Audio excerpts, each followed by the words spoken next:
it's the second largest or one of the top suppliers of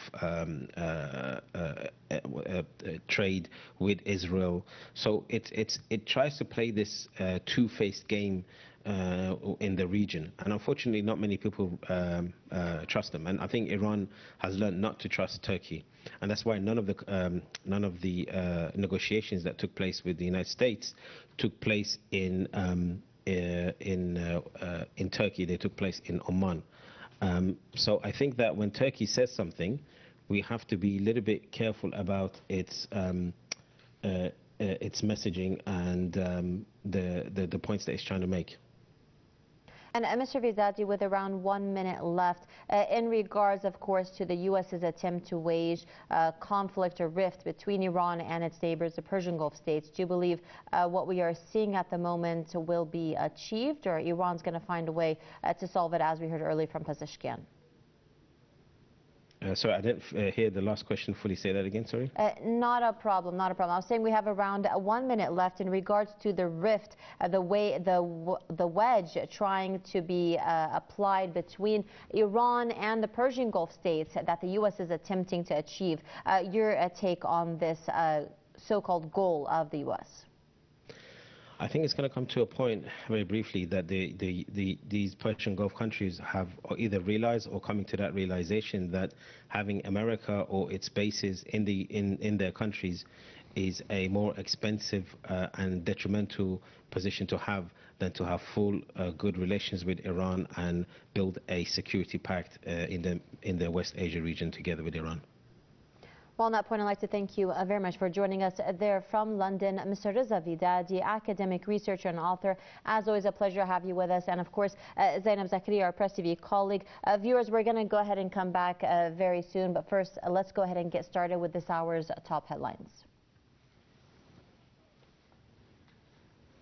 Well, Iran's foreign ministry has warned against regional countries against allowing their territory or facilities to be used for military actions against Iran. In a statement, the ministry said the joint military aggression by the United States and Israel violated Iran's sovereignty and territorial integrity. It noted that the aggression triggered Iran's inherent right to self-defense under Article 51 of the UN Charter.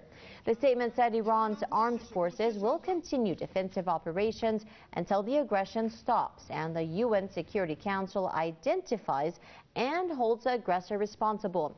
The ministry also cautioned that states allowing their territory to be used for attacks on Iran would bear legal responsibility, including liability for direct and indirect damage under international law. Tehran added that its defensive operations against U.S. military bases in the region are aimed at the sources of aggression against the Iranian nation.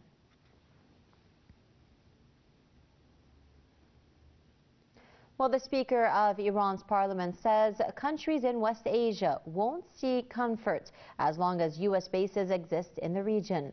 Mohammad Bagher Ghalibaf said Iran's defense policies are based on the guidance by the martyr leader of the Islamic Revolution. Meanwhile, the chief of Iran's judiciary said that self-defense in the face of aggression is a legitimate move. Ghulam Hussein Mohseni EJE said Iran's retaliatory attacks will continue to target the bases in the region from which the acts of aggression are carried out against the Islamic Republic.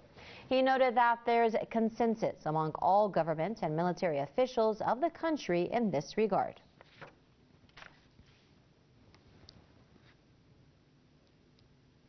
The spokesman of the Iranian armed forces has warned that any origin of aggression against Iran is a legitimate target for the country. Brigadier General Abdul Fazl Shikarshi said that the Islamic Republic had previously declared that any location used as a base for anti-Iran attacks will be considered a legitimate target. He said that the armed forces have acted based on this commitment and targeted all bases used by United States to launch attacks on the Iranian territory. Brigadier General Shikarshi, however, said countries that do not provide their airspace, land, or facilities to the enemies will not be targeted in any way.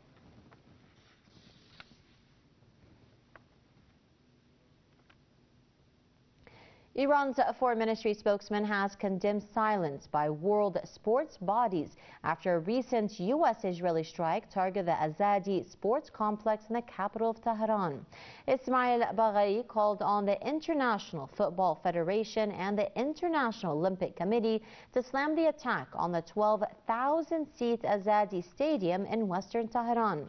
Using a sarcastic tone, Baghai said the strike was launched by the same country whose president received a FIFA Peace Prize in December 2025. The prize drew significant objections from human rights groups and a formal ethics complaint against the FIFA leadership.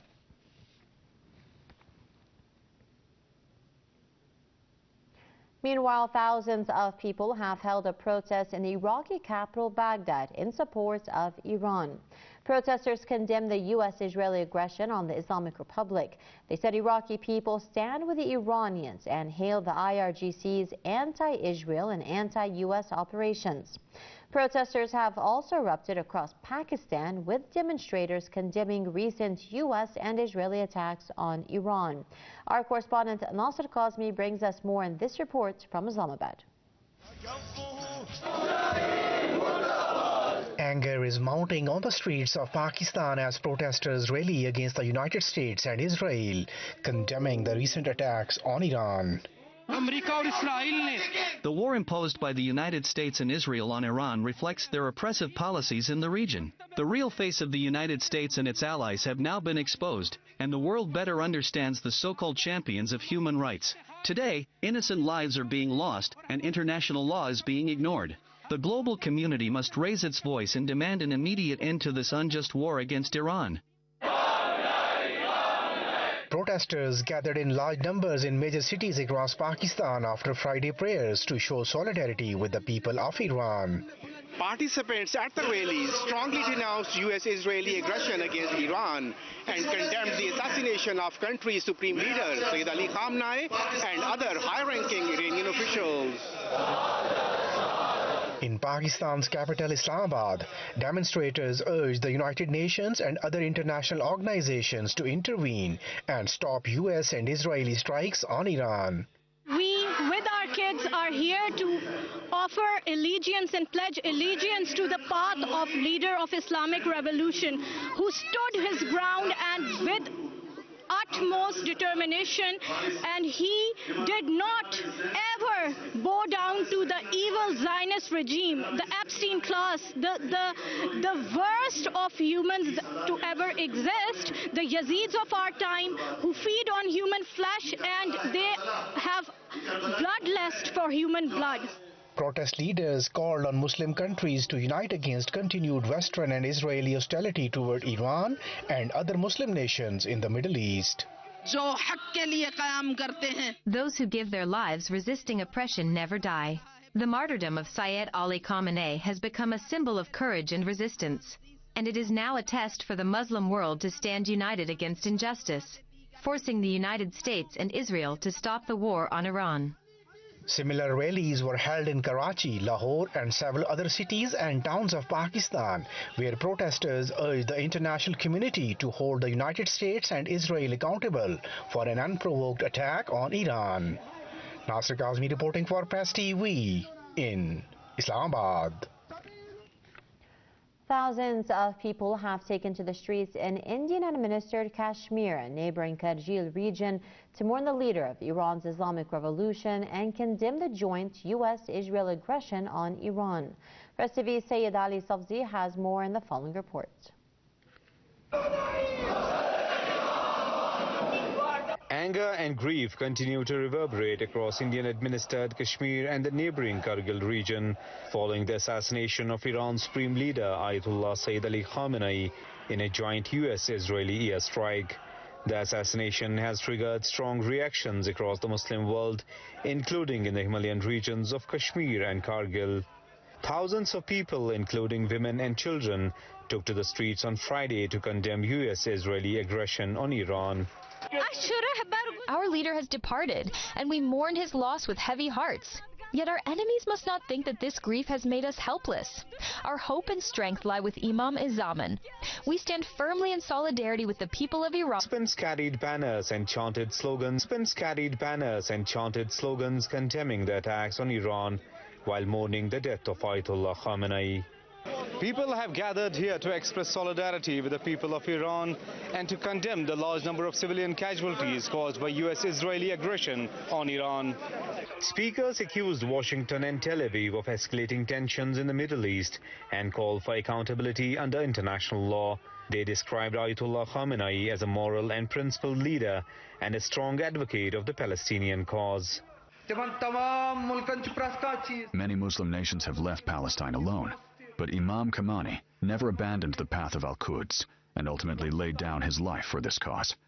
Muslim nations must wake up to the reality, recognize who their real enemies are, and not be hand in glove with them. He described such cooperation as a violation of broader Islamic solidarity. Many protesters said that while a leader may be killed, his message and ideology endure. Several speakers invoked what they described as Khamenei's teaching on resistance and faith, saying these ideas would continue to inspire followers across the Muslim world. He was not only a leader for Shia Muslims, but a voice for humanity as a whole. Throughout his life, he spoke about sacrifice and the ideals of justice and dignity. His martyrdom will continue to inspire many to strive for peace and justice. His legacy will remind the world to stand against oppression and uphold the values of humanity. Leaders of the regional opposition party, People's Democratic Party, staged protests condemning the US-Israel military action against Iran. Our hearts are filled with grief and anguish. We chose to burn the effigies of these Epstein goons. Through this symbolic act, we want to send a clear message to the world. The people of Kashmir stand in solidarity with the people of Iran and honor their courage, resilience, and sacrifices. Despite the scale of the gatherings, demonstrations have remained largely peaceful. Authorities, however, have heightened security across sensitive areas of Kashmir and Kargil. Precautionary restrictions have continued for 6th consecutive day across all districts in Kashmir to maintain law and order. Sidri Safi, Press TV, Indian-administered Kashmir. Well, now staying in India, where diplomatic and political circles have been paying tribute to the martyr leader of the Islamic Revolution, Ayatollah Sayyid Ali Khamenei. The Iranian embassy in New Delhi opened a book of condolences in his remembrance, drawing diplomats, political figures, and members of civil society along with the public. Our correspondent Adel Mir reports from New Delhi. Diplomats, dignitaries and members of the public gathered at the Iranian embassy in New Delhi as a book of condolence was opened in remembrance of the leader of Islamic Revolution, Sayyid Ali Khamenei. Ambassadors and representatives from several countries, including China, Russia, Japan and India, were among those who signed the condolence book. The U.S. and Israel showed their cowardice by killing the supreme leader. They thought it would weaken Iran, but they didn't realize it will only make the resistance stronger. His sacrifice follows the path of the martyrs of Karbala. He was a leader for the entire Ummah. Political leaders, members of civil society and ordinary citizens also visited the embassy, offering prayers and message of solidarity with the people of Iran. Many described Sayyid Ali Khamenei as a symbol of resistance and leadership for the Muslim world. We have lost our leader, but he took Iran to a position of strength.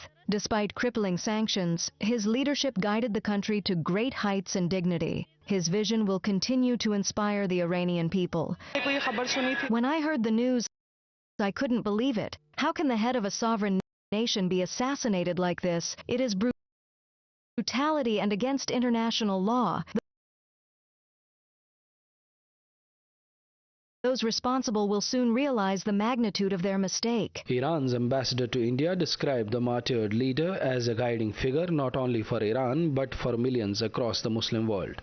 He also warned that while Iran prefers peace, it remains fully prepared to defend itself. We have lost a great figure. His Eminence was our marja and our leader and our father. And always His Eminence advise history and side of the history. And in this war, you know that we, as an Iran, demonstrated our sincerity. And they, as an United States and Zionist regime, showed open hostility. For those signing the condolence book, Sayyid Ali Khamenei was not just a leader. Many here say that his martyrdom is not the end, but beginning of the legacy that will continue to shape the resistance in many more years to come. Adil Mir, Press TV, New Delhi. Well, surveys in Italy are showing that a large majority of residents in the country are against the U.S.-Israel's attack on Iran. This as the Italian government says it will do what is needed when it comes to authorizing the use of U.S. bases on its territory, even if it's against international law. Max Chiavilli reports.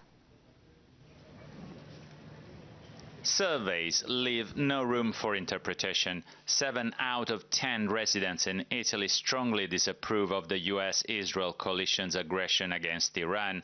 The latest poll conducted by research firm EASY shows that a large majority of people in the country consider the attack waged on Iran a grave violation of international law, and only 8% of the surveyed are in favor. My personal opinion is that Italy should stay out of this spiraling circle of violence triggered by the US. International law has been shredded, and yet no state has intervened to stop these massacres. We are very much worried about the war that has just started. Italy should really stay out of it. We want to live in peace. Italians are also very much concerned about the rising costs of fuel following the escalation of the conflict in West Asia. According to some consumer protection associations, gas stations are already registering prices up over 50% compared to a few days ago. Meanwhile, Italy's Defense Minister Guido Crosetto caused a stir on Thursday by stating during a parliamentary hearing that the United States and Israel have certainly violated international law vis-à-vis Iran. The minister added that the world stands on the brink of the abyss. Of course, the U.S.-Israeli attacks on Iran certainly violate international law. It's a war that was started without anyone in the world knowing, one in which we, like the rest of the world, find ourselves having to manage the consequences. Despite admitting that the US-Israel's attacks on Iran are in breach of international law, Italy's Prime Minister Giorgia Meloni has said Rome will continue to respect existing bilateral agreements governing the use of US military bases on Italian territory. Max Chiavilli, Press TV, Rome. A rally has been held in the Austrian capital against the U.S.-Israeli aggression on Iran.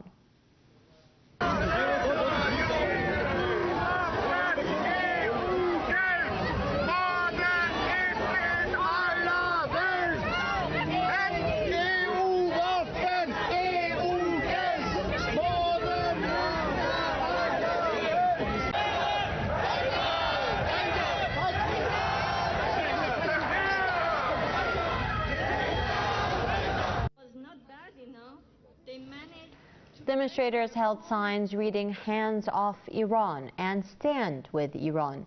Some of them also carried Palestine. They condemned Israel's genocidal acts in the West Asia region.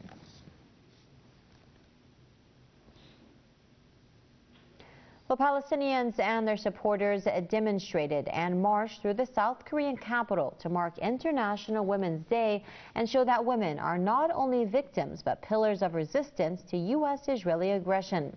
As they marched past the American embassy, they voiced their support for Iran. Press TV's correspondent Frank Smith reports from the South Korean capital of Seoul. Palestinians welcomed their supporters onto the streets of the South Korean capital to mark International Women's Day, March 8th, and to proclaim the vital role women play in the resistance to Israel's ongoing genocide in Gaza and the West Bank.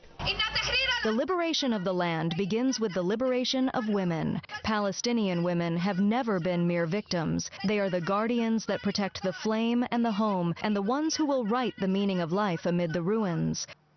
Rallies and marches have taken place almost weekly here since Israel's genocide began. Among the more than 75,000 Palestinians Israel forces have killed, estimates indicate more than 50,000 have been women and children, who have also been early casualties of the U.S.-Israeli war on Iran. That innocent women and children are victims of conflict has been further demonstrated by the U.S. and Israeli war on Iran. Events around the world have mourned the more than 150 girls killed in a single attack on an all-female elementary school in Iran, with schools routinely targeted by U.S. and Israeli bombs. Many argue that Israel's genocide of Palestinians and the U.S.-Israeli war on Iran reflect the U.S. desire for regional hegemony and seek unity in resisting America's forever wars. If the U.S. and Israel win this war, I believe the Israeli genocide in Gaza will become even more brutal and horrific. That's why I believe everyone who supports the Palestinian cause should oppose the U.S. and Israel's war against Iran. As Palestinian supporters marched past the U.S. embassy, they called out Trump and Netanyahu as war criminals and proclaimed their solidarity with the Iranian people. Frank Smith, Press TV, Seoul. Well, viewers, with that report, that ends this hour's current headlines. Let's go ahead and get back into our ongoing rolling coverage. Again, for our viewers who are now joining us at day 8 of the U.S. Zionist entity aggression on Iran, True Promise number 4, dozens of operations which have taken place. Let's go ahead and update you with the latest before we go ahead and welcome in our guests joining us for this last around 40 minutes. First of all, we have currently Tel Aviv and other locations in the Zionist entity are currently on fire. Videos are coming in that they are being targeted not only by the Lebanese resistance Hezbollah from their side, but also from Iran. We have statements coming out again, statement number 16 from the Islamic resistance there in Lebanon, and saying that in response to the criminal Israeli aggression that targeted dozens of Lebanese cities and towns, including the southern suburbs of Beirut, and in accordance with the warning issued by the Islamic resistance to the city of Kiryat Shmona in northern occupied Palestine, the Mujahideen of the Islamic resistance have targeted today, 5:30 p.m. their time, Saturday, March 7, 2026, with a swarm of attack drones, and victory comes only from God, of course, and exalted in the might and the wise. Also, we're having from other sources right now, we're having from Iran is also saying that there has been attacks they are now using. We have attacked. There's so many information coming through right now.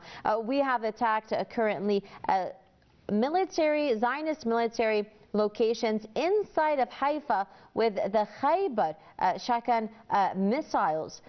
Let me go ahead and bring in, to start off this last part of our rolling coverage here from the Islamic Republic of Iran, our Press TV colleague, of course, Zainab Zakaria. Zainab, a great time to join in. I mean, the situation right now, despite, let's remind the viewers, parallel and at the same time, Khiyam and other areas in southern Lebanon are at the moment being targeted.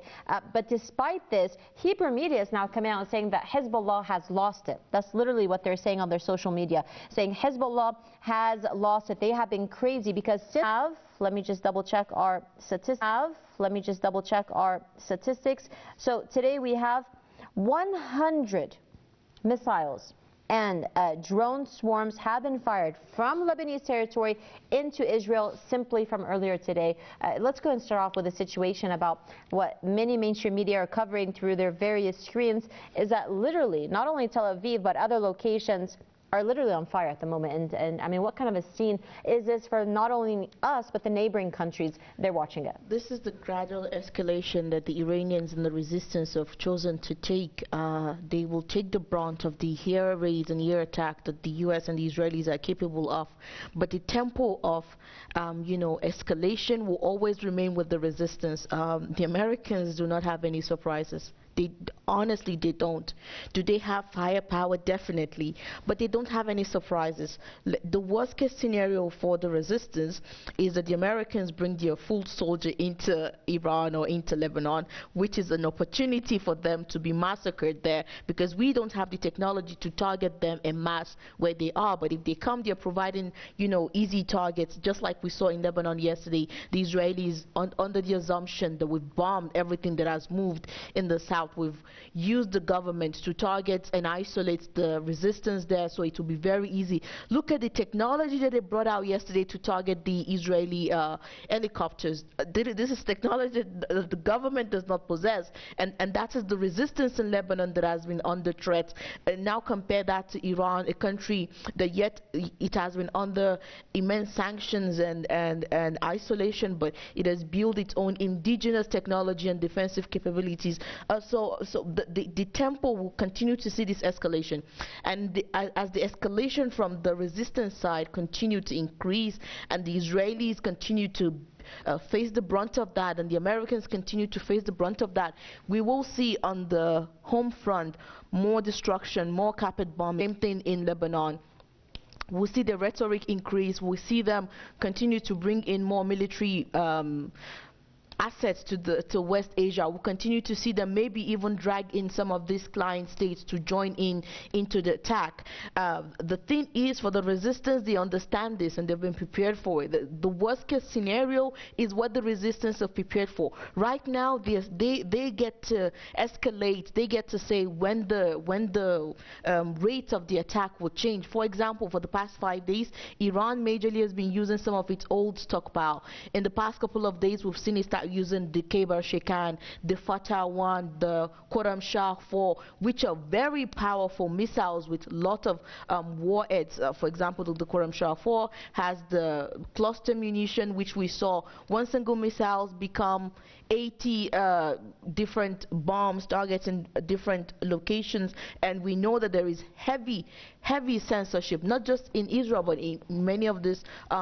Persian Gulf Arab states. For example, in Kuwait, if you're caught as a foreigner especially recording or posting, you can be fined up to $20,000 and 2 years in prison just for recording and sharing those videos online. So again, you have to wonder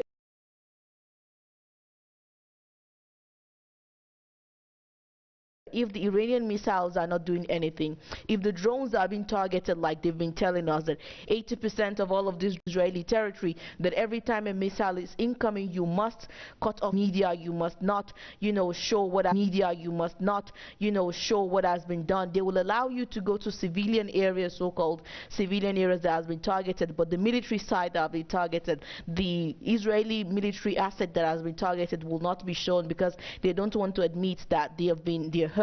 But one way to know is to check the inflow of injured coming into many Israeli hospitals, and you can see how busy many of those hospitals have become, and that's how you know that they're taking huge loss, that they're not talking about. They rather come on social media or on their mainstream media and talk about how they have dominated the Iranian airspace, and how they're destroying Iran, and how they're going to turn Iran into Gaza, which is not going to work. Exactly, Zaman. As we're talking here, some updates for our viewers. The Iranian Revolution Guard is saying that we struck a unit belonging to the 5th Fleet and a U.S. military support facilities in the Mina Salman port. Also saying that we also in confirmation saying that, excuse me one second, so also he's saying that at the moment, according to Iranian news agencies, explosions are currently being heard in the capital of Tehran, and air defenses have been activated in the city. As you did mention, there's going to be casualties on both sides, but what I want to go ahead and go over to is what we were talking about earlier in regards to the situation. Again, I mean, when you look over at social media, from a lot of things that we've been hearing from, of course, those who support the axis of resistance. I mean, they're all gung-ho at the moment, to be honest, because it's just this feeling that we've continued to be seeing not only in Gaza, the genocide, but just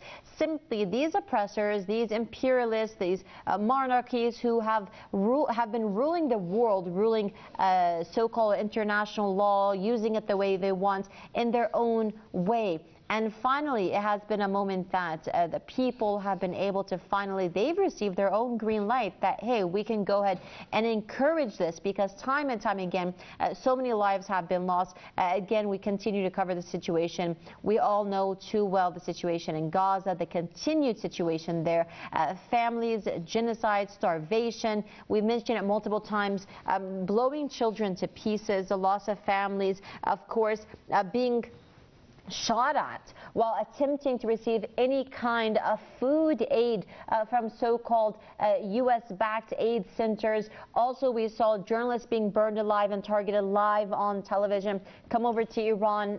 Just over 8 days, again, we have over 1,300 casualties, the latest figures. We've had children, hundreds, excuse me, not even dozens, hundreds of children have been killed.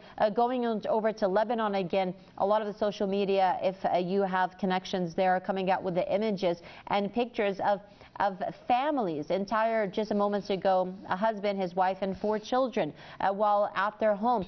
Again, people who have been waiting for this green light to go out and defend not only their own, the sovereignty, the national integrity. I mean, Zainab, coming back to you, this is something, again, when we're talking about these countries, this strength and these kind of people to defend their territory, this is something not specifically in the Israeli entity's demeanor, because basically the land doesn't even belong to them.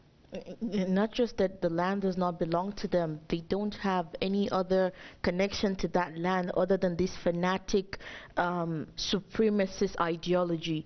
And the reason that you can connect the fanaticism with their supremacy is that they believe that they are chosen, they believe that they are better than everyone else, and particularly they hate Muslims and Arab and all brown people because they believe that we're less.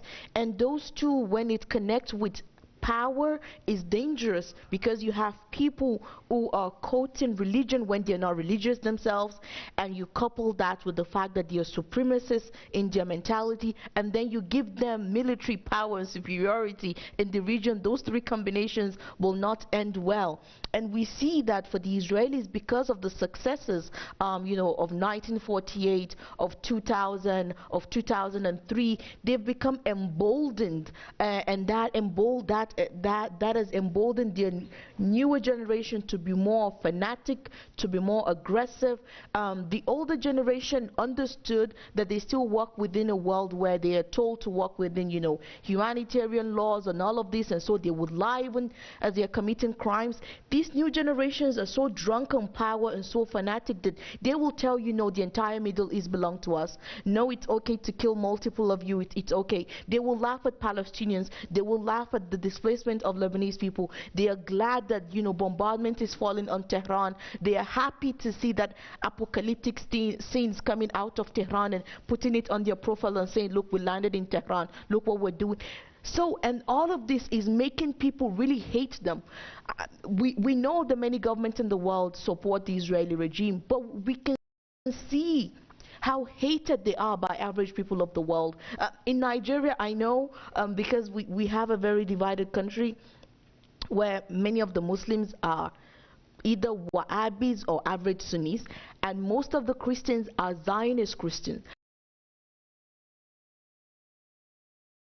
But within that same society, you're beginning to find many mainstream voices saying, no, what is happening, what Israel is doing. I know my country, I know my people, I know how rigid, I know my country, I know my people, I know how rigid they can be with an ideology once it comes to them, and they will not let go of it until it is almost too late. But to find even some of the most staunchest of Israeli supporters saying, you know what, this is too much by Israel and the United States, and having them, mourn as the leader of the Islamic Revolution. I've seen some of them going to the embassy there in Abuja to write their condolences, and it's shocking for me. These are people, some of my professors that I have argued with for a long time over how terrible the Americans are, even though they taught me, you know, social politics and all of that. And they will say, no, this is just the way the world is run. Now they are beginning to say, no, Israel has to go. And this is creating a mentality also in Nigeria. And I know that Nigeria also is going to come to play a very huge part, you know, in the near future. Once the American and the Israeli project in this region has been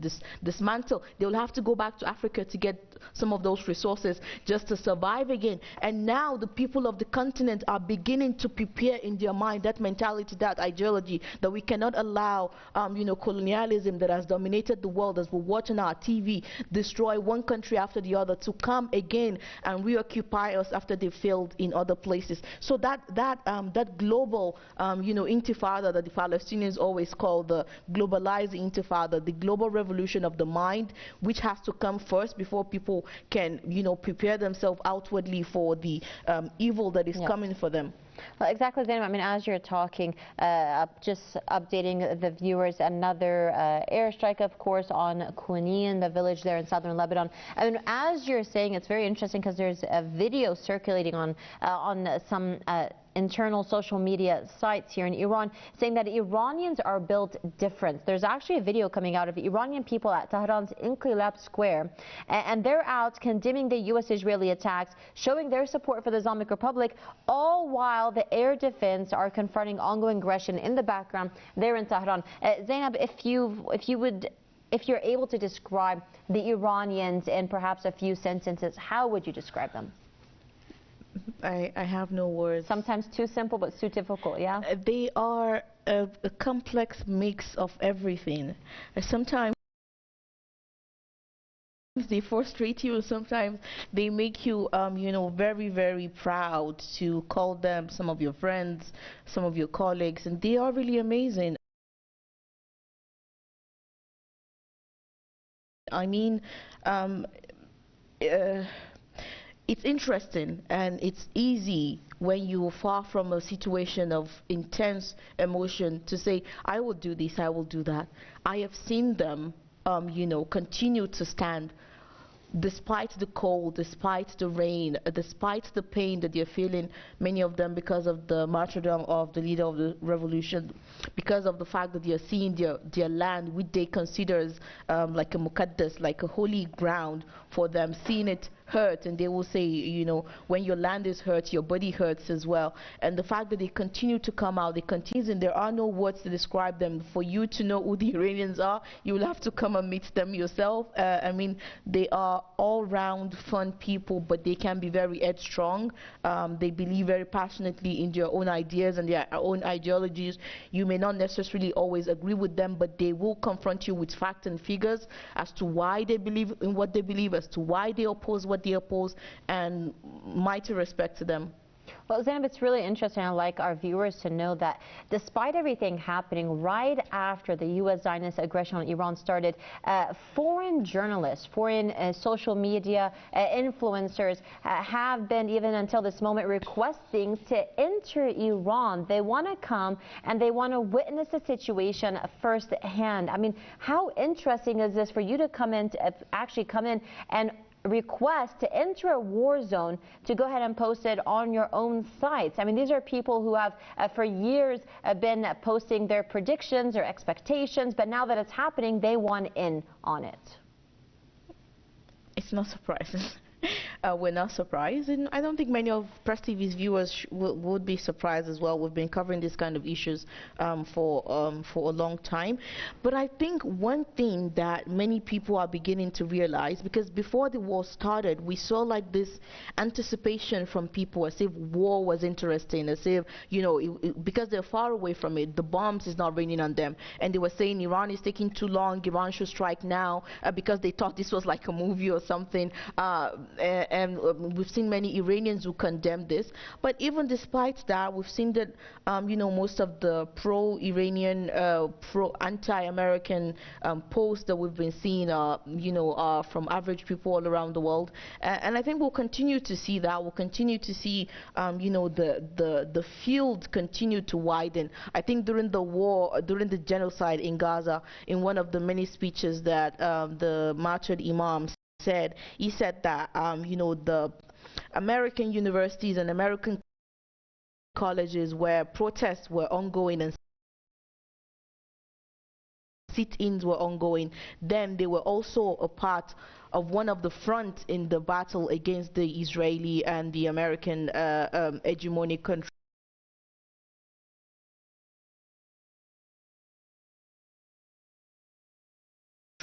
and the genocidal campaign in Gaza. I believe the social media has also become another front, which is why we saw, last year when Netanyahu went to the United States and he was talking about buying TikTok and talking about changing the algorithm on also the algorithm on Facebook, and if the war of working this hard to buy out all of the social media platform, which literally belongs to many of Israel's staunch allies like Elon Musk and Zuckerberg and the rest of that, and the fact that Larison just bought out TikTok in the United States. But it shows that despite the amount of money that they've thrown into this war, they are losing on their own turf. On their own turf, they're losing to get enough votes, which as the rates this war is going, if it continues, he may definitely not be getting it, despite the fact that the Democrats do not have any support. Trump, as of last 2 days ago, his rating is now below that of Biden. Just imagine how terrible that is. Biden was called Sleeping Joe. They were drugging him just for him to barely function, and now Trump's rating is falling below that of Biden. It's unbelievable. And when the prices of gas continue to increase, which also has a spiral effect on the other daily household goods and necessities in the United States, you will begin to see some protests hit the streets, and also we may be seeing some protests begin to hit the street also in the occupied territories against Netanyahu. Well, Zainab, as we're talking again, Israel Home Front Command sirens are being heard in Haifa, northern Israel.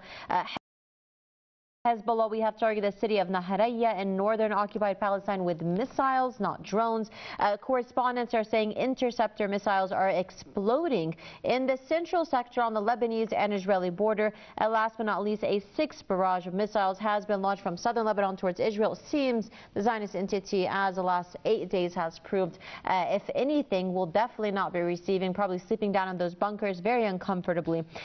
Zainab, in regards to what you did mention, the situation on the ground is completely obvious on who is on the winning side currently, who's on the losing side. Israeli Channel 12 is quoting Israeli officials saying that there is no set date for ending the campaign against Iran, unlike previous rounds of fighting. I mean, they ended the war against Iran last time. I don't remember it actually happening like that. Yeah, 12 days. They came out begging to please stop. And now they're saying that it's not going to happen. Before then, too, they were saying that there is no set day.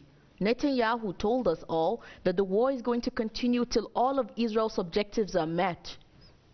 Nothing happened. Nothing happened. All we heard, they were so ashamed of even announcing the ceasefire themselves. Trump announced it, said that we've accepted a ceasefire, and we were all like, a few hours ago, you guys were saying that you continue the bombardment, and you were talking about total, absolute surrender. And then it was only when the Iranian foreign minister said that we told the Americans if the Israeli aggression against us stop, we're also going to stop attacking, and that was the end of that conversation, which was very abrupt, and everyone said, okay, fine, everyone is only preparing for the next round. We are now in the next round, and the predictions they made then failed. The predictions they've made now will also fail. Will they be able to assassinate certain people? Yes, they've already carried out many of the assassination. They will also continue to attempt the assassination. They will also continue to attempt to carry out assassination, because that is their plan of operative, their modus operandi. That is all they know, to carry out assassination. Because let's remember, for the Israelis, let's say, for example, if they lose their Minister of War, Minister of Defense, their entire security apparatus will collapse, at least for 30%, 40%. That's not happening for the resistance. For the resistance, there are 4 layers layers of replacement already waiting for you. So if one person is out, automatically the next person take over. So for them, they assume just like us, if we can take out all of this leadership, then it will crumble, because it will crumble for them. And that's why they cannot stop this model of targeted attack. If you remember one of the statements made by one of the leading Zionist campaigners in occupied territories, Daniela Weiss, if I'm not by territories, Daniela Weiss, if I'm not, BBC journalist had asked her, she said they will move, and he was like, and she said they will move, and he was like, and she was like, well, what if they don't want to move? She said, when we make it a living hell for them, they will move. Because again, like you asked in your previous question, they have no loyalty to the land. They're only there because of a supremacy idea and a fantasy that was created for them in some book written by certain people over a decade ago, and they believe in that even though they don't believe in God. They are not loyal to the land. They believe, once it becomes too difficult to leave, once the situation is no longer beneficial for them, they will take their second passport and run. We already know that over 40%, if I'm not mistaken, of lands in Cyprus have already been bought by Zionists. We know that over 60% of the land in places where the war is taking place in Ukraine, which has become, you know, very, very cheap, has been bought out by the Zionist regime. We know that they're buying lands also inside Russia, in many places across the United States. Why? Because they're making second plan that if this project of colonizing and occupying certain parts of the world does not work, we're going to fall back to plan zero and start all over again. We can occupy the United States, you know, Britain is there, France is there for the taking, and so, but before that day come, we will see them give everything they have. We'll keep hearing statements like, we have no limit, everything is going fine, we're going to destroy Iran, we're going to destroy their military, like Donald Trump was saying that we're going to destroy Iran's military to the point where they will never be able to fight back, never be able to fight back. A military that was built with blood and sweat by indigenous, everything is indigenous. How are you going to destroy that? How are you going to take that away from the people? It's all underground. How, do you know how big Iran is? They have missile cities everywhere. We had places like Yazd being targeted multiple times since the beginning of this conflict. Yesterday, missiles went out from Yazd. How are you going to How much more can you find so-called evidence to prove your theory, which, as we know time and time again, when Trump came out yesterday, we were speaking about it. I mean, he says that we are already winning and we're ahead of schedule and all these things that he continues to see. I mean, Zainab, as we're talking at the moment, again, live on our images, to our viewers, they're from, of course, towns and cities and villages across the nation on the Islamic Republic of Iran. Rallies continue to fill the streets. Again, almost here, it's almost 10:45 in the Islamic Republic of Iran, carrying the flags of Iran, of other, of course, resistance groups, and held up high is the pictures not only of their loved martyrs, family members, loved ones that they have lost, but also number one of them all, the father of the Islamic Revolution, of course, Ayatollah Sayyid Ali Khamenei, who was assassinated and martyred exactly last Saturday around 9:40 a.m. in his residence. As we can, people are out there to show their to show their presence, to clarify their stance, not only to their enemies but to the world, that no matter what you do to us, we will continue to stand steadfast and in solidarity with our Iranian nation. This is something that Ayatollah Sayyid Ali Khamenei had time and time again. Every single time he came out and called for the Iranian nation, it just took minutes before you saw the crowd, the streets flooded. Even yesterday, historic scenes again from the Grand Musalla in Tehran, where he used to lead the Friday prayers, and actually for the first time ever, even though he was absent there in body and soul, he was definitely present, as the streets, not just the Musalla itself, were where he used to be president, the streets behind it leading up to it, places that were never full, were indeed full. And again, the same scene was carbon copied basically across other cities and villages and towns across the nation. Zainab, when we come back to the situation, let's go ahead and remind our viewers on the situation. I mean, we call it, of course, from so many commanders, even Imam Khomeini himself, the importance of freeing Al-Quds. All the martyrs who have been martyred since the Al-Aqsa flood operation have been said that they are martyred on the path to Al-Quds. This is the exact terminology that we've continued to use. I mean, started with Imam Khomeini, Ayatollah Sayyid Ali Khamenei continued it, of course, and then even Sayyid Hassan Nasrallah. I mean, all these martyrs have focused on freeing Al-Quds. And perhaps for our viewers who don't understand, why is Al-Quds specifically in Islam so important, and freeing it a part of a goal when it comes to us, because we continue to say that one day we... First of all, before we go to the religious realm of it, let's look at the political aspect.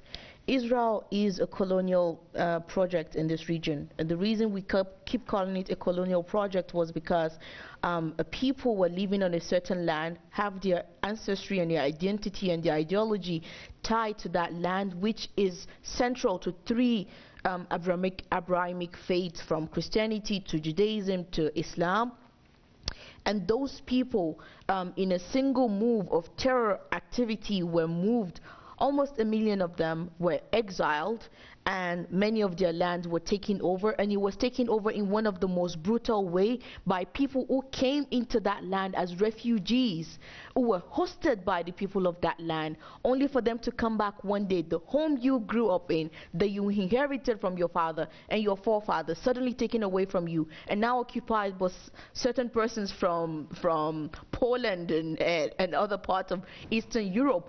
And it didn't stop there. They continued to claim more lands. They continued to attack more territories, from Egypt to Lebanon to Syria to Jordan, and this attack continued. And not just that, they've continued to bring the American into this part of the world to continue to fight. The attack on Iraq was because of Israel. The attack on Afghanistan was because of Israel. The attack on Somalia was because of Israel. The division and the attack on Sudan was because of Israel. The attack we're witnessing right now on Lebanon is because of Israel. The attack on Iran is because of Israel. It makes sense for the people of the region to see the existence of this entity as a threat, not just to the countries surrounding it, but to every single country in the region, as Israel has announced its plan of, a greater Israel, because it does not want to exist as a minority of a minority within a majority area where people do not like it. So when people say Al-Quds has to be free, once Quds is free, it means the Israeli regime no longer have power in this region. It means the eradication of this settler colonial project that has been ongoing for the past 74 years. And the Israelis understand this. In many of their books and in their ancient history, they've never had a government that lasts up to 80 years. They're close to that threshold. Netanyahu believes himself to be like a prophet, and he believes that he has the prophecy and responsibility to bring those prophecy to power. He can't do it alone, so obviously they are ready to sacrifice and use every single power and authority within the Western Hemisphere, not just of the United States. That is why we've seen them, invest such a huge price into buying out different sectors of Western government, Western sector, from economy to technology, to spy, and to some of the blackmail ring like Epstein file that they have in various countries, by the way. This is just the tip of the iceberg what we're witnessing in the United States. So this is the political aspect. The spiritual aspect is that, like I mentioned, the Al-Quds is central to every single Abrahamic faith. For the Muslim, this is the first Qibla. This is the first place we used to pray to.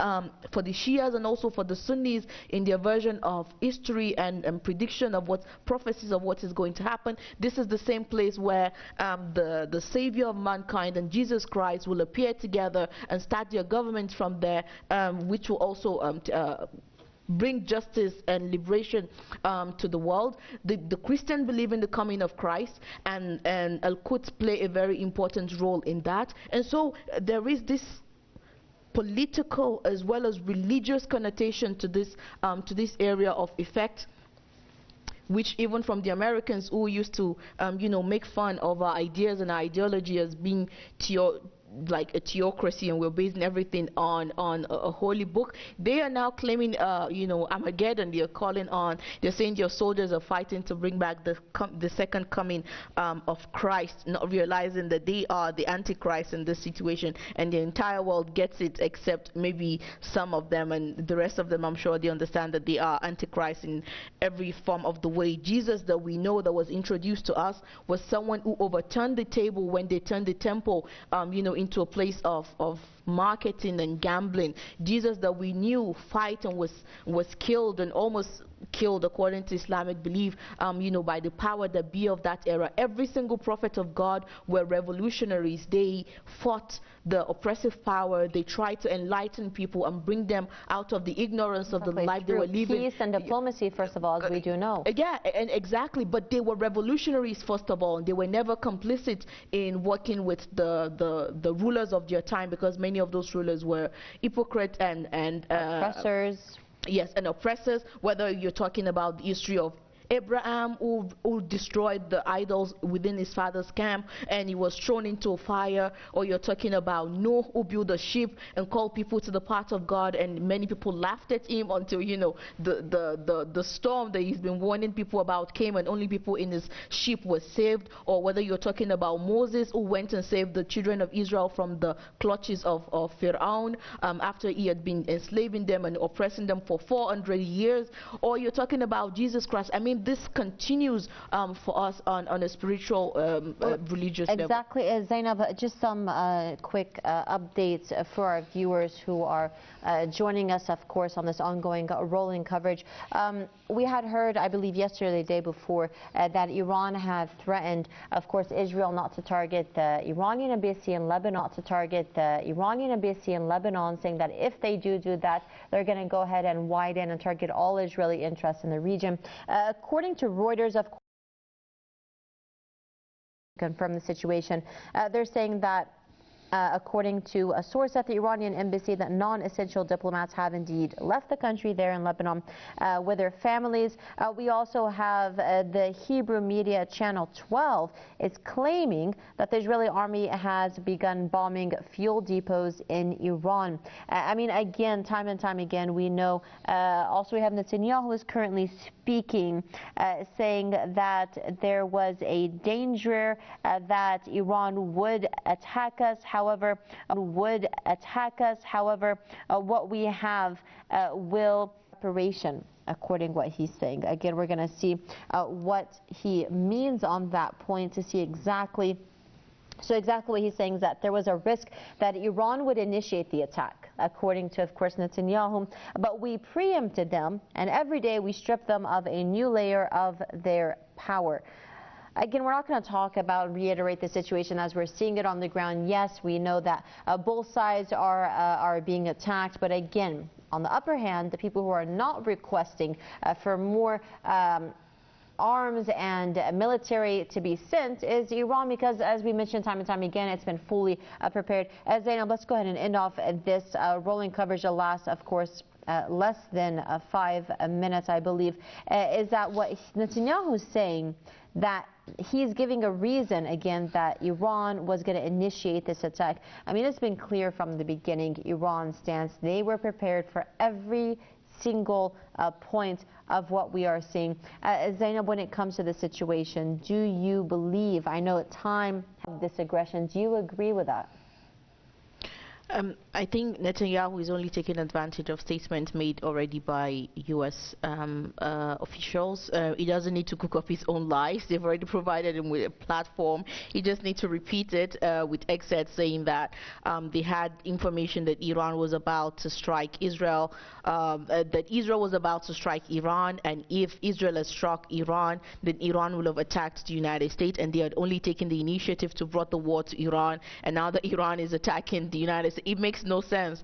But anyways, it is the state of the U.S. that we're now witnessing, the administration that has surrounded Trump, some of this racist, senseless, evil people with unlimited amount of power, and they believe that they're gods or demigods, and because they have this amount of power they can make decisions that affect 90 million people and other people within the region, many of them who have been trapped, many of them who've never heard the sound of explosion, of bombardment. Zainab, I just want to add so you can continue, Netanyahu, because this basically plays into what we're saying.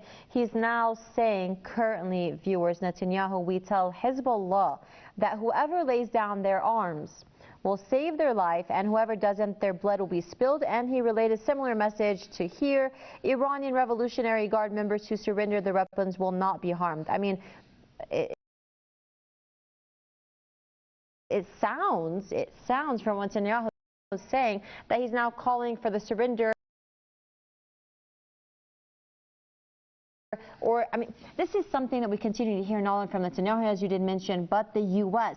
So the government's disarming the resistance in Lebanon didn't work for them. Economic pressure, military pressure, backing terrorism didn't work. So basically, Netanyahu believes that if he opens his mouth and asks, basically what he's doing, asking the resistance in Lebanon, the IRGC, to lay down your arms, that you will be saved. Yeah, I think it doesn't make sense. I mean, that might work before you assassinate the leader of the Islamic Revolution. Now, I mean, lay down their arms, and what are you going to do? You're going to give them order in their own lands? I mean, it boggles the mind to talk about the arrogance of these people and the kind of idea that they think we are. Maybe it's because they're used to some of the Persian Gulf Arab countries. I don't know. I mean no disrespect. Maybe they're so used to like giving that order, giving that command, and everyone falls in line. You don't know what a Shia, what it means to believe in your land, what it means to believe in your land. Iranians name themselves Watan Para. That's how committed they are to their land. Just remove religion for one single moment. These are people who literally name themselves worshippers of land.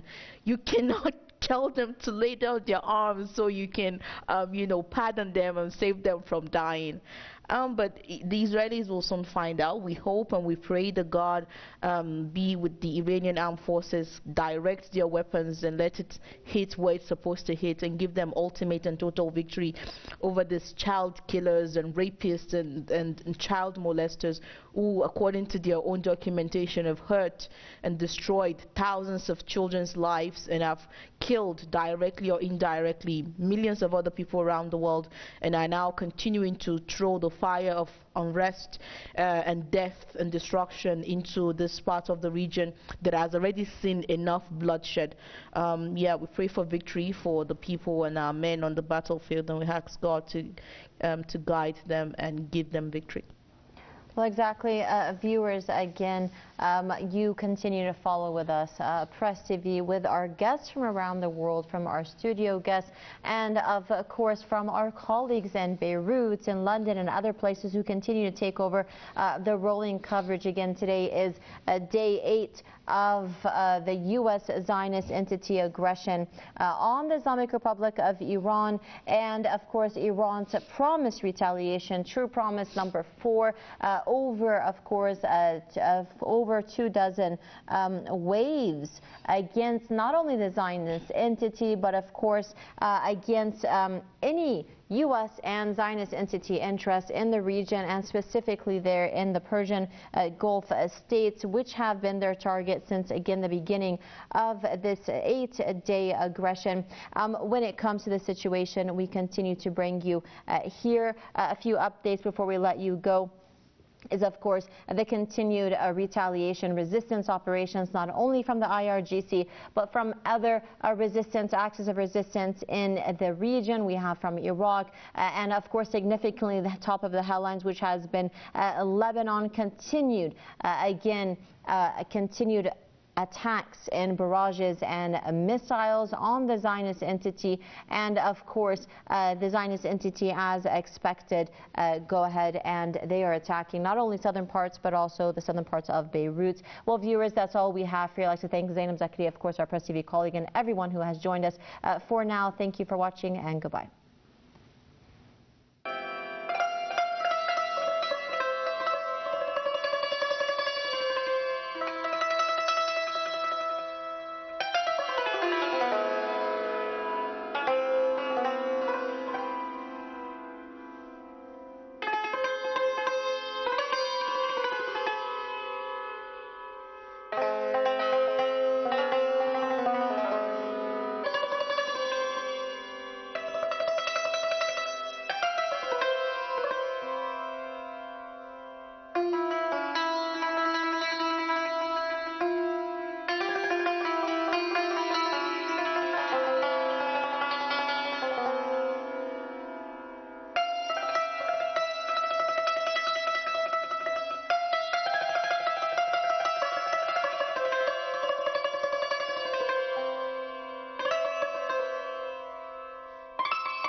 1980, Ayatollah Khamenei 80.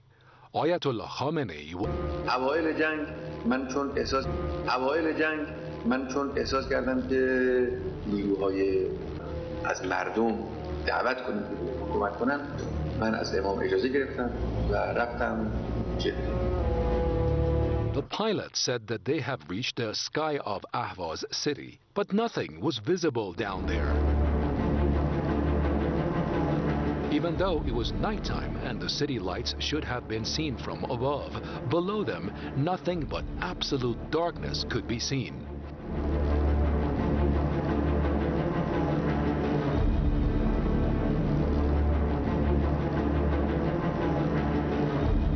Everyone on the plane held their breath in utter silence as the plane slowly lowered its altitude and landed on the runway.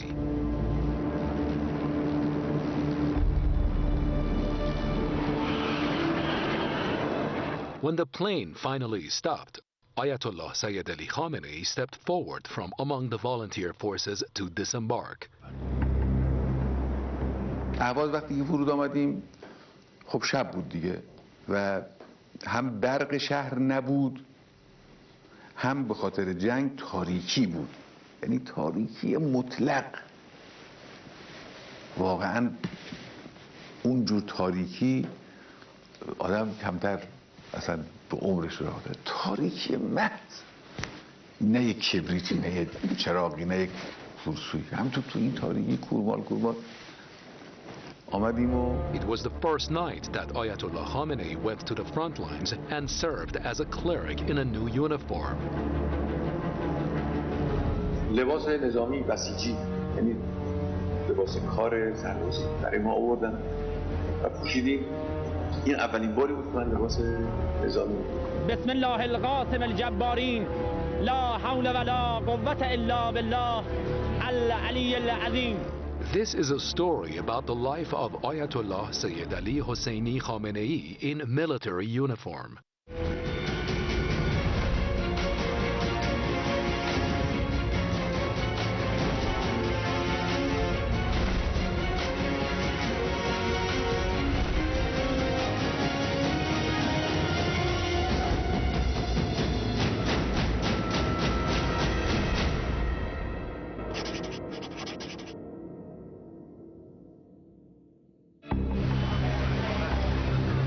September the 22nd of 1980, the day the Ba'athist regime invaded Iran, Ayatollah Khamenei was at the General Factory. There he decided to go to the Army's Joint Chiefs of Staff headquarters.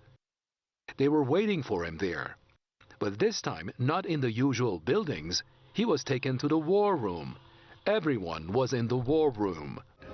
رفتیم اونجا که رفتم دیدم همه جمعن اینجا. آقای بهشتی، آقای رجایی، آقای بنی صدر، آقای هاشمی، همه بودن. همه دوستان ما معلوم شد که در این فاصله که این اتفاق افتاده همه خودشون رسوندن اونجا. فرماندهان نظامی. At that moment, it was reported that 10 or 12 other air. There is a great deal of sorrow and pain mingled with some kind of epic that was formed in Iran. These two created a situation. The Iranians had some special passion, and the enemy would not think of this. The strategy, the adversaries were to create a kind of shock and an awe among the people, and they wanted to see a regime change in Iran, and they wanted to actually try to dismember Iran easily. So you saw it in the Twitter post that Trump had. He said that Iran is being disintegrated and it will fall into pieces like this and like that. So that was the intention. The intention was to dismember Iran. So what happened? Well, the important point is that we need to realize what they were trying to do, what their real intention was. Of course, last time they also followed certain such design that failed. But this time they're speaking more frankly. So I believe that the most important, the biggest problem Americans have is that of the they're not familiar with the West Asia region, especially with Iran. They believe that maybe they have done something in Venezuela and they can repeat the same thing here. But we had a different kind of mindset here, a different kind of mentality. Well, what they wanted to do was that they wanted to actually put our people in a shock and to try to stir the situation tremendously in Iran. Why did this not happen? It was because the Iranian nation has been through such things. Every year we have the epic of Imam Hussein, in which there was a great shock, but inside there was this huge sorrow. At the same time, there was this epic that was formed simultaneously. So it was a solidarity of the people that based on this. So Americans at first wanted to hit the Iranian leader and a number of our top commanders. They wanted to stir the situation and create havoc in Iran. So the first phase was to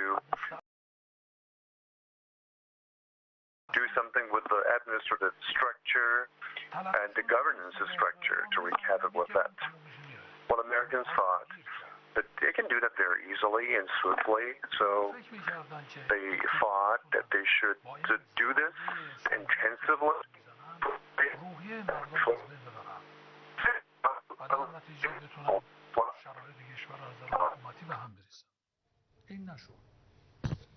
گام بعدی این بود منتظر بودن وضعیت زندگی مردم به هم بریزه. امکانات بهشون نرسه، بنزین برسه. خب دولت تلاش کرد، وزرای محترم تلاش کردن بنزین رو به مردم رسوندن. حجم مسافرت‌ها زیاد بود. ما روزهای اول حدود 190 میلیون لیتر بنزین مصرف می‌کردیم. ولی دولت تامین کرد. این هدف هم محقق نشد. با اینکه مسافران زیاد gasoline, for example, shortage of basic commodities, food and bread. The ministers tried, the officials tried their best.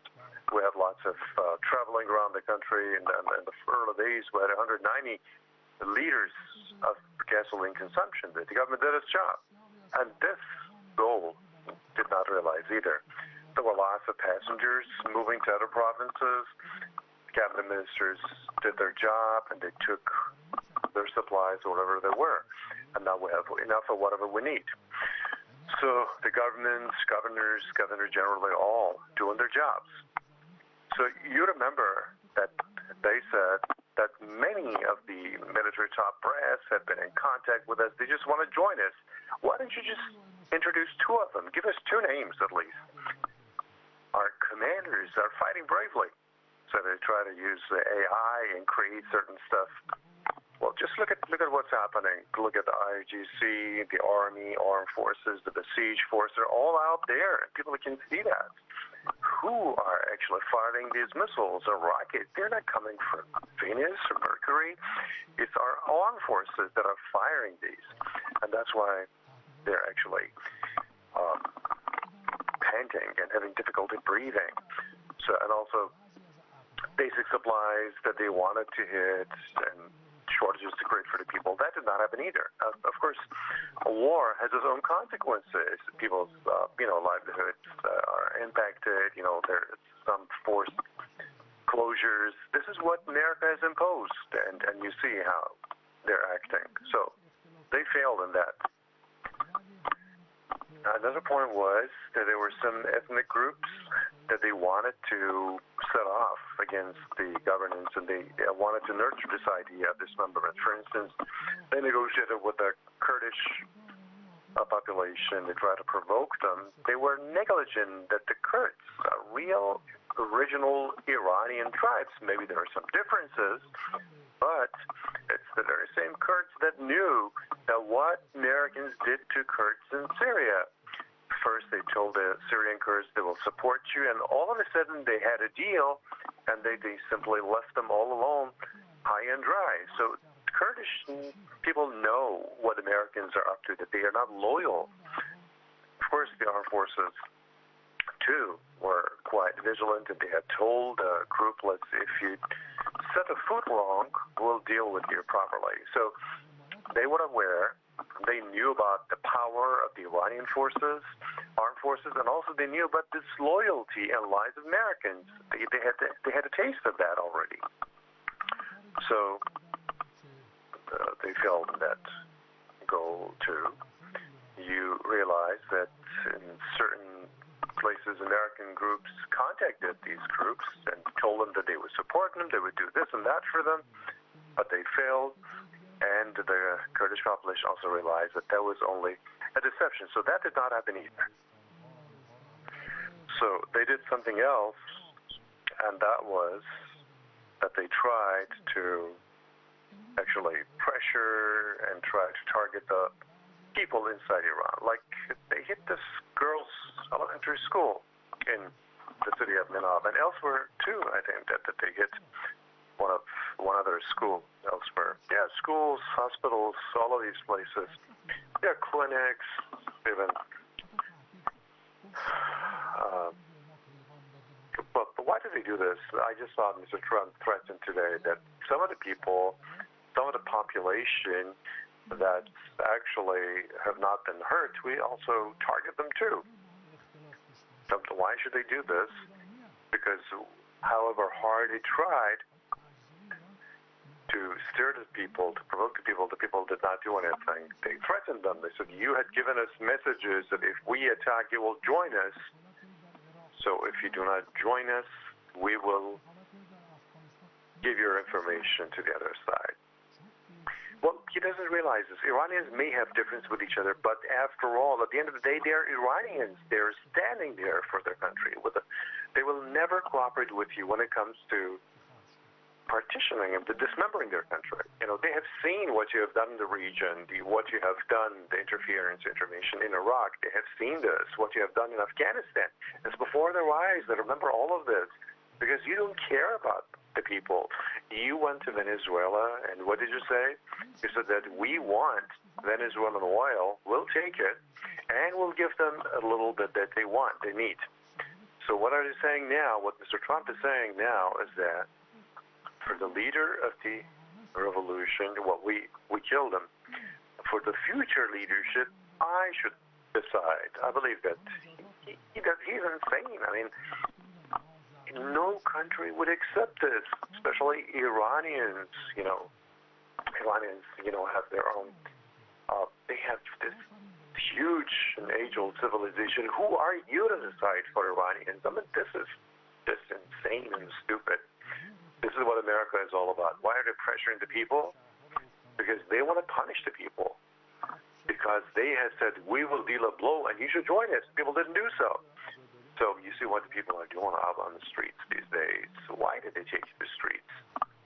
Well done. And this is a source of pride. And then the dignity of the Iranian people. This is maturity that they have shown. This is unprecedented in different cities and provincial centers. You see that 7, 8 nights in a row, people are all out on the streets. They're mourning and they're chanting slogans, through their presence on the streets. This is what the Iranian people have done. I mean, the ploy and the weapon that the Americans wanted to use, the people simply rendered it ineffective. This is a huge asset. Well, yes, there could be complaints, there could be certain issues and differences. That's true. But when it comes to Iran, when it comes to the land, they stand united. They stand together. When they see that they martyred the leader of this country, they didn't want to actually substitute that person with someone. They just wanted to dismember Iran. So this is the understanding that the people have, and they maintain their presence on the stage. And something strange has happened, and that is that they actually, the other side, wanted in this murky water to wreak havoc in Iran totally, and to what the Israel's wanted, they wanted to just realize their wish. I mean, they said that on Monday, before this war, Netanyahu had called Trump and told him that we have some intelligence that if you act at a certain time, we will have our wish realized. realized that Mr. Trump had said somewhere that on the basis of what Trump had said, you know, I was tempted to attack Iran by what I heard. This is what a U.S. president is like. He's talking about temptation. I mean, you have ruined the whole interest of America. See how much cost you have. Costs for the American people. American people should know what costs they are incurring because President Trump was just tempted by Netanyahu. He's saying, and they're saying, that until day 5 or day 6 of the war, there were $1,000 million that we made a loss in the stock exchange. Another huge sum is also adding up to it in the region in South Korea. All of them are facing crisis. Who did this? We were negotiating. There was this temptation, and this is the cost that it has caused. American people should know their statement. American people should know their statement. And how many lives are being lost? I mean, what do you mean? Even their temptation, and then the blood of Americans are being. Well, they're lying that 5 or 6 soldiers are killed. Every now and then they would say that, well, yeah, maybe they had an accident elsewhere, 20 others died. You should know how many Americans have died in this region. I just hear that in one of the countries in the region, a number of them were even taken hostage. So this is the result of your policy. The people of America should be aware of what he has done. This was an important piece of news. Is this accurate? I just heard some countries that a number of U.S. soldiers have been taken hostage. I'm not exactly informed. I just heard about it. So you believe that when it comes to the objectives and the strategic goals that Mr. Trump had, he has failed. Definitely has failed.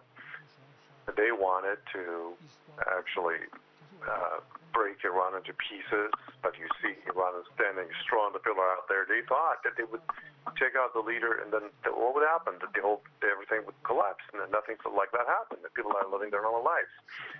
And they're also abiding by the law, and because people know, because people are aware, because people understand, and they understand the contingencies of the situation. They're inspection posts, but nobody is upset. They know they are their own children.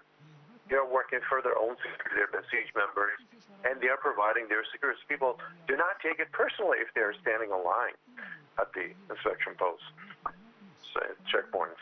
So they wanted to disintegrate Iran, but they themselves are facing differences. Instead of dealing a heavy blow to us, they actually dealt a heavy blow to their own name. The countries in the region sometimes make certain statements, but they know that America does not care about their security. I mean, they are unable. Were they able to provide their security during this war? So they will come to this new understanding. So America is not capable of providing security in the region. So from now on, you will see that things will change, and to the detriment of America. When you do something wrong as U.S. president, this is the result you get. The economic problems they created, their false, power facade is shattered. The loss of lives for their armed forces, and so many other problems that are created. If countries in the region, they're neighbors of ours, they're friendly countries, and they're aware that we never made any aggression against them. During the Iraq-imposed war on Iraq, almost all of these countries were standing by Saddam Hussein. They helped him fight us. They gave him funds. They gave him logistical support, but we did not retaliate. I remember I had gone to visit Sultan Qaboos. It was a private meeting, and he told me that there is an issue I just want to raise here. I told anyone about this, and that's the fact that 1 week before Saddam attacked you, the King of Jordan, King Hussein, called me and told me that Saddam's deputy will call you, and there is about to see a war, another one that's going to happen in the region, and we want you to collaborate. And after a few minutes, he calls him, and he asks him what he wants, and he says that 1 week later we will be in Tehran, and we want you to give us permission from your direction, your land, our fighters would attack Iran. Salnikov was a smart man, so he knew that all countries in the region were standing by Saddam Hussein, and he could not reject this alone. He said, okay, I'll tell the army commander to talk to you. And then he told me, I told the army commander not to cooperate with him. I mean, he did not expressly reject this. This is what the situation was like. I mean, there was this support, huge support for Saddam Hussein, that he thought in a matter of a week, he will find his way and capture Tehran. This is Amirai, the intelligence official of Iraq. He has written a book. Read that book. He was in charge of intelligence of Iraq. He said, 2-3 weeks. U.S. Secretary of State, U.S. Secretary of State, Undersecretary of State went to visit Saddam Hussein. They sent him there. They said, we'll give you his support. You just invade Iran. We give you AVEX. We give you everything. This is what the situation was like. And the countries in the region almost were supporting Saddam Hussein at that time. Now, did we attack Saddam or did he attack us? Why did countries in the region support Saddam at that time? And later on, when Saddam invaded Kuwait and then Saudi Arabia, we could have retaliated at that time. We did not support Saddam. We supported Kuwait and Saudi Arabia. We said Saddam should not have attacked these two countries. And when America attacked Iraq, again, and then we supported Iraq. We said America had no right to attack Iraq. We never retaliated because we're neighbors, because they're our friends. But if in this war, they're going to give bases to Americans so their fighter jets could come and hit us, we have already told them we would hit and target their bases. We didn't lie. We said that directly. That's not right. They are the ones who should have stopped. Regional states, they should not tell us that we are your friends and then do this. I mean, a while ago, there was this regional leader I was talking to, and he said that after years, we realized that we cannot trust America. The main issue of the region is Israel. So if you believe in this, why do you do something? Israel has attacked this. Why do you let them use your bases against us? This is the right of Iran. When the enemy is using bases in the region to attack us, it's our right to respond. Will this last? Will this policy continue? Yes, it will continue. And I believe there are some chief here, and then like the Azerbaijan Republic, for instance, there was a drone that hit Afghanistan. Why should we do that? I mean, we told them, why should we do this? I mean, Israel is doing this and making conspiracies. There are some countries, Israel is trying to set them off against us. What do we have to do with Azerbaijan Republic? I mean, if Israel does anything using these countries and they can invasion against us, we will deal with them properly. But we have no issues with countries in the region. We are in negotiations with them. We tell them that you're our friends, you're our neighbors. We are never been pessimistic. We never wanted to capture any part of your soil, nor do we want to put you to any kind of trouble. You know that. You should have stopped them. I mean, one or two countries have said that we will have stopped them. And said, we don't think that you can do that. But we said, okay, fine. If you stop them, no problem. It's fine with us. So we'll wait and see if they're able to stop them.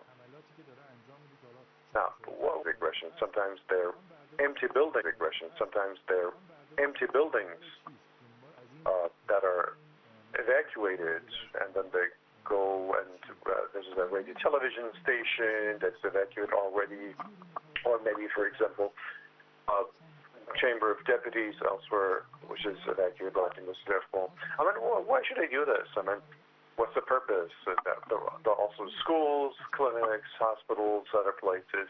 Why are they trying to pursue? I mean, why should they hit? I mean, the pattern of the place they hit.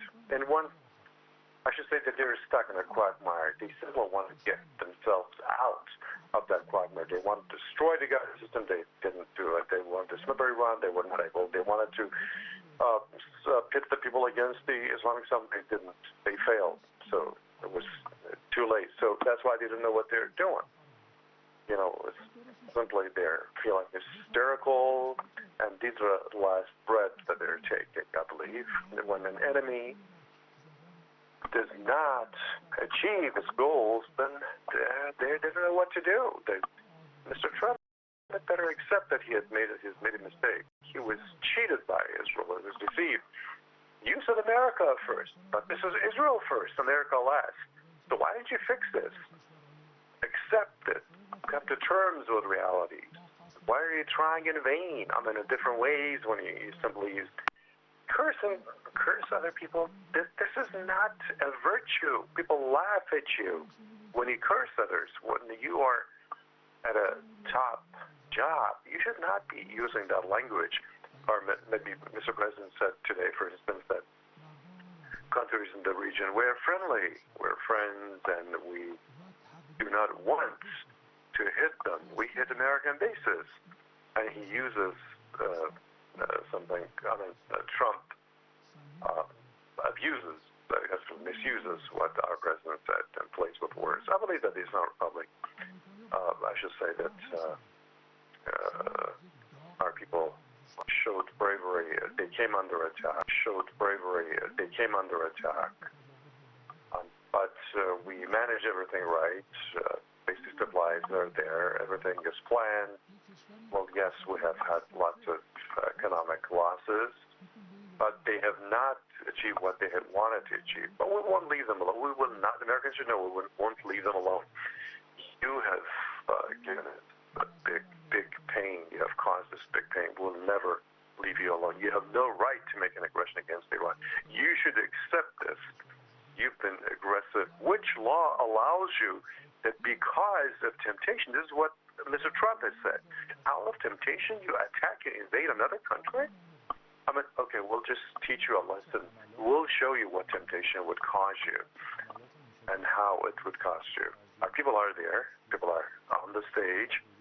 Our officials are standing united together. There is no difference at any level, at any echelon in the country. In fighting against Israel and America, we have no differences, and we do not allow them to get rid of this. They need to pay the price for this. Not as for our attacks on restaurants, when it comes to our drone attacks and missile attacks. What's your assessment in the past few days about trying these with a regime or American bases? Well, the thing is that the release aired. I just hear it in Israel. There are lots of reporters and journalists that are banned and said that you should leave because they're scared, because the scale of Iran's strikes have been really painful. So they want to actually try to limit everything, show their limited scale of everything that's happening. Well, inside America,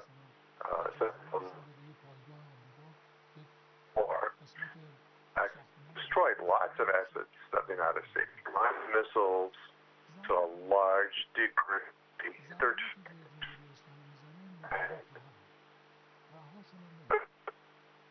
They have the heavy blows. U.S. Some of them have been aired and shown, like Al Jazeera showed that it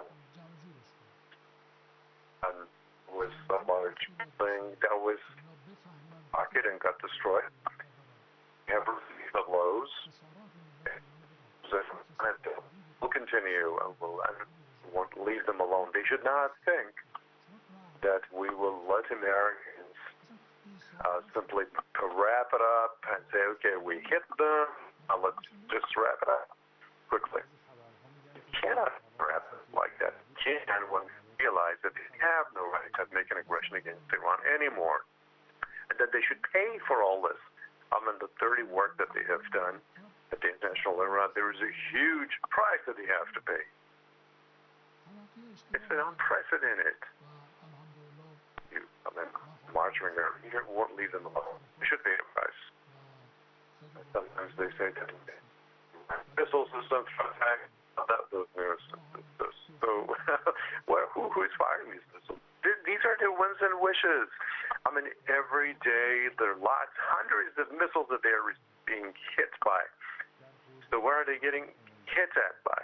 So this is we have our own arsenal that are working properly. We are acting wisely and seriously, using our missiles and drones, and we have said that they need to be punished. The aggressor must be punished, and this is the people's expectation of us, and they are right.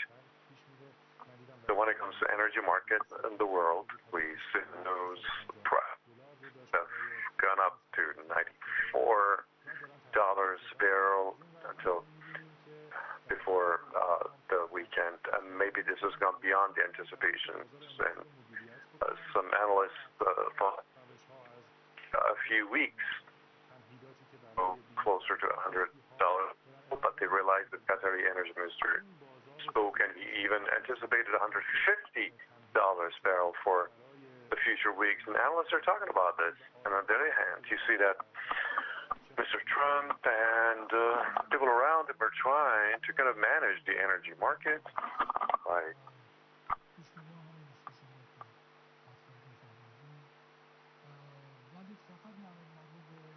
different ways. Let's say ensuring, for example, the ships and vessels, or different other ways. What's your anticipation of this month? Do you believe that Mr. Trump's measures to manage and to bring tranquility to the world markets and energy markets, would that work? Well, the issue of energy is an important issue that you just mentioned, and these are the anticipations that you just raised. But it does not only relate to energy, it's also the stock exchange. So it's the energy market, and there's also, there's this economic quake, actually. The transportation, air transportation is disrupted. When you hit us, we have to respond to you. So this is what the result of what they have done. This is insecurity. This is the nature of this war, insecurity. So there's disruption in air transportation, in maritime transportation. We did not close the Strait of Hormuz. It's naturally closed because there is confrontation. Nobody is allowed to pass. They attack our boats. We have to attack their boats. They attack our warships. We attack their warships. So the region is insecure. When you have your commodity and cargo on your ships, you cannot leave this region. So there is disruption in maritime trade and transportation. So I believe there is this international global misunderstanding that has caused this war. There are lots of ramifications of this war. It is not only confined to Iran. There is this it's a lesson for others to learn not to do anything like this. Mr. Trump, he had a good feeling about what he did in Venezuela. He thought he could repeat it, but this is not the same. He has to pay the price for what he has done. He has killed our leader. He has martyred our leader. We won't let go of him. He killed our people. More than 1,000 of Iranians have been killed. It's not anything we could let go of easily. We should retaliate and pay them the same coin.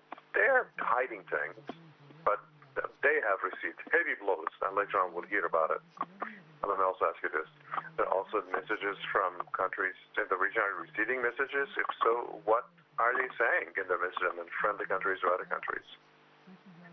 Well, we're used to this.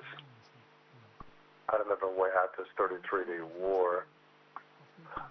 In the first 2-3 days in the city of Bonn, there was a conference, and there was this lady, a foreign minister, at that time, U.S. Secretary of State, and Italian Prime Minister also invited me to attend that conference. We didn't take part, of course, but there were countries in the region that you should stop this war, and that time, Ms. Rice said from America that that's not the time. He thought that Hezbollah week went past. The second week came. They realized this is an uphill battle. So countries in the region try to contact them frequently and tell them we want to mediate and do this and that. And that's the same thing's happening now. is being repeated now. So we won't welcome the extension of the war, but when an aggressor makes an aggression, he needs to be punished. I'm not saying the countries in the region, maybe they have their good intentions, no doubt about it. Well, yes, they have made contact. Some of them, of course, they sound that they have been already instructed. But they should know that they cannot simply say that what Mr. Trump has said, that on that basis, I mean, he should realize that he has made a big mistake. He needs to be punished. And the Iranians won't leave him alone until he's punished. Now, in interviews of some European officials, we see some change in rhetoric compared to past weeks and months, like German Chancellor. There's this change of heart that whether the war is fruitless or fruitful. Some countries are saying that we have not taken part in this war. And do you take these as signs and signals from the war? I mean, we have told our European friends already that if you take part in the war, we'll have to enter a conflict against you too, and they know it. We don't want this to happen, but if they want to do so, we have no other way. We have to retaliate. But I believe that the Europeans did not heed Trump, and they are right, because he's not loyal when it comes, on different occasions he has humiliated Europeans. In the Davos summit, for instance, he humiliated Europe. You would, after the World War, you would have spoken German now in this summit. He humiliates Europeans after Saudi Arabia. I mean, this is what Trump is all about. I mean, Europeans accepted that bond that they have among Western countries. That bond is not dependable. In this national security document, Americans said that Europeans have some civilizational issue. I mean, it's so humiliating. It's the Europeans that actually created America. But this is what America is commenting about Europe. Even a close ally like UK, the Prime Minister did not accept to cooperate with them. And this shows that Europeans have come back to their senses and they have realized that they should not be cheated by this naive man. I mean, he said that he receives a phone conversation, he gets tempted, and he starts a war. I mean, so Europeans have the right to think of their national interests, and I accept that Europeans have been wise in this situation. So I have a number of other questions regarding the Provisional Leadership Council. We have heard on the news that some meetings have been held, and I just saw that you were also attending one of the meetings. If you could tell us about the regular meeting of the Leadership Council and how it's going on and how things are moving forward. I believe that one important thing that we've already anticipated in the Constitution is there's this vacuum of leaders in the country. What kind of mechanism and structure would there be to fill this vacuum so the next leader is elected? Now, that mechanism is in Constitution 111 article. So you see the makeup of the council, the president, the judiciary chief, and somebody else, theologian. So they form the Leadership Council. They have heavy responsibility, especially at the time of war. Leading the country through the war is also part of the responsibility of the leadership. The council is not responsible. I attended one or two meetings to offer a report about the war situation and what our armed forces are doing. I reported to the Leadership Council, and there were some measures, so we also relayed. And regarding what the new leader would be actually picked after the holding of a meeting by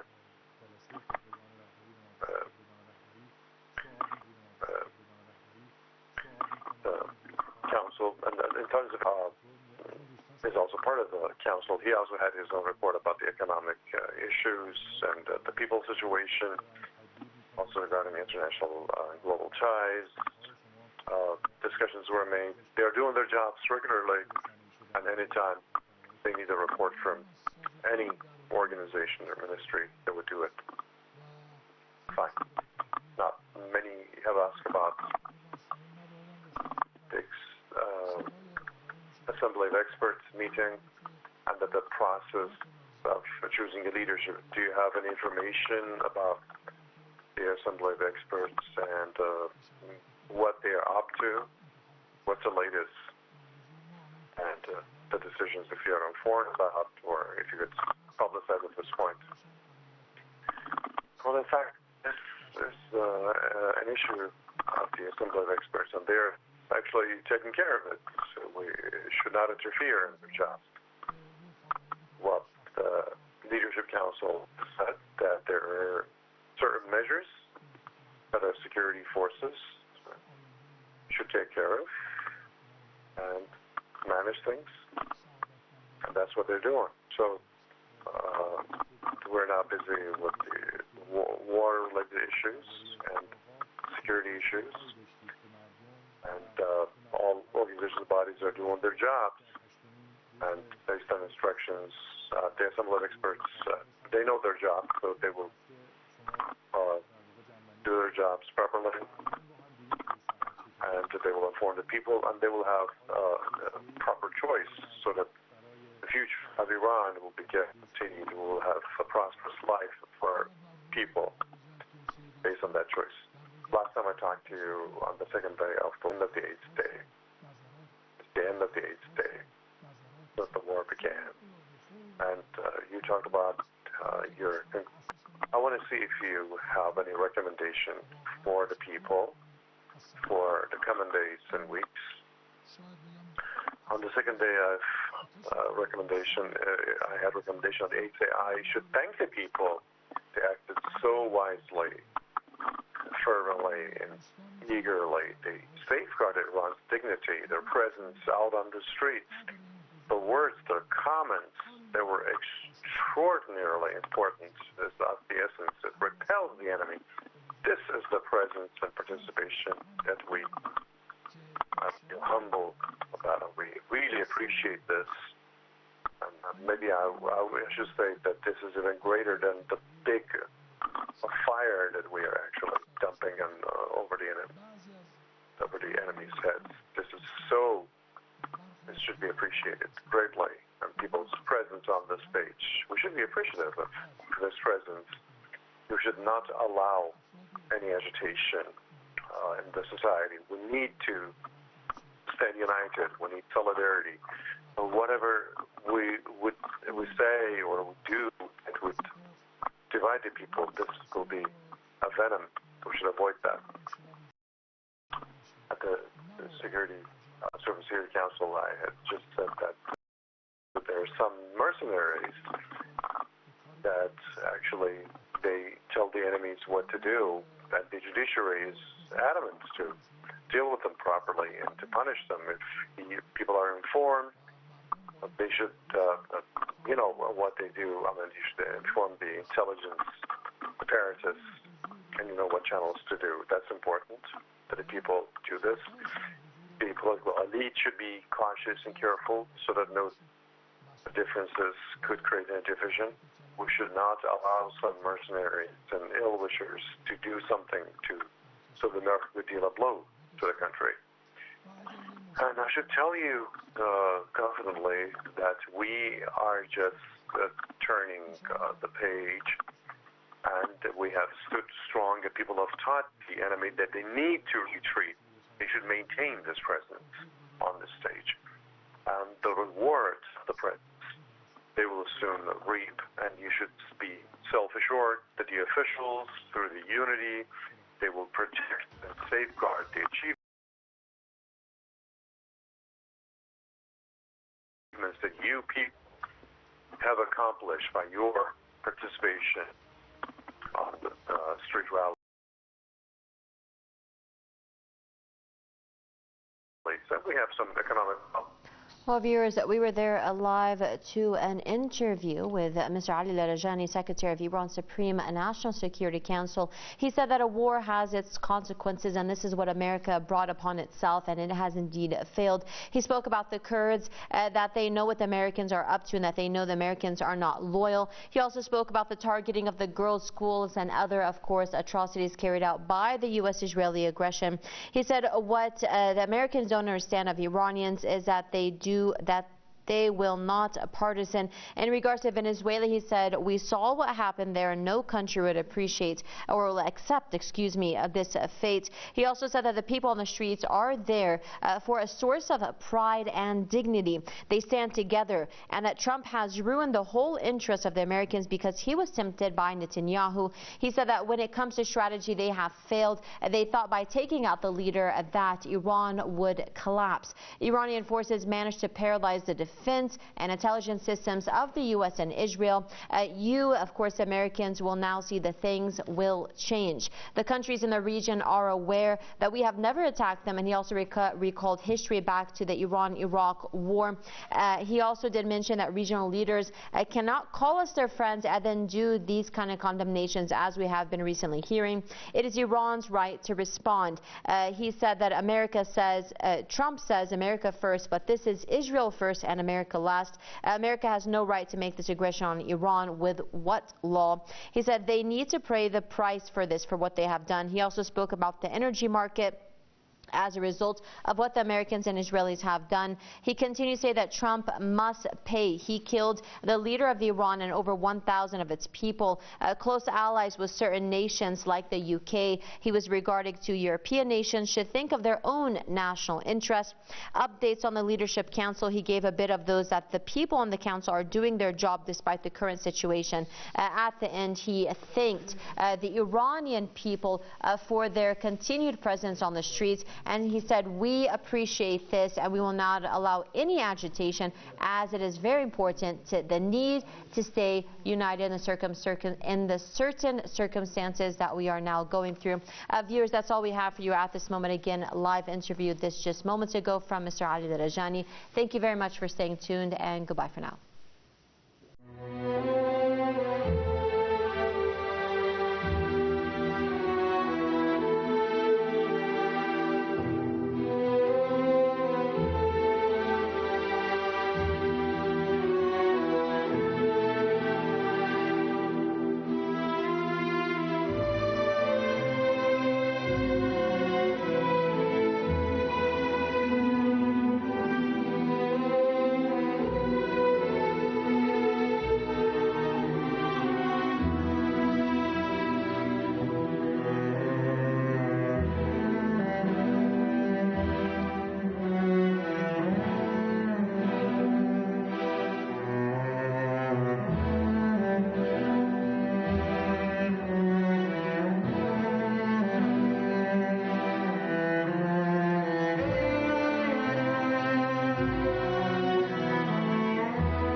September the 27th, 1980, Ayatollah Khamenei was leaving for the front. اوایل جنگ من چون احساس کردم که نیروهای نظامی ما بسیار کم هستند و ضعیف هستند، برای اینکه بتوانیم همون عده نیروهایی که هستند رو روحیه‌ای بدیم و افراد دیگه‌ای رو هم از مردم دعوت کنیم که حکومت کنن، من از امام اجازه گرفتم و رفتم جده. The pilot said that they have reached the sky of Ahvaz city, but nothing was visible down there. Even though it was nighttime and the city lights should have been seen from above, below them, nothing but absolute darkness could be seen.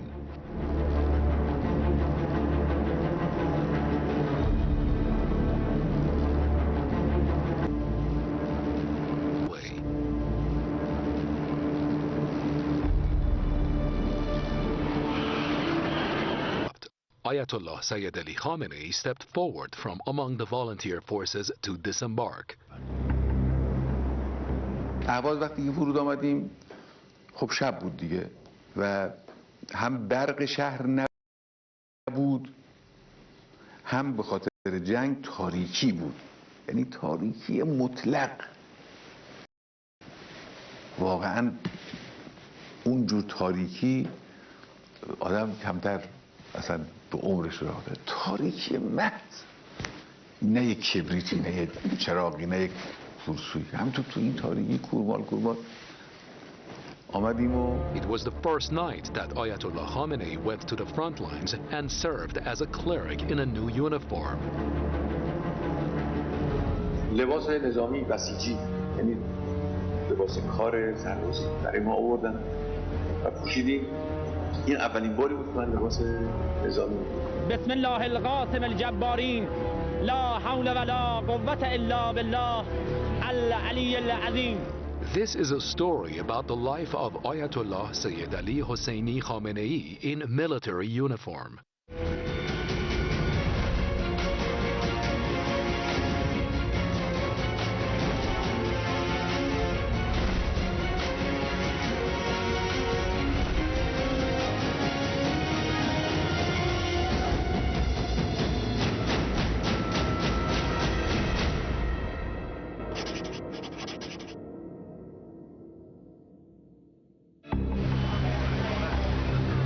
September the 22nd of 1980, the day the Ba'athist regime invaded Iran, Ayatollah Khamenei was at the General Factory. There, he decided to go to the Army's Joint Chiefs of Staff headquarters. They were waiting for him there. But this time, not in the usual buildings, he was taken to the war room. Everyone was in the war room. رفتیم اونجا که رفتم دیدم همه جمعن اینجا. آقای بهشتی، آقای رجایی، آقای بنی صدر، آقای هاشمی، همه بودن. همه دوستان ما معلوم شد که در این فاصله که این اتفاق افتاده همه خودشون رسوندن اونجا. فرماندهان نظامی. At that moment, it was reported that 10 or 12 other airports in the country had been bombed. The meeting was filled with commotion. Ayatollah Khamenei asked the then commander of the Air Force, Colonel Fakhuri, why they had not taken any defensive action. Enemy planes should not have been allowed to come to Tehran without being intercepted. من وقتی که وارد شدم تو اون سالن یه اتاق بزرگی بود که میزی در وسطش بود و دور اون میز همه جمع شده بودند و یه نفر بهشون توضیح میداد و اینها. مرحوم فکوری همچی خورد جلو من. بهش گفتم که آقای فکوری پس کو پدافنداتون؟ توقع نداشت که حالا من همچی لدل ورود بپرسم که واقعا برای من خیلی جای سوال بود که هواپیمای عراقی بتونه از مرز تا اینجا بیاد پدافند ما هیچ عکس العملی نشون نده. Fakhuri had no answer. At that moment, all the commanders were worried. Ayatollah Khamenei suggested that if the military commanders were so worried, the people must be even more concerned, and the first task of this council should be to give morale to the people. Everyone welcomed the idea. They unanimously asked Ayatollah Khamenei to write a message in his own pen and to read the message to the Iranian people on the radio in his own voice. آمدن تو همون راهرو اونجا که اینا تو این سالن مشغول مذاکره بودن، راهروهایی بود که به جاهای دیگه متصل بود. رفتیم تو همون راهرو اونجا دیگه، این مجال این که بریم یه اتاق خلوتی یا جایی پیدا کنیم نبود. راهرو اونجا یه صندلی گذاشتن، من نشستم و میکروفون جلو من گرفتم. من اون بیانیه‌ای که نوشته بودم همون رو خوندم. بسم الله الرحمن الرحیم. ملت مسلمان و انقلابی ایران، برادران و خواهران، دولت دست نشانده و مزدور عراق تجاوز هوایی را به حریم جمهوری اسلامی ایران آغاز کرده و به چند پایگاه هوایی حمله نموده است. ما تاکنون نخواسته بودیم حمله را آغاز کنیم، اما ارتش جمهوری اسلامی تجاوز این بعثی‌های دستنشانده را تحمل نمی‌کند و درس تلخی به صدام خواهد داد. مردم عزیز ما باید خونسردی و متانت خود را حفظ کنند. هر گونه شایعه را که احیانا ضد انقلاب منتشر می‌کند نفی کنند. به پادگان‌های نظامی نزدیک نشوند و در انتظار لحظه انجام مسئولیت همگانی که از سوی رهبر عظیم الشأن محول خواهد شد باشند. همکنون نیروهای رزمنده ارتش جمهوری اسلامی ایران در زمین و هوا و دریا به نبرد سرگرمند. نتایج متعاقباً به اطلاع ملت ایران خواهد رسید. السلام علیکم و رحمت الله. This voice reached the people's homes in those moments of fear and distress. That same night, Imam Khomeini's first message was broadcast on the Islamic Republic of Iran radio and television. این حرفی است که ما با ملت ایران داریم که اینها با آرامش بدون اینکه اصلاً خوفی از چیزی داشته باشن، خوفی در کار نیست، اصلاً چیزی نیست این که خوف داشته باشد. یک حرف با ملت ایران است که هم خونسردی خودشون را حفظ کنند و هم از این شایعه سازها را جلوشون بگیرند و هیچ اعتنا به شایعه ها نکنند. من خودم تماس دارم و همه مطالب پیش من میاد و من امروزم آقای رئیس جمهور آقای نخست وزیر آمدم اینجا گزارش دادم اینجا. The fact was that as ordered by the Imam, the Air Force was preparing for a tough response to Saddam's regime. On September the 23rd of 1980, about 140 Iranian fighter jets under the command of Colonel Fakouri bombed enemy targets.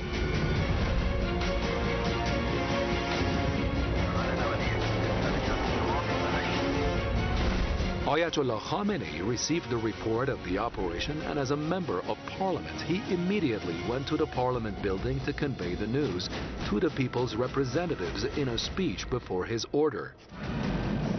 من رفتم مجلس، چون من نماینده مجلس بودم دیگه. بسم الله الرحمن الرحیم. رفتم مجلس، از من خواستن که گزارشی من بدم. بنده اون چی که عرض میکنم گزارش های از صبح تا نیم ساعت پیشه که ما در مرکز فرماندهی ستاد بودیم.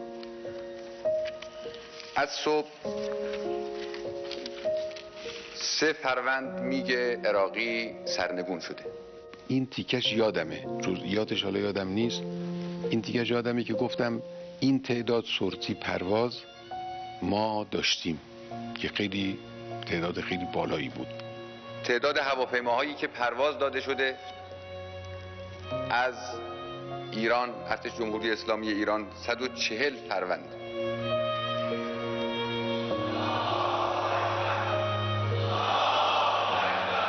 که برای نماینده ها خیلی جالب بود.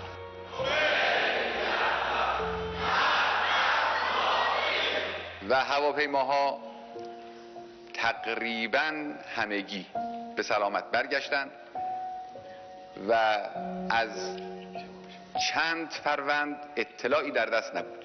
البته اونطوری که صاحب نظرها اظهار می‌کردند چیزی شبیه معجزه است.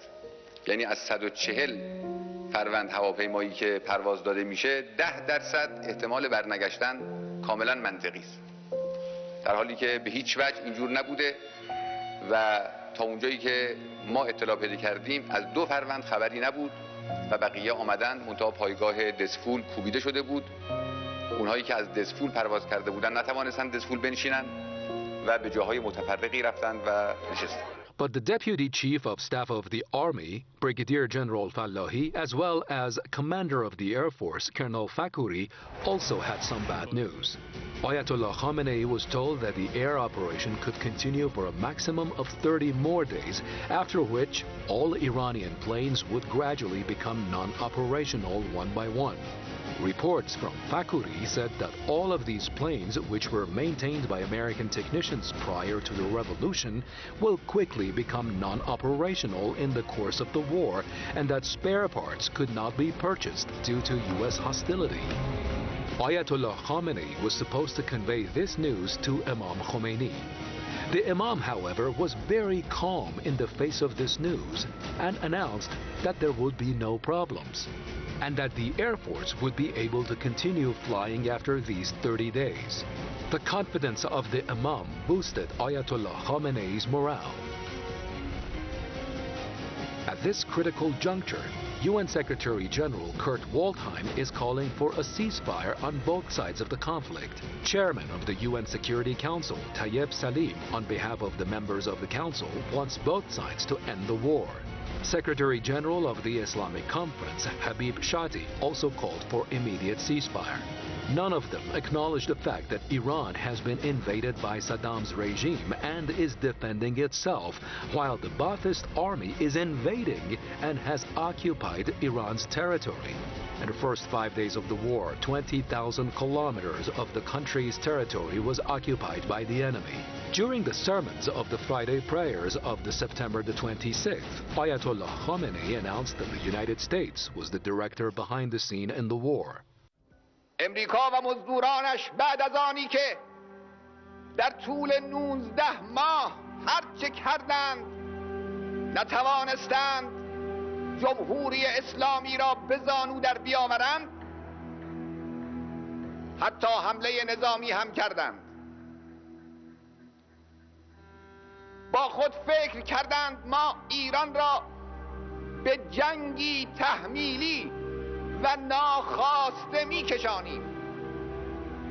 به سراغ صدام حسین احمق جاه طلب مغرور بدبخت رفتند. Although Ayatollah Khamenei was the Friday prayer leader of Tehran, the representative of the people of Tehran in the parliament, the representative of the Imam in the Supreme Defense Council, and the head of the Imam's advisory office in the army, he was very eager to be present on the war front. شنیدم دستگاه تبلیغاتی مزدور عراق پیغام داده است و سخن پراکنده است که چرا اونها که میگویند خودشون به میدان نمی آیند و شنیدم اسم مرا آورده است. ما میدان آمدنمون مانند میدان آمدن خائن و کافری چون صدام نیست. ما به سوی میدان جنگ پرواز میکنیم. اون روزی که امام اشاره کند و اجازه دهد من اول کسی خواهم بود که به میدان خواهم رفت. Finally, September the 27th arrived. At 9 o'clock in the morning, Bani Sadr came to Imam Khomeini to give the worst possible news. The maximum resistance of the army against the enemy was only 1 week, he predicted, and after that, there was no more ammunition. He presented the report within only 15 minutes and then hurried away from the Imam under the pretext of welcoming the President of Pakistan, who was scheduled to arrive in Tehran at 4:30 p.m. At 10:30, the rest of the country's officials and commanders gathered with the Imam. On that day, the Imam announced that surrender was simply not an option and that the defense would continue as long as Iranian territory was in the hands of the enemy. The Imam said that even if the enemy enters the cities of Iran, people will continue to resist. This was Imam's explicit opinion about the war, which provided a good opportunity to fulfill Ayatollah Khamenei's wish, that is, joining the front. He went to see the Imam and asked for his permission. رفتم خدمت امام، رفتم اونجا دیدم اتفاقا آقای چمران هم اونجاست. چمران هم برای کار دیگه آمده بود، برای این قضیه نیامده بود. یه قضیه صحبت جنگ شد و مسائل گفتیم اینا. من بعد به امام گفتم آقا من به نظرم رسیده وجود من در جبهه الان مفید. گفتم که چه فایده هایی میتونه داشته باشه. من خواهش میکنم شما اجازه بدید که من برم جبهه. ایشون همچنین در اولین کلمه بدون هیچ چیزی گفتن خیلی خوب، مانعی ندارم. یعنی هیچ اصلا مخالفتی مقاومتی نکردم. من خیلی خوشحال شدم. همچنین باورم نمیومد که این زود. Seeing this scene, Dr. Chamron also decided to accompany Ayatollah Khamenei.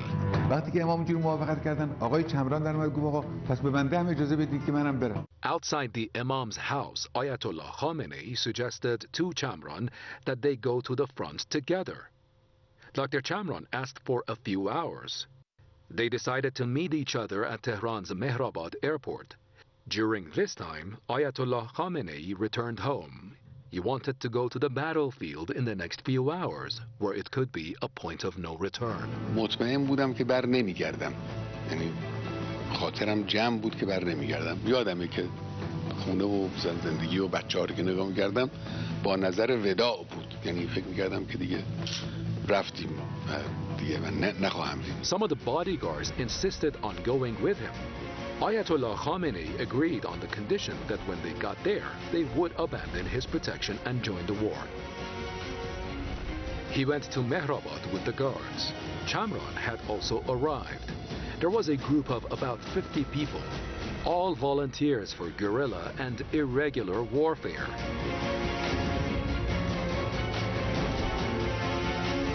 Their plane took off in the afternoon and flew to Ahvaz.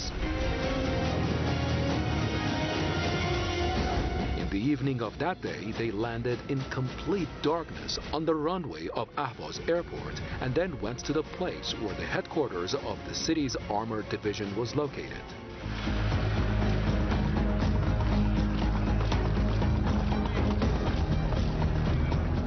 The commanders did not have good news. It was clear that the enemy was only 12 kilometers away from reaching the city of Ahvaz, the heart of Khuzestan province. If Ahvaz fell, Khuzestan would be lost. The situation of the defense forces in Ahvaz was disappointing and they were not ready for any operation. The first task that Ayatollah Khamenei felt was necessary at that moment was to organize the Ahvaz defense forces. A decision had to be made. Dr. Chamron had also decided to go and identify the enemy. The guerrilla forces that came with Dr. Chamron were getting prepared. It was at that moment that Ayatollah Khamenei decided to go toward the enemy tanks with Chamron. وقتی که بنا شد که برم به ذهنم رسید که خب با این قبال عبادی که نمیشه رفت جبهه، لباسمو عوض کنم. با چمران مشورت کردم. گفتم آقای چمران چطور من لباس ارتشی بپوشم بیام؟ گفت خیلی عالیه، خیلی خوبه. منم معطل نکردم، رفتم یه لباس سربازی برداشتم و لباس اولی هم لباس خیلی گله گشاد ناسازی بود و هیچی شدیم نظامی. It was in the last hours of the night of September the 27th, 1980 that Ayatollah Khamenei went to the front line with Chamron's forces.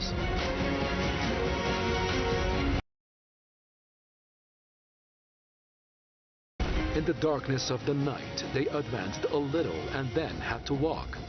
After a short walk, they reached a point where the sound of a tank could be heard. It turned out that they were only 500 meters away from the enemy's base. Chamron, who identified the area, ordered the troops to return. It was early in the morning when they reached the barracks of the 92nd Division in Ahvaz. The military personnel were both surprised and happy to see Ayatollah Khamenei in military uniform. In the morning of the same day, that is September the 28th of 1980, some military commanders came to Ayatollah Khamenei with an offer. If Iran dumped water in the plains of the western region of Ahvaz, the movement of the enemy's tanks would be impossible. Ayatollah Khamenei agreed, and preparations were made for an artificial flood against enemy tanks. But there were other issues as well. Ayatollah Khamenei and Chamron set up the irregular warfare headquarters. Popular forces and nomads from all over the country registered in his headquarters to go to the front and defend the country. گروه‌های مختلف نظامی از اهم از ارتش، سپاه، بسیج و بسیج عشایر برای حمله بزرگ آماده میشن. But regulating the work of this headquarters required the selection, training, and the adoption of security measures. Under the supervision of Ayatollah Khamenei, Colonel Salemi was put in charge of the headquarters. The command of the forces was also given to Dr. Chamran. On the 29th of September, bad news arrived. The enemy was approaching Ahvaz from Hamidiyeh. Hamidiyeh was located 23. There was no time to hesitate. The Imam had sent a message. Are the young people of Ahvaz dead? This message increased the presence of the people to defend the city. On September the 30th, the head of the Khuzestan Water and Electricity Organization reviewed and approved a plan to release water in the south of Hamidiyeh. The plan was immediately implemented under Ayatollah Khamenei's command at the Irregular Warfare Headquarters. The plains of the area were suddenly flooded. The water subsided after a while, but the enemy tanks were stuck. As night fell, a group of 40 IRGC members prepared for an operation that was to take place that night. Ali Qayyur was in charge of the operation. He was trained as an Air Force Special Force in Germany and Italy. He joined the IRGC when the revolution took place and took over the military training of the Revolutionary Guards.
September the 27th, 1980, Ayatollah Khamenei was leaving for the front.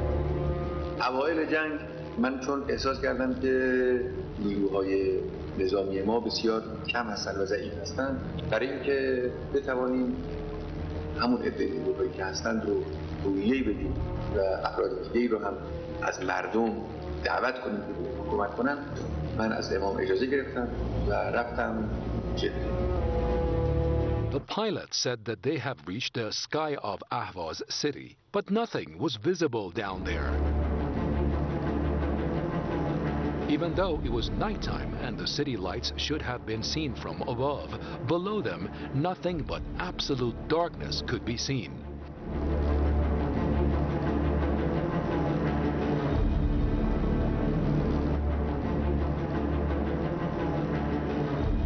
Everyone on the plane held their breath in utter silence as the plane slowly lowered its altitude and landed on the runway.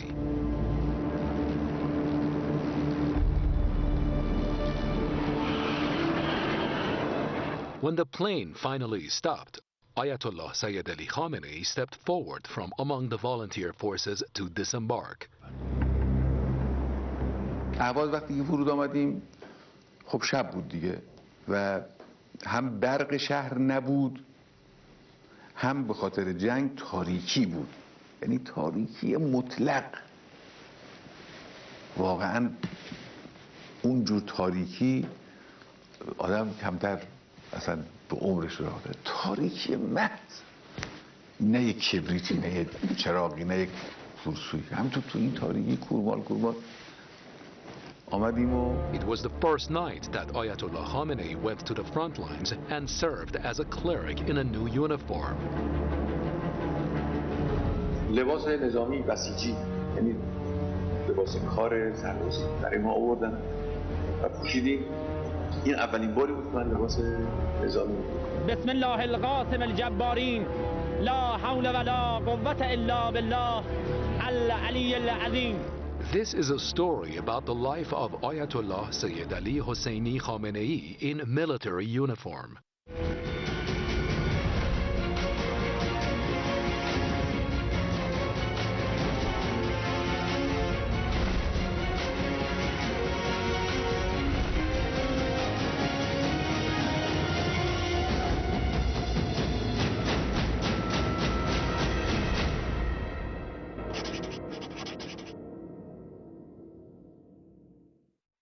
With the implementation of the water plan, the enemy tanks had lost their ability to move, and now it was time for an offensive. By morning, the enemy tanks were destroyed by these forces one after another.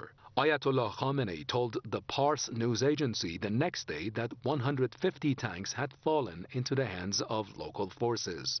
ما در منطقه‌ای هستیم که تانک‌های متجاوز عراقی به دست برادران مسلمان و متحد و سلحشورمان افتاده و ما در طی راه که می اومدیم چندین تانک رو داشتن به شهر می بردن و چندین تانک آتش گرفته بود و اونها رو منفجر کرده بودن و در طی مسیرمون همکنون چندین تانک اینجا هستش که در نزدیکترین جای اهواز 12 کیلومتری که نیروهای متجاوز عراق شهر اهواز را میکوبیدن ما شبانه به اونا کمی کردیم. تمامشون اینجا صحیح و سالم هستن و یک تعدادشون رو به غنیمت دارن میبرن. بینندگان ارجمند، این نیز دو تانک از تانک‌های ارتش مزدور و متجاوز و متخاصم بحث عراق است که به تصرف برادران ارتشی ما درآمده است.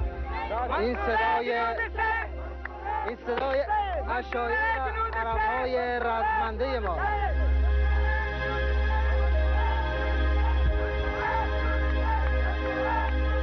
Ayatollah Khamenei returned to Tehran on the weekends.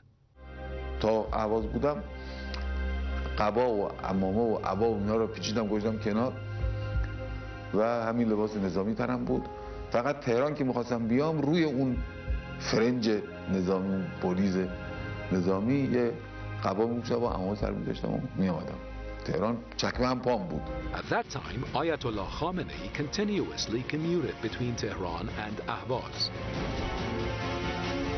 از اهواز که مثلا من میامدم موقعی که اهواز بودم مستقیم میرفتم از فرودگاه یک سره میرفتم جماران، میرفتم با امام ملاقات میکردم، صحبت میکردم، وقت نمیگرفتم. اون چی که به نظرم میامد که باید به امام بگم میگفتم. این کارا رو کردیم، این کارا رو میکنن، این چیزایی خوب وجود داره، این چیزایی بد وجود داره. یه چیزایی رو به ذهنم بود به امام میگفتم، امام هم گوش میکردن، گاهی توصیه میکردن، نظری میدادن. Another one of Ayatollah Khamenei's activities in Tehran was attending the Friday prayers. دشمن طمع بسته بود که شاید ما ارتش نداشته باشیم یا داشته باشیم و متعلق به این انقلاب نباشد. امیدوار بود که ارتش همچنان دنبال تصورات و تفکرات ضد اسلامی یا غیر اسلامی و ناسیونالیستی خشک باشد، اما دید که ارتش ما مسلمان است.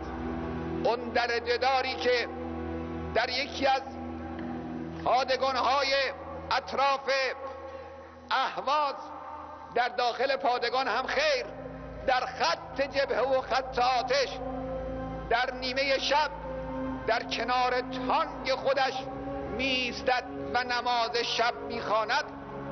چیزی که من به چشم خودم دیدم این را نمیتوان یک ارتشی به حساب آورد که به اسلام و انقلاب وفادار نیست. But there were problems in Tehran. Bani Sadr was the chairman of the Supreme Defense Council. The meetings of the Supreme Defense Council in 1980, 5 months before the start of the imposed war. This was while there was constantly news being reported from the borders that the enemy forces were taking military formation. But on October the 12th, the Imam ordered a decree to Ayatollah Khamenei and Dr. Chamran specifying his expectations of the council. After this, Bani Sadr was forced to hold the first meeting of the Supreme Defense Council the very next day in Tehran. Bani Sadr also opposed the IRGC's presence in the war, saying that if the Revolutionary Guards wanted to be included in the defense forces, they should not act as an independent force. But he himself was not well acquainted with the army and its atmosphere. In this situation, Ayatollah Khamenei and Dr. Chamran pursued the strategy of relying on the popular forces to defend the country. The irregular warfare headquarters was only part of the strategy. Other groups, large and small, were also present. هیچ وجه هم قبول نمی‌کنیم که کسی بخواد مداخله با کشورمون بکنه. تو اون آخرین قطره خونمون هم حاضر هستیم بریزیم. پای وطنمون. شما بچه‌هاتون هم هستن؟ بله خودم هستم، بچه‌هام هست، شوهرام هست، برادرانم هست، همه به هم هستیم. چی موندی تو شهر؟ که کمک کنیم به مردم. کسایی که موندن. چیکار می‌کنید؟ تو چه کمکی دست چیزی که گیرمون میاد نباید خودمون تنو بخوریم، باید به زیاش هم بدیم به مردم.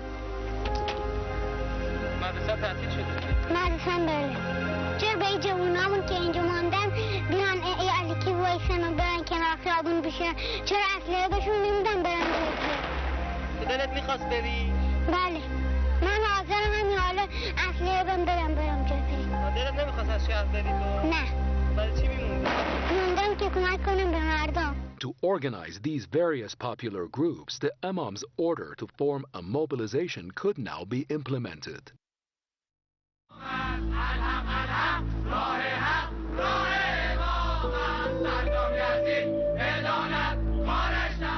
In the early days of the war, Ayatollah Khamenei personally saw the result of the formation of the Basij popular forces. یکیش این است که یه شب من داشتم تو اتاق خودم نماز میخوندم، دیدم از این اتاق بغلی صدا میاد. تو اتاق من داشتم نماز میخوندم، اینم داشت تو همون اتاق تلفنی با تهران صحبت میکرد. من نمیدونستم با کی صحبت میکنه و نمیشناختم این کیه. لباس نظامی چون تنش بود خیال میکردم یه مثلا درجه داری یا افسری چیزی باید باشه. دیدم داشت صحبت میکرد ترکی با خانوادهش. یک مردی دیدم اونجا داره ترکی صحبت میکنه با زن بچه‌ش با تهران. خیلی من تحت تأثیر این صحبت قرار گرفتم. داشت میگفتش که گجه گدجا و قناخلقا، امشب میخوام برم مهمانی قناخلقا گدجا، میخوام برم. منظورش این بود که میره. بله فهمیدم که امشب عملیات میخوام برن. این داشت با خانوادهش در واقع به زبان نچندان مضطرب کننده خداویسی میکرد. اگه برنگشتم خلاصه بچهای ما اینها برسید بهشون. خیلی من منقلب شدم. دیدم اینطوری مردی داره عازم بر مرگ و بر شهادت و اینها داره میره. بعد پرسیدم که این کیه؟ گفتن این حاج صادق عبدالله زاده است که کسبه بازار بود، بعدم شهید شد.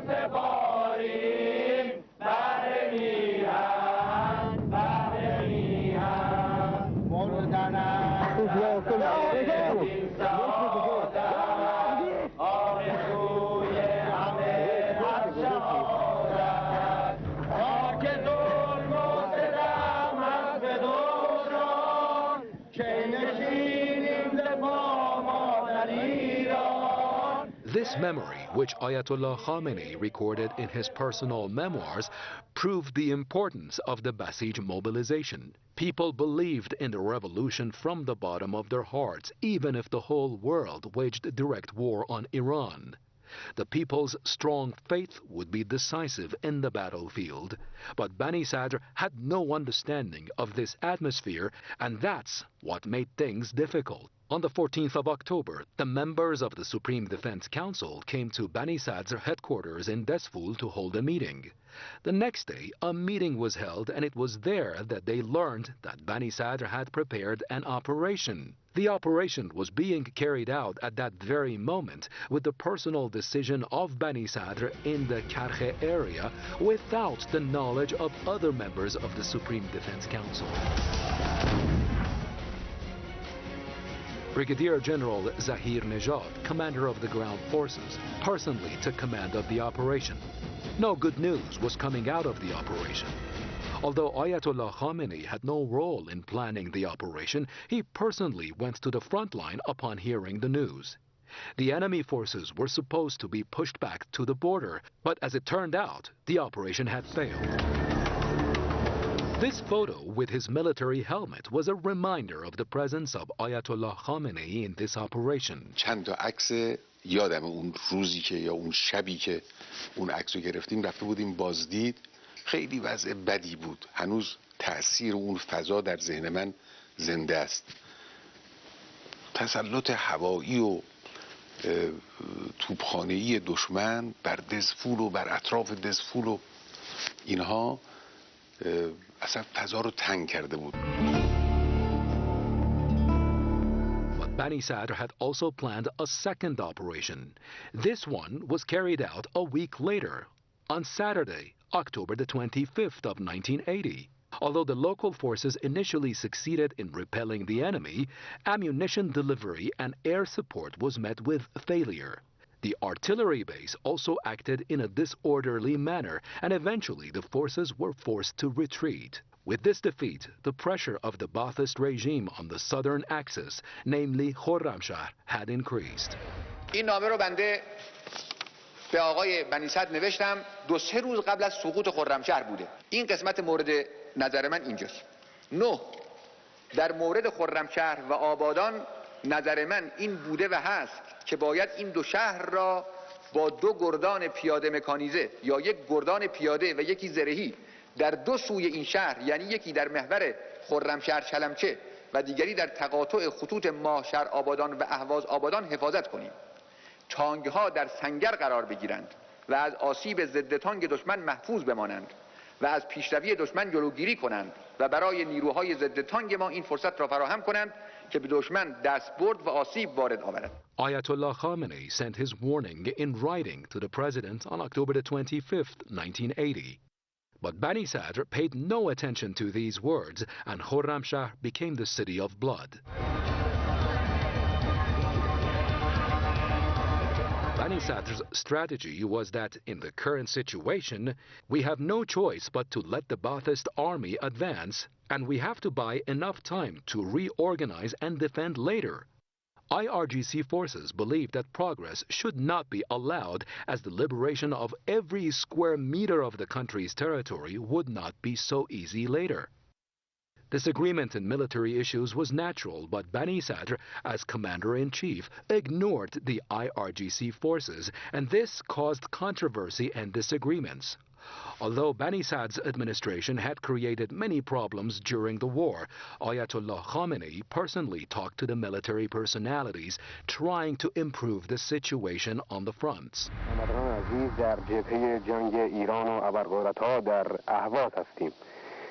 ما امروز موفق شدیم که با حجت الاسلام خامنه‌ای نماینده امام در شورای عالی دفاع و امام جمعه تهران گفتگوی داشته باشیم. من در اینجا آقای خامنه‌ای میخوام که برای شما هموطنان عزیز بفرمایید که وضعیت کلی نیروهای ارتش انقلاب در قبال نیروهای حزب بعث عراق چگونه است؟ بسم الله الرحمن الرحیم. البته نباید بگید در قبال نیروهای حزب بعث عراق، زیرا که نیرو اگر چنانچه شامل نفرات و تجهیزاته، اون وقت این تجهیزات دیگه مربوط به حزب بعث عراق نیست، مال هر دو ابرقدرت. بنابراین نیروهای ما در مقابل نیروهای ابرقدرت ها که دشمن کلی ما هست. اون چیزی که میتونم من الان به شما بگم روحیه فرماندهان و افراد ماست. خوشبختانه فرماندهان و افراد از روحیه های بسیار خوبی برخوردارن. این منطقه‌ای که شما ملاحظه میکنید خب مرتب زیر آتش، یعنی از طرفین فعلا آتش توپخانه میداندار جنگ هست و از طرفین دارند بر روی هم آتش اجرا میکنند. من با فرماندهان صحبت کردم، با بعضی از افراد هم صحبت کردم، احساس میکنم به حمدالله همشون از روحیه های خوبی برخوردارن. با این روحیه و با تصور این حقیقت قرآنی که کم من فئة قلیله غلبت فئة کثیرة باذن الله، این نیروهای ما در مقابل نیروهای ابرقدرت‌ها حتما میتوانند مقاومت کنند، بلکه میتوانند اونها رو شکست بدن. Ayatollah Khamenei provided the necessary facilities for the military and sought to address the weaknesses of the brigades. In those days, Ahvaz had overcome the initial days of the war. People came to Ahvaz from different parts of the nation to defend the country. The women worked providing food and clothing for the soldiers. Armenian maintenance personnel brought in the financial aid of their own comrades and undertook the repair work needed in the war. For Ayatollah Khamenei, the joy of seeing these scenes removed the sadness of the controversy that still existed. واقعا کمک می‌کردن مردم، همه کمک می‌کردن. تو این جنگ یک التیام معنوی، یک اتحاد معنوی و روحی به وجود آمده بود در سایه همین هدایتی که امام می‌کرد و سیطره‌ای که بر فضا ایشون داشت. These scenes showed the people's faith in the revolution and the Imam. با 100 دستگاه تهران پارک عازم جبهه‌ایم. اگه ماشینامو بسوزه و خودمون هم بمیریم برای امام اصلا مسئله نیست برامون. Of course, there were also bad moments in the midst of these moments. یادم البته از این پایینا دائم مثل اینکه توی فضای آزادی، مثلا فرض کنید فضای لطیف، هوای لطیف یک ییلاقی روستایی، یه نفرم اونجا مثلا اگزوز یه ماشین روشن کنه، همون مرتب دود و گاز بده بیرون. این دستگاه بنی صدر و مجموعه مخالفین و نهضت آزادی و روزنامه میزان و اینا همین کار این اگزوز میکردن. یعنی واقعا دائم تو این فضای معطر با صفای معنوی که بر اثر جنگ و این وحدت معنوی دارشون، دائم همینطور اینا هوای آلوده و کثیف سیاست‌بازی و سیاستکاری رو راه می‌دن. In another example, members of the MKO had asked Ayatollah Khamenei for permission to have a separate office for themselves and to do whatever they wanted with the name and logo of their own group.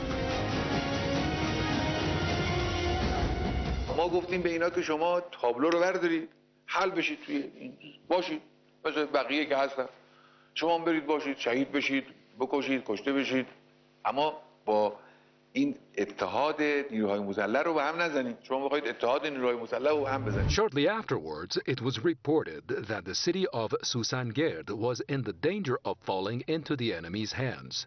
On November the 14th, Colonel Salimi called from Ahvaz. عصری بود روز 23 این دقیق یادمه. علتش این است که این خاطره رو من 2-3 روز بعد از این حادثه آمدم نشستم کنار و نوشتم اول تا آخر. Salimi said the enemy had attacked Susangerd and the fall of the city was imminent. سرهنگ سلیمی ایشون رئیس ستاد اون ستاد جنگ‌های نامنظم بود، یعنی فرمانده مرحوم شهید چمران بود، ایشون رئیس ستاد بود در اونجا. و خب آدم خیلی کارآمد و خوبی هم بود و به درد می‌خورد و در عملیات هم شرکت می‌کرد. ایشون تلفن کرد به من با اضطراب که سوسنگرد به شدت زیر فشاره و آتش فراوانی هست، بچه‌ها استمداد می‌کنن و یک کاری هم قرار بود قبلا انجام بگیره انجام نگیره. Ayatollah Khamenei went to the Supreme Defense Council and asked Bani Sadr if he knew about the situation in Susangerd. بنی صدر گفت من دنبال این قضیه هستم و میرم دنبالشو، نگران نباشید. بعدم زودتر جلسه رو تمام کردیم که ایشون بره دنبال این کار. من دیگه خاطرم جمع شد. این روز جمعه بود. Bani Sadr said that he had prepared a counterattack. Ayatollah Khamenei personally went to Ahvaz on Sunday, November the 16th. به مجردی که وارد اهواز شدم رفتم تو اون ستاد خودمون، از آشفتگی و کلافگی سرهنگ سلیمی و این بچه‌هایی که اونجا بودن فهمیدم که هیچ کار نشده. پرسیدیم گفتن بله هیچ کار نشده. خیلی من با خودم تنگ شدم. گفتم که پس بریم یه کاری بکنیم. The only forces defending Susangerd were 20 Air Force personnel and a number of IRGC forces engaged in irregular warfare. من مطرح کردم که اگر شهر رو بگیرن این بچه‌ها شهید خواهند شد و خسارت شهادت این بچه‌ها از خسارت از دست دادن شهر بیشتره، برای خاطر که شهر رو ما دوباره خواهیم گرفت اما بچه‌ها رو دیگه به دست نمیاریم و یه فکری بکنیم. The warriors could be lost in a siege by the enemy at any moment. که بچه‌های ما در سوسنگرد خب راه رفت آمد که نداشتن، آذوقه هم بهشون نرسیده بود. یه روز به ما خبر دادن تلفن خوشبختانه وصل بود بین سوسنگرد و اهواز. تلفنی به ما خبر دادن که ما اینجا آذوقه هیچی نداریم، اما سوپرمارکت های خود شهر که مال مردم هست و مردم درش بسن رفتن چیزایی داره و ما بعضیا میگن که از اینا بریم استفاده کنیم، از گرسنگی نجات پیدا کنیم، لکن ما حاضر نیستیم میگیم که مال مردم و راضی نیستن. من دیدم واقعا اینا فرشتن، اصلا اینا بشر نمیشه به اینا گفت. یعنی دست نزده بودن. خیلی چیز جالبی بود. یه مش افسر جوان هوایی ارتشی که حالا بگم گشنمونه مال خودمونه مثلا اصلا دست نزده بودن تا من گفتم برن استفاده کنن، برن بخورن، اجازه دادیم اون وقت رفتن. That night, the IRGC and the forces of Dr. Chamran decided to carry out an operation to push back the siege of Susangerd. The 2nd Brigade of the Khuzestan Armored Division was supposed to be present in this operation. The artillery had to be supported and the 2nd Brigade of the 92nd Division of Ahvaz had to be deployed. ما خوشحال برگشتیم به ستاد خودمون. من فوراً رفتم برمون چمران رو پیدا کردم و توجیهش کردم. گفتم قرار این شد و خیلی هم خوشحال شد ایشون. This was the first large-scale cooperation of all forces in one operation, and there were only a few hours left for this crucial operation to take place.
من فکر میکنم مظلومیت بیشتر از همه چی باید انتقام بگیریم، باید به کاری کنیم که دیگه اصلا جرأت نکنن اصلا اسم ایران رو بیارن که اصلا بخوان سمت ایران. رهبر من، عزیز من، ما مردم ایران از این که شما شهید شدید داغداریم، اما افتخار میکنیم به داشتن چنین رهبری که توی چنین ماهی، چنین لحظاتی، توی ماه رمضان با لب تشنه، توی ماه رمضان ماه علی خودت غریبانه شهید شدی. اسرائیل هیچ غلطی نمیتونه بکنه، آمریکا هیچ غلطی نمیتونه بکنه. ما همه هستیم، نترسیم، نترسیم. ما همه هستیم، نترسیم، نترسیم. این همه لشکر آمده، به عشق رهبر آمده. مرگ بر آمریکا، مرگ بر اسرائیل. منتظریم که فقط انتقام گرفته بشه، یعنی از این لحظه به بعد دیگه سکوت حزب الله یا جایز نیست. این انفعالی که حزب اللهی به خودش گرفته جایز نیست، باید آتش به اختیار بشه. اینی که نشسته بودیم تا آقا فرمان بده بیا تو خیابون، 22 بهمن بیا تو خیابون، فلان کن، حزب اللهی یه حرکتی رو شروع کرده از انقلاب، از اینجا به بعدش رهبری دیگه نیست. میخوای چیکار کنی؟ کی دیگه هست که 22 بهمن به تو بگه بیا تو خیابون؟ ان سربازای وطن ما این کار انجام میدن، انتقام خون ان میگیرن. درسته که دیروز این آمریکای جنایتکار، این اسرائیل کودک کش رهبر ما را، آقای ما را از ما گرفت، ولی مطمئناً ما با حضورمون با این جمعیت بهش ثابت میکنیم که ما پای خون شهیدامون، پای خون رهبرمون ایستاده ایم و مطمئناً سپاه، ارتش انتقام خون رهبر عزیز ما را، آقای ما را از این آدم کشا میگیره.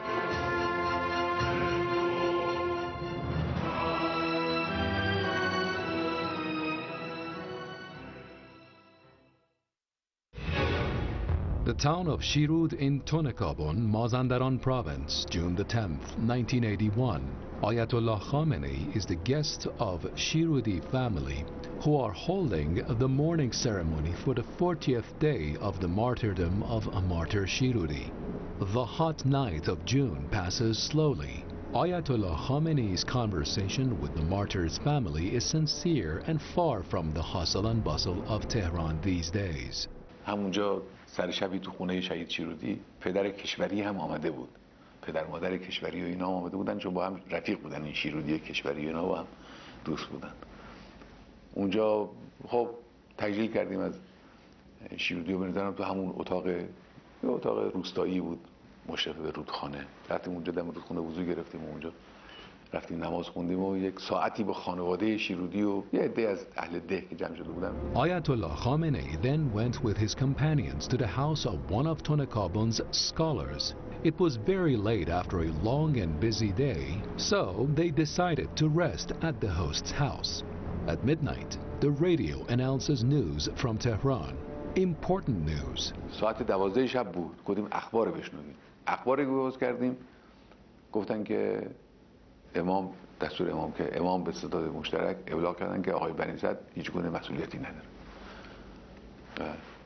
ما اونجا مطلع شدیم. به فرمان مقام ولایت فقیه امام امت و رهبر بزرگ انقلاب اسلامی ایران بنی صدر از فرماندهی کل قوا برکنار شد. من بلند شدم. فهمیدم که ما حالا تهران حتما کار داریم اینجا نمیشه بخوابیم.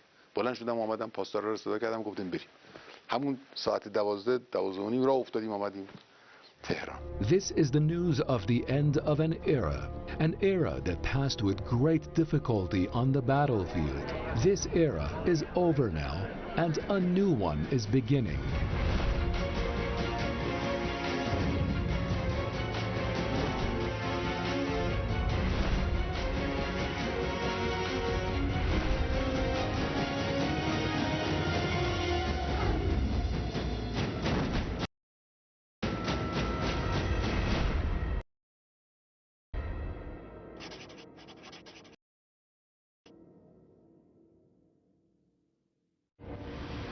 November the 16th, 1980.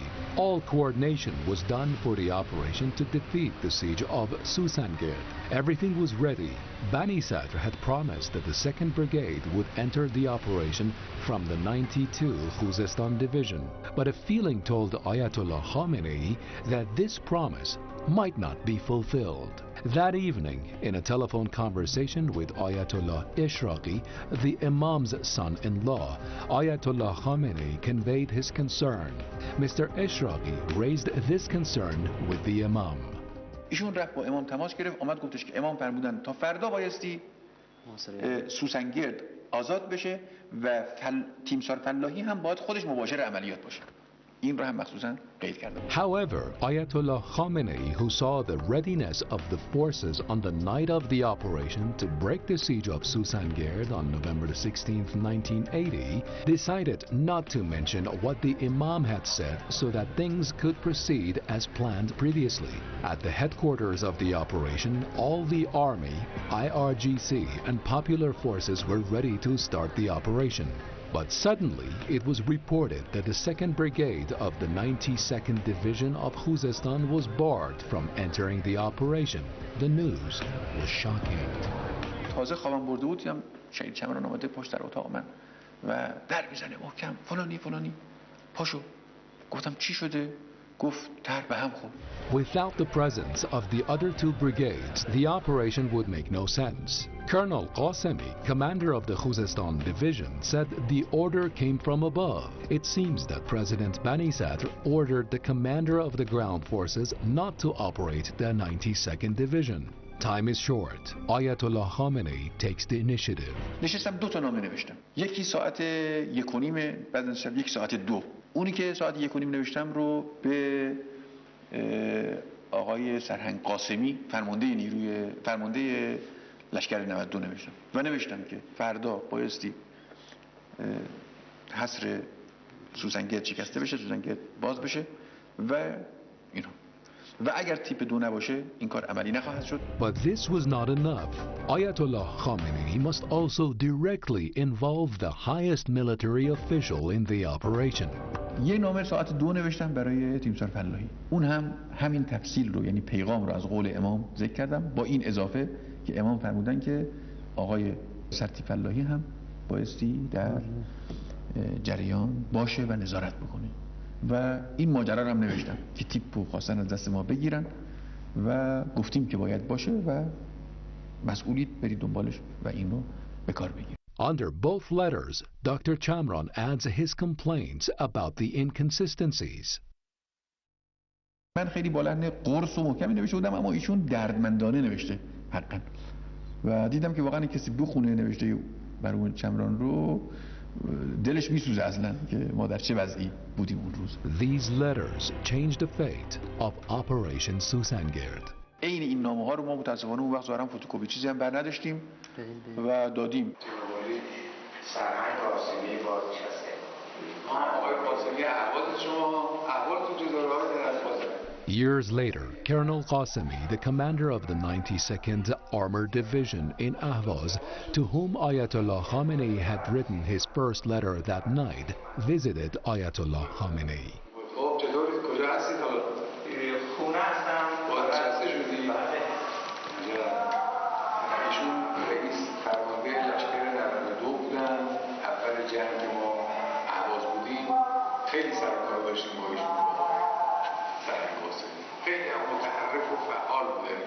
During this meeting, Colonel Qasemi had brought a historical document with him.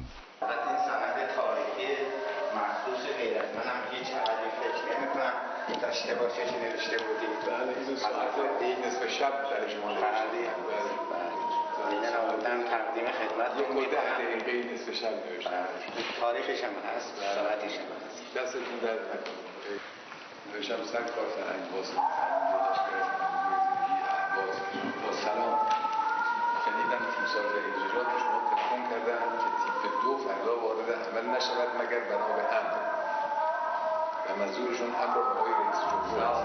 I do not consider this deviation from the decision made this afternoon to be justifiable. This means shutting down or failing tomorrow's operation. The strength of the enemy is such that the two infantry companies are not able to stand against it, and if the brigade does not act, then the operation is not complete. In the morning, if we want to finally wait for the arrival of Commander Zahir-Nejad to make a decision, time will pass. Our youth in Susangerd will resist until the morning at most, and early in the morning, if we do not lighten the burden of the enemy a little, all will be destroyed and the city will fall completely. In short, in our opinion, the plans must proceed in the same manner as decided in the evening, and the brigade should be ready to act in the morning. Otherwise, the responsibility for the fall of Susangerd lies on anyone who has deviated from this decision. The 2nd Brigade of the 92 Khuzestan Division joined the operation, and early in the morning the attack takes place. The warriors are invigorated by seeing the representative of the Imam among themselves. Ayatollah Khamenei also visited the armies of the 2nd Brigade of the 92 Khuzestan Division to thank them. The Iranian forces advanced as far as Susangerd Road, where they drove out the Baathists.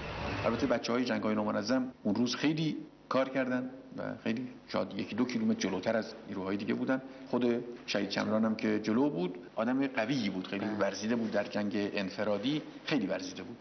خودش تعبیرش میگفت مثل ماهی من اون روز میغلطیدم اینجوری که این رگبارها بهش نخوره. اما خمپاره چیزی به سمت ما پرتاب کردن که در وسط من و اکبر منفجر شد و یک بار احساس کردم که قطعه سنگین و سوزانی به پایین پای من اصابت کرد. نگاه کردم دیدم خون فوران میکنم، ولی احساس میکنم که آنجا برادر عزیز ما به افتخار شهادت نائل آمد، زیرا بعد از او صدای اکبر را نشنیدم. در حالی که او شهید شده بود و پای چمران هم زخم خورده بود، یک کامیون عراقی از اونجا عبور میکنه و رگبار گلوله را به سوی سرنشینان آن گشودم و حدود شاید 15 نفر 20 نفر داخل آن بودند، بر زمین ریختند و پا به فرار گذاشتند و این ماشین مهمات آنها بود که به غنیمت گرفتیم. Finally, by 2 o'clock in the afternoon, the Imam's order was carried out. The siege of Susangerd was broken and the enemy's threat was lifted from Ahvaz. بسم الله الرحمن الرحیم. من مهدی ربیعی داوطلب از اصفهان به کمک ارتش جمهوری اسلامی ایران، سپاه پاسداران، داوطلبین بسیج همه با هم همبستگی و تقریبا یه گردان عراقی را نابود کردیم. در حدود 100 تا 200 تاشون رو کشتیم، تانک‌مانکش همشون رو نابود کردیم. همینطور که مشاهده می‌کنین و این عیدیه برای امام، برای رهبر انقلابمون، برای امام بزرگمون.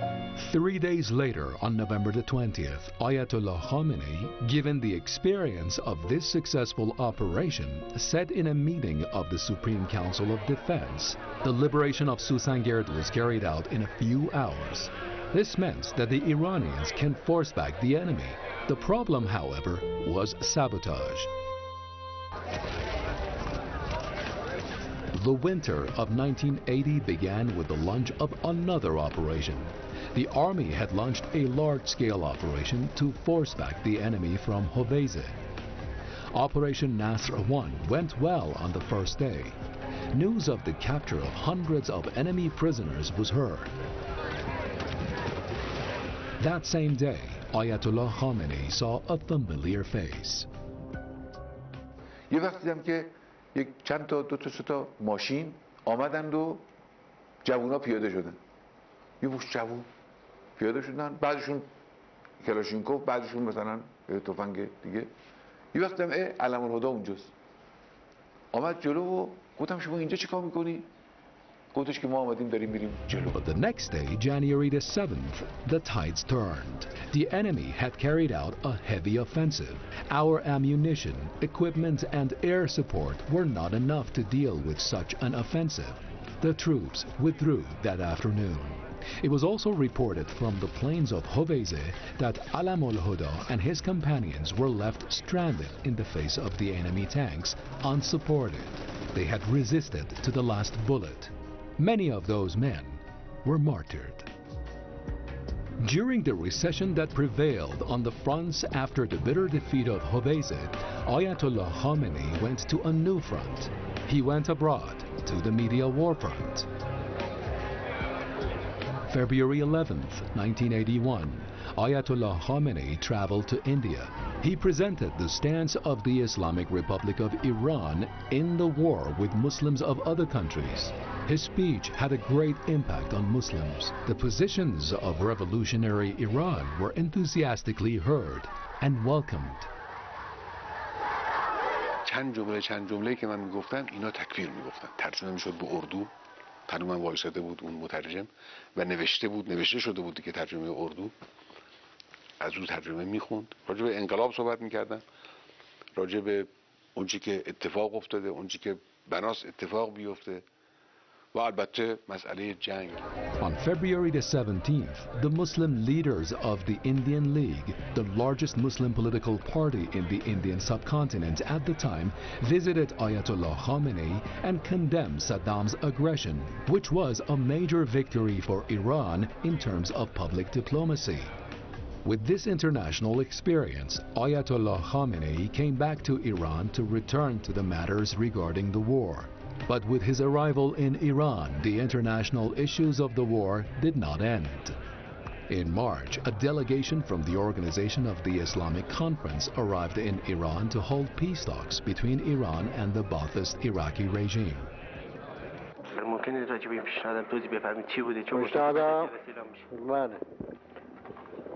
ما جوابایی که دادیم اول پیشنهاد بفرمایید. اون پیشنهاد دادن که آتش بس بشود و اینها قوای عراق برگرده به اون حدود، بعد دادگاه تشکیل بشه بلافاصله یا اینکه بعد از چند روز. حالا اونو چیزی ننوشته، کمیسیون تشکیل بشه تعیین بکنه مثلا این چیز و دادگاه تشکیل بشه و به منشأ این تجاوز رسیدگی کنه. خب ما اینا به نظر ما ابهامات داشت و باید مسئله روشن حرفونو ما بزنیم. این است که ما گفتیم که اولا مرزها معین شده و به امضای طرفین هم در 1977 رسیده و موجوده و بنابراین اونا میتونن به همین مرزها عقب نشینی کنن و آتش بس و عقب نشینی هم اجزای تفکیک ناپذیر یک تصمیمن، یعنی باید با هم انجام بگیرن. زمانش هم متخصصان نظامی در حد اقل مدت رو معین کنن. آمدن اینها به منظور اطلاع از نظرات ما، این برای ما هیچ گونه زیانی نداره. همچنین که امام هم پذیرفتن که این هیئت بره خدمتشون و بیانات ایشون رو استماع کنه. اینجا هم آمدن با شورای عالی دفاع نشستن تا نظرات شورای عالی دفاع رو که همون نظرات مردم هست بدانن. ما نظراتمون رو گفتیم. آیا شما فکر میکنید این هیئت قادر به محکوم کردن دولت متجاوز به طور کلی باشه یا نه؟ چرا قادر نباشه؟ خودشونو چرا قادر نباشه؟ البته بخوان حسن نیت به خرج بدن باز محکوم بکنن. ما از طرف این هیئت حرفی نمیزنیم. ما از طرف خودمون در اونو دیدید؟ ما از طرف خودمون حرف میزنیم. محققاً بعضی از افراد این هیئت خب از روی حسن نیت هستن. دلیلی نداریم که حسن نیت ندارن، اما خب آینده معین خواهد کرد که آیا به راستی حسن نیت هست در این هیئت یا نیست. While the country needed unity in talks with foreign parties, the country's internal atmosphere became tense again. شمایی که از چماقدارها نیستید اطراف اونها رو تخلیه کنید تا من از مردم بخواهم خودشون به حساب اونها برسن. On March the 5th, Bani Sadr gave a speech at the University of Tehran on the anniversary of Mossadegh's death. The MKO fully supported the president in this ceremony, adding to the controversy. The president said things that made people pessimistic about the political situation. He blamed the IRGC and the prime minister and pretended to be the victim of a conspiracy.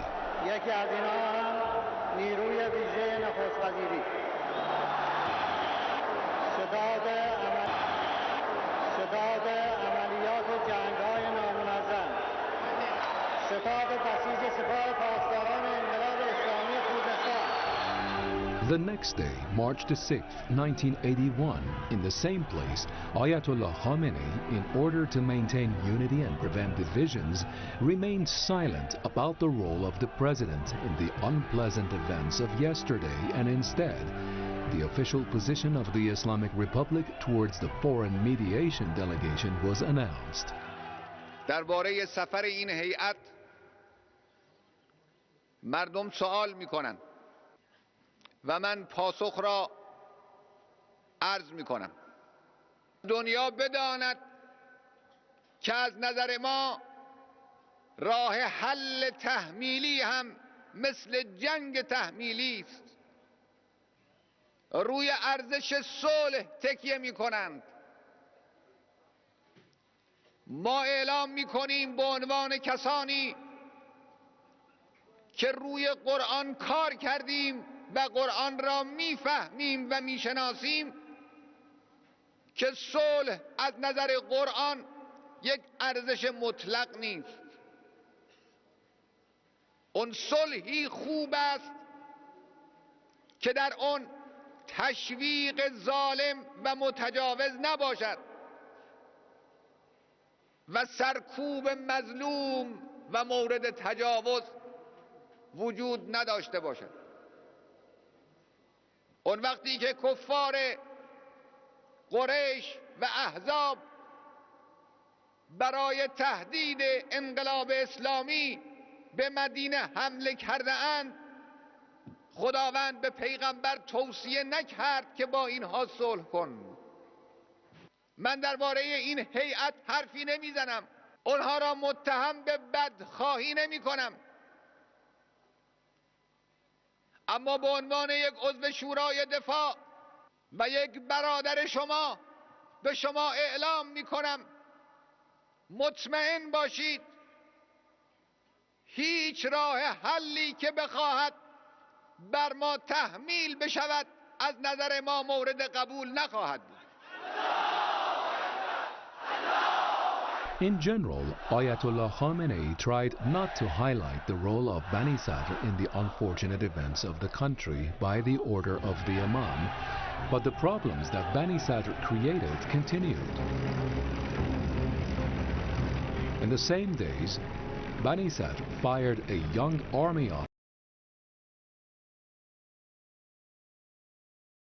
named Ali Sayyad Shirazi. He was the commander of the operational base in the west of the country. Bani Sadr dismissed him for opposing Sayyad Shirazi's policy in the fight against the anti-revolutionaries in Kurdistan. In the same days, Ayatollah Khamenei met a young man at the Ahvaz Gulf barracks who had set up an IRGC reconnaissance unit. Prior to that, reconnaissance was inadequate and very scattered. But Hassan Baqiri, a journalist with the Jomhuri Islami newspaper, was able to set up an IRGC reconnaissance unit and obtain valuable information from within the enemy lines for the IRGC and the army to use. نقشه‌ای بود و وقت می‌آمدن کالکار رو اون نقشه نصب می‌کردن و تشریح می‌کردن که اینا چیه. یه وقت من دیدم یه پسر بچه‌ای بلند شد و همطور داره میاد طرف چیز و شلوارش هم میکشید بالا، وسط که میاد میادم شلوارش هم میکشید بالا، آمد وایستاد و شروع کرد شعر دادن به قدری قشنگ. به اینا نشون دهنده هم استعداد بود هم شجاعت، چون این شناسایی ها از دور امکان نداره، باید آدم بره زمین رو شناسایی کنه، یعنی زمین رو بدون رفتن و از نزدیک دیدن نمیشه شناسایی کرد. In the poisonous atmosphere of the politics of the time, these moments were a beacon of hope for the battlefields. This was the beginning of a belief in the faithful revolutionary youths in the heart of a time when the then president did not believe in them. Young people who could change the fate of the war. The year 1981 began when Ayatollah Khamenei decided to go to the western front of the country. علتش این بود که من از اول جنگ غرب نرفته بودم اصلا. از اول رفته بودم اهواز و همون اهواز و دسفول و مثلا آبادان و این حول و حوش و عمدتاً هم اهواز بودم. غرب اصلا نرفته بودم. کار ما هم در ستاد جنگ‌های نامنظم در اهواز سبک شده بود. یعنی خب ارتش خودشو پیدا کرده بود، سپاه تا حدودی شکل گرفته بود. یعنی دیگه اونجوری نبود، مثل اوائل کار نبود. Initially, Ayatollah Khamenei flew by helicopter to the border heights of Kermanshah and closely examined the enemy positions in the west of the country.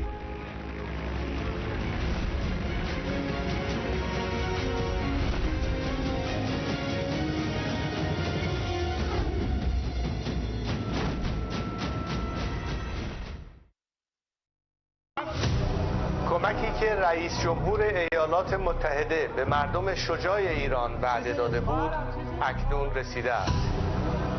این یک مداخله بشردوستانه است. خانم منزلتون مسکونی بوده کامل؟ منزلای بغل هم مسکونی بوده؟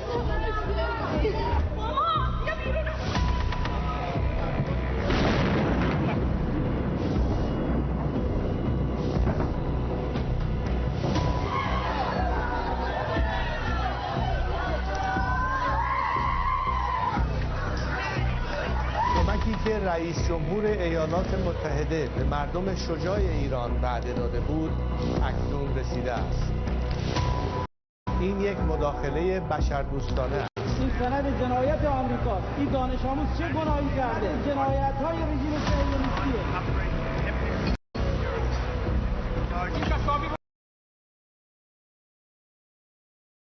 دنیا باید ببینه این عزیزان صبح اومده بودن درس بخونن عزیزان خودم. رژیم حرامزاده صهیونیستی. این یک مداخله بشردوستانه است. بچه‌های مردمو کشتن. همه مردمو کشتن. وضعیت بیمارستان جهانگیر، وضعیت بیمارستان صاف زده بیمارستان خونه رو برشیدن. ستاد اورژانس استان تهران، شش خوردهایی که میبینی این یک مداخله بشردوستانه است. جنایت رژیم کودک‌کش آمریکا.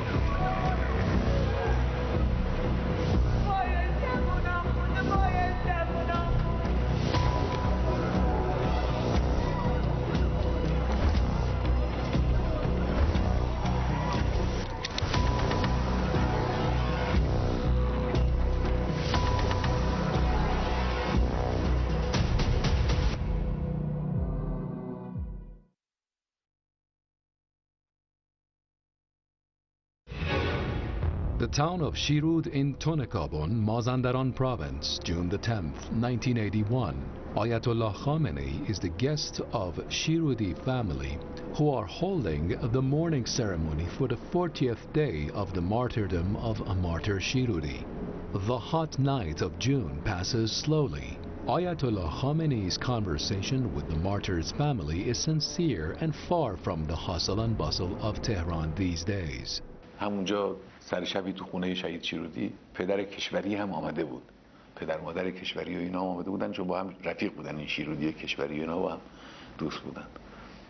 اونجا خب تجلیل کردیم از شیرودی و بنظرم تو همون اتاق روستایی بود مشرف به رودخانه. رفتیم اونجا دم رودخانه وضو گرفتیم و اونجا رفتیم نماز خوندیم و یک ساعتی با خانواده شیرودی و یه عده از اهل ده که جمع شده بودن. Ayatollah Khamenei then went with his companions to the house of one of Tonekabon's scholars. It was very late after a long and busy day, so they decided to rest at the host's house. At midnight, the radio announces news from Tehran. Important news. ساعت 12 شب بود. گفتیم اخبار بشنویم. اخباری گوش کردیم. گفتن که امام دستور امام که امام به ستاد مشترک ابلاغ کردن که آقای بنی‌صدر هیچ گونه مسئولیتی نداره. ما اونجا مطلع شدیم. به فرمان مقام ولایت فقیه امام امت و رهبر بزرگ انقلاب اسلامی ایران بنی‌صدر از فرماندهی کل قوا برکنار شد. من بلند شدم. فهمیدم که ما حالا تهران حتما کار داریم اینجا نمیشه بخوام. بلند شدم اومدم پاسدار رو صدا کردم گفتیم بریم. همون ساعت 12 راه افتادیم اومدیم Tehran. This is the news of the end of an era that passed with great difficulty on the battlefield. This era is over now, and a new one is beginning.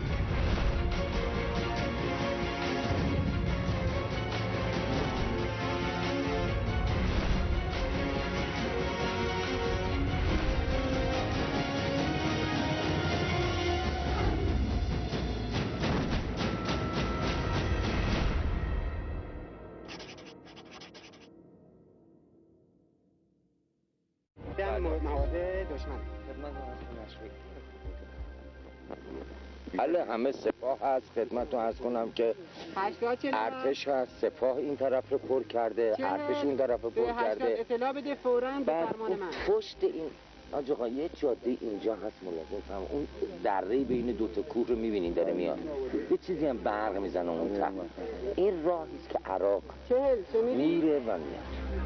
Then Ayatollah Khamenei went to Abu Zar garrison. از اینکه این توفیق رو پیدا کردم در جمع شما برادران عزیز شرکت کنم از خدای بزرگ سپاسگزار هستم. در داخل ایران و در خارج ایران هر کسی و هر گروهی هر چهره‌ای هر شخصیت بزرگ و کوچکی که علیه اسلام علیه انقلاب اسلامی علیه نیروهای رزمنده در راه اسلام قدمی قلمی کلامی از او صادر بشود در خط امریکاست برو برگرد نداره و این صفبندی همون صفبندی معروف تاریخی است یعنی صفبندی خدا و شیطان. شیطان هر زمانی یه چیزی میتونه باشه. در این زمان شیطان قطعا امریکاست. شیطان بزرگ امریکاست بدون تردید و همه کسانی که در راه او هستند در راه و در خط شیطان. خط خدام که معلوم. والله العظیم از روز اول جنگ تا الان من یک روز ناامید نشدم. یک با اینکه در این مدت 6 ماه و نیم عقب روی، جلو روی، کشتن، کشته شدن، به غنیمت گرفتن، به غنیمت دادن، اینا رو من به چشم خودم در جبهه جنوب دیدم.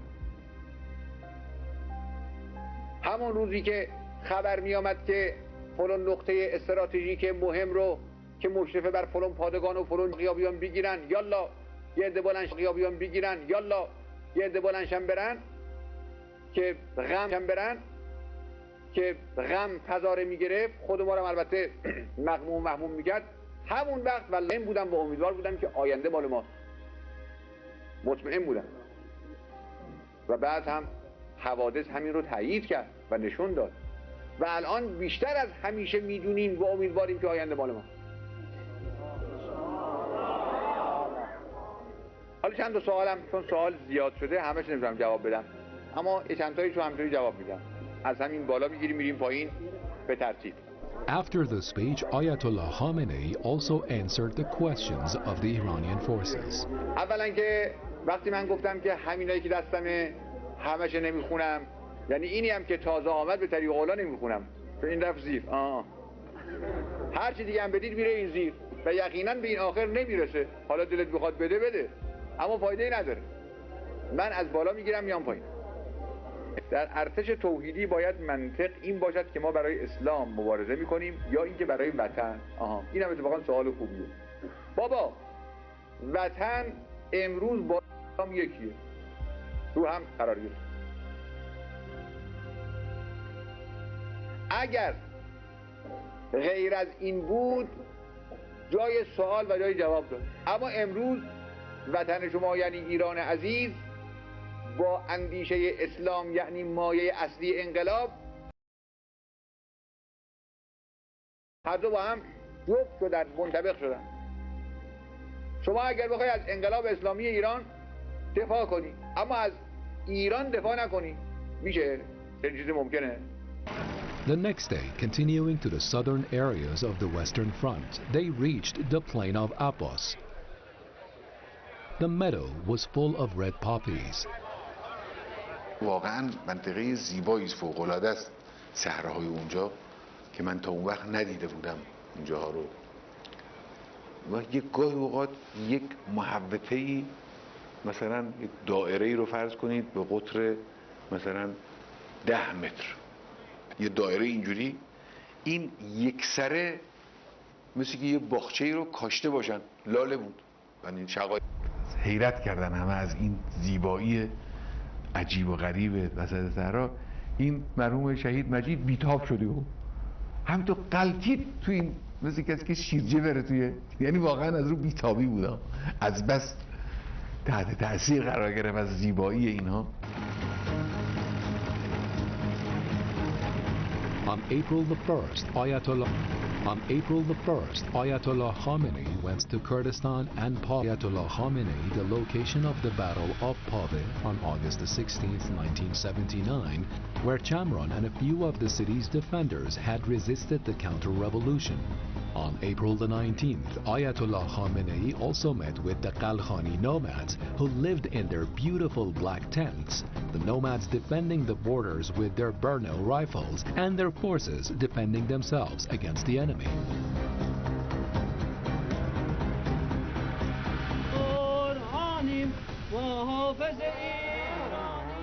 من هر وقت از این مسافرت ها بیرم تهران و خدمت امام بیرسم، برادرها سلام میرسونن، اظهار محبت میکنن، من به امام ابلاغ میکنم.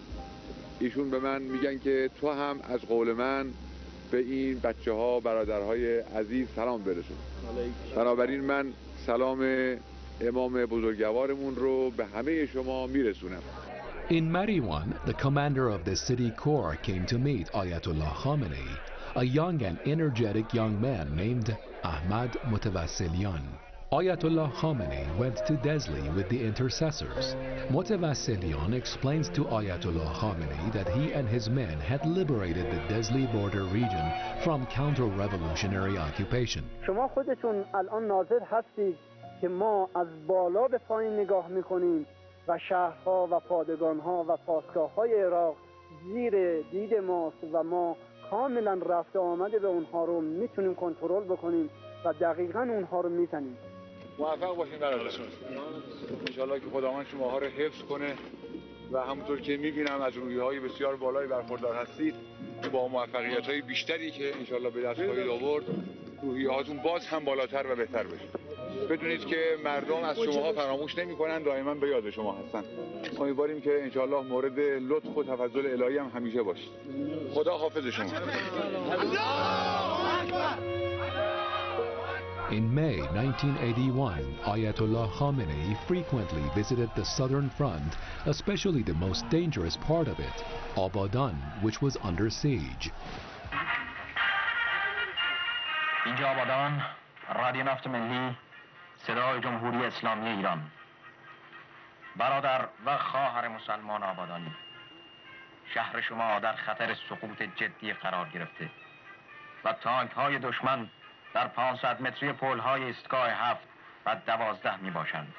The only way to reach Abadan was by air. The locals did not leave their hometown even in the worst condition.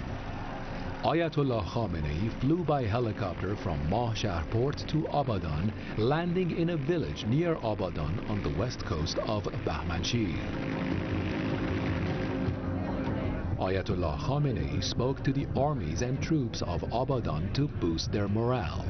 برادران سپاه انشاءالله کوشش کنند که حرکات و فعالیت‌ها و تلاش‌هاشون با برادران ارتشی هماهنگ و توأم با نهایت صمیمیت و مهربانی انجام بگیره.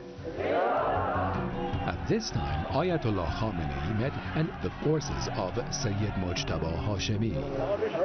بسم الله الرحمن الرحیم. ما ذکر خیر شما رو خیلی شنفته بودیم. اسم شما رو هم خیلی اینجا اونجا گفتیم. فدایان اسلام. اما حالا که آمدم شما رو دیدم میبینم جوانای پرخون و متحرک از اونی که گفتیم در پشت سر شما بهترین، ماشاءالله. عازم، جازم، الحمدلله، علاقمند و پرتحرک. اسمتونم روتونه، فدایی اسلام. To cross the city center, they had to pass through the middle of houses.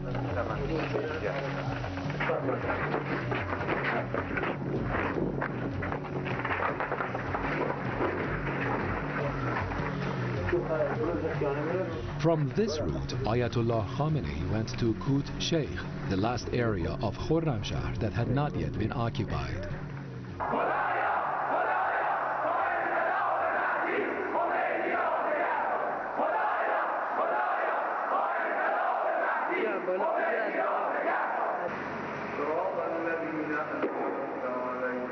سعی کنید این نماز جماعت رو همیشه به پا بدارید، چون نماز نمودار وحدت نیروهاست.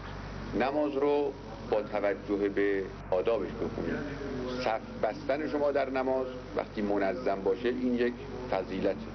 اگر نماز توش توجه نباشه کاری نیست. برای توجه در حال نمازم کلید مسئله فهمیدن ترجمه نماز. وقت میبینید که آدم از نماز خستن نمیشه. اون حالت کسالتی که آدم داره گاهی اوقات حوصله نماز خوندن نداره، اون مال بی‌توجهیه. وقتی انسان توجه به معنای نماز پیدا میکنه، نماز آدمو کسل نمیکنه. On June 10th, the mourning ceremony for 40 days since the passing of martyr Shiruli, Ayatollah Khamenei left for Tonekabon to deliver a speech at the memorial service for this martyr. عصرش هم در تونکابون جلسه داشتیم و برگشتیم از شیرود. منزل یکی از علمای اونجا، یه آدم فعالی بود، از علما بود یا از متعینین تونکابون. شب اونجا قرار بود باشیم. At midnight, the radio broadcast crucial news about the war. The news, however, did not come from the front, but from Tehran. Upon hearing it, Ayatollah Khamenei immediately headed back to the capital. صبح رفتیم منزل امام جماران. امام نشسته بود اخمات تو هم و همچین مظهر جلال الهی، غضب، اینا هم نشسته بودن همه. من که رفتم اینا همه بودن. فلاحی بود، ظهیر نژاد بود، فکوری بود، اینا اون افضلی بود. The commanders of the army were worried. The Imam assured them that the removal of Bani Sadr would not change the mission of the army. Then Imam Khomeini got up to go to Jamaran Hosseiniye to meet with the people. تو حسینیه مردم نشسته بودن، شعار میدادن، منتظر امام بودن که امام برن سخنرانی کن. آمدیم از اتاق امام بیرون، این نظامی‌ها شروع کردن کفشاشون و پوتیناشون رو پاشون کردن و فلان. یهو فروزان بلند شد، ایستادم دست بلند کرد، گفت خمینی روح خدا فرمانده کل قوا. این نظامیای درجه یک خمینی دو بار گفت، اینا چند تا باش همراه شدن و گفتن بر جو غلبه کرد. The last slogan was the hope of the army under the command of the Imam himself in these difficult days.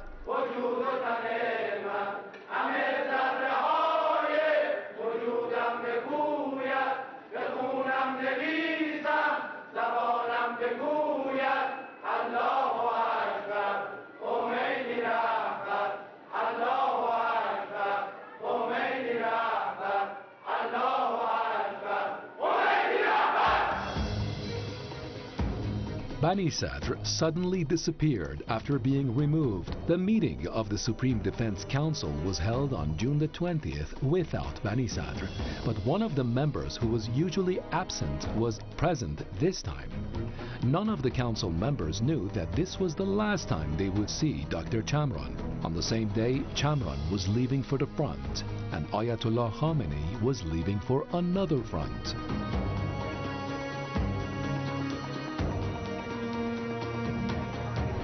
June the 20th, 1981, the president's political incompetence was proposed. On the morning of June the 21st, it was reported from the southern front that Mustafa Chamran had been martyred in Dehlaviye.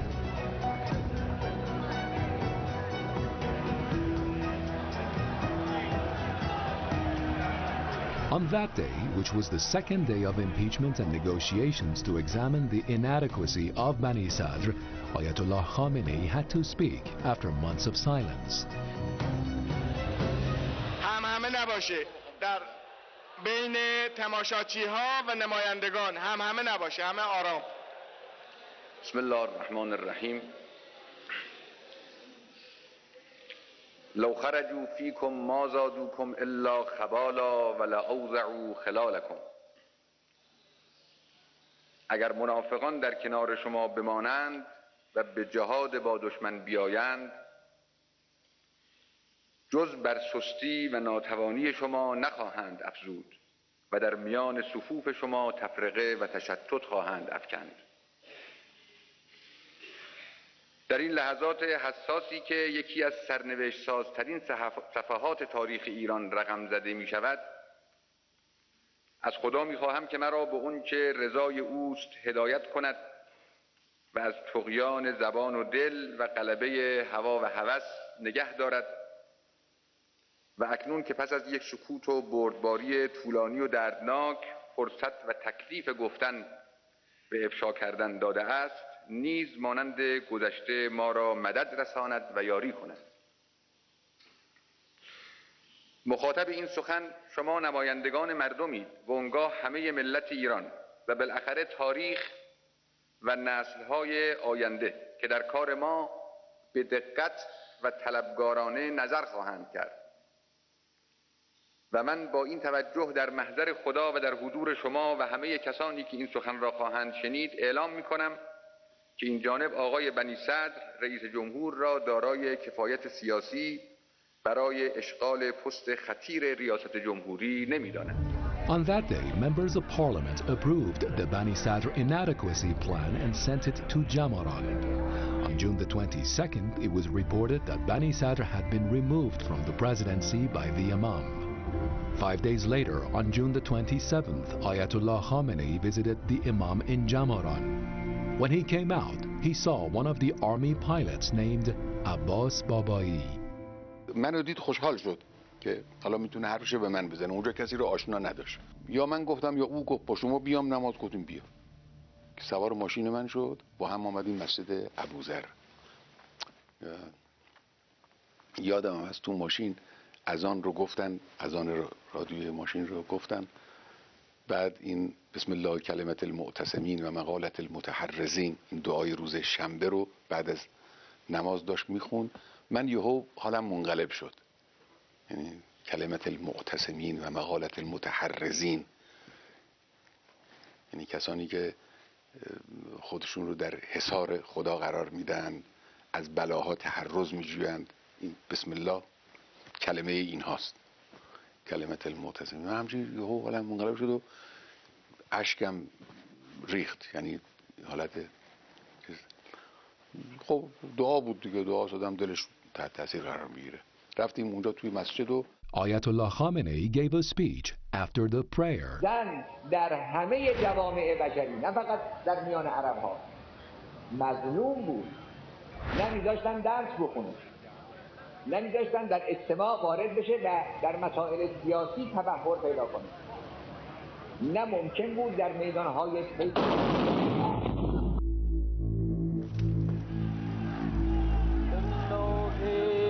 کلمت المعتصمین و مقالت المتحرزین، یعنی کسانی که خودشون رو در حصار خدا قرار میدن، از بلاها تحرز میجویند. بسم الله کلمه این هاست، بسم الله کلمه این هاست. و بقیه صاف و احمده فوق حمد الحامدین. At that time, Ayatollah Khamenei was on the verge of martyrdom.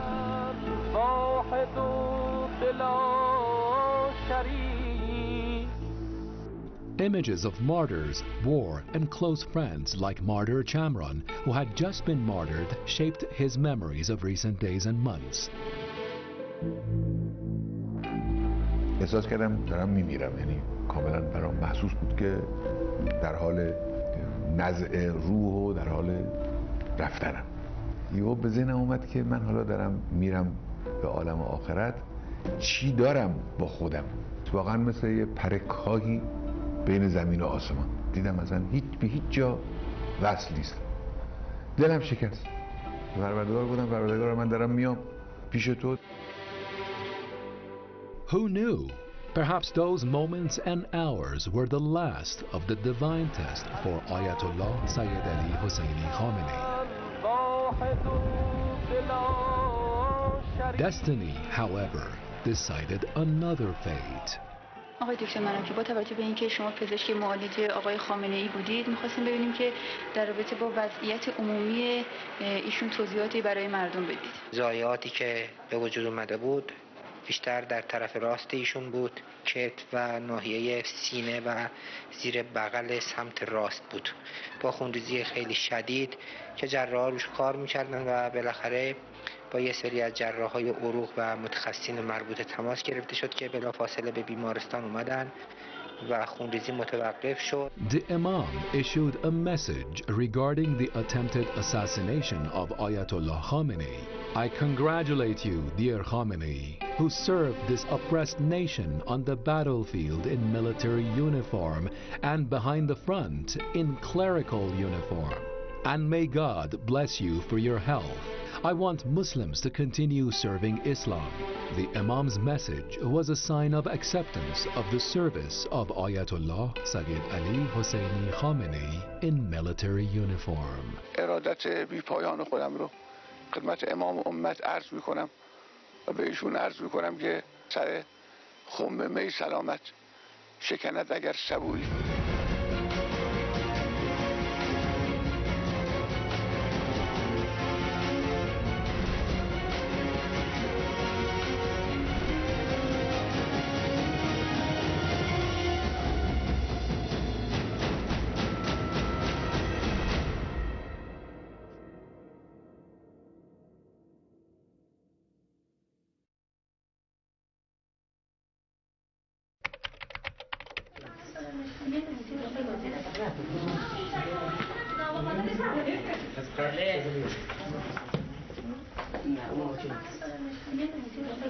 ما 5-6 روزه که یعنی فکر کنیم خودکار میتونیم بکنیم، خصوصا مثل بسیج و هلال احمر حالا نیروهای حفاظت دیگه هماهنگ کردیم، با هماهنگی گفتیم که براشون غذا تهیه کنیم. بعد دیگه هر روز حالا هم بانی داشتیم، بالاخره همگی هر کی میومد اقلامی رو می آورد، اینجا لقمه درست می‌کردیم، تقریبا از 500 تا لقمه شروع شد، رسید دیروز به 5000 تا لقمه. امروز هم قرار بود داشتیم درست می‌کردیم، یعنی خانم‌ها همه اومده بودن اینجا، خانم باردار، دختر 3 ساله، دختر 7 ساله، دیگه بقیه خانم‌ها همه چی. بعد یه دفعه خونه روبرویمون رو خونه اسرائیل زد و حالا الان اینا هست دیگه. اصلا مرکز نظامی چی؟ ما همسایه هامون همه رو میشناسیم. همسایه روبرویمون خونه رو زده آورده پایین، بغلیش هم اومده پایین، این واحدهای اون ور ما هم اومده پایین، خود ماها این ور پنجره ها و این همه اومده پایین و دیگه خب حالا فعلا امروز که حالا فکر کنم امکانش نیست. ان شاءالله حالا روزای دیگه دوباره برمیگردیم کارمون انجام. ما اینجا داشتیم فلافل سرخ می‌کردیم که دیگه این انفجار شد، گفتیم همه بیان تو. فعلا که باشید، حالا ما برمیگردیم رومون بیادش. اینجا خونه من نیست، خونه مادرم، برادرم و خواهرمه و اینجا خونه همسایه است.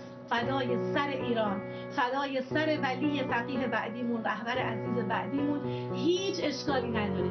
یک قطره، یک لحظه، یک دم، یک نفس از تک تک زندگی ما نباشه، ولی ایران عزیزمون باشه تا روزی که نابودی تمام عیار صهیونیست ها و آمریکای جنایتکار رو، اهالی جزیره بدنام رو ببینیم. اون موقع هر اتفاقی میخواد بیفته هیچ طوری نیست.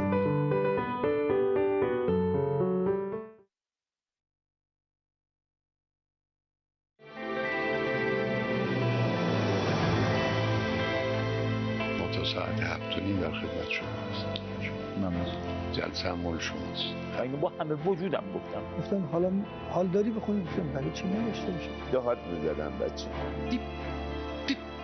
دیپ صدا میاد. برگشتن دیدم عجب. بینندگان عزیز، ما الان در دزلی هستیم. همین الان 2 تا میگ عراقی به خاک ایران تجاوز کردن. یک لحظه من فکر کردم که خدای نکرده شما به این رفت. دستتون بیارید بالا. من 2 تا دست رو آوردم بالا. اصلا مجذوب این شد. شهید همت میگن به پهنای صورت اشک میریخت، با همه احترام بی زحمت راستن کنار. رادیو کوبیدن میشه دیوار سنگر. بین ما و شهدا فاصله بسیار نبود. با موفقیت‌های بیشتری که انشالله به دست خواهید آورد، روحیه‌هاتون باز هم بالاتر و بهتر بشه.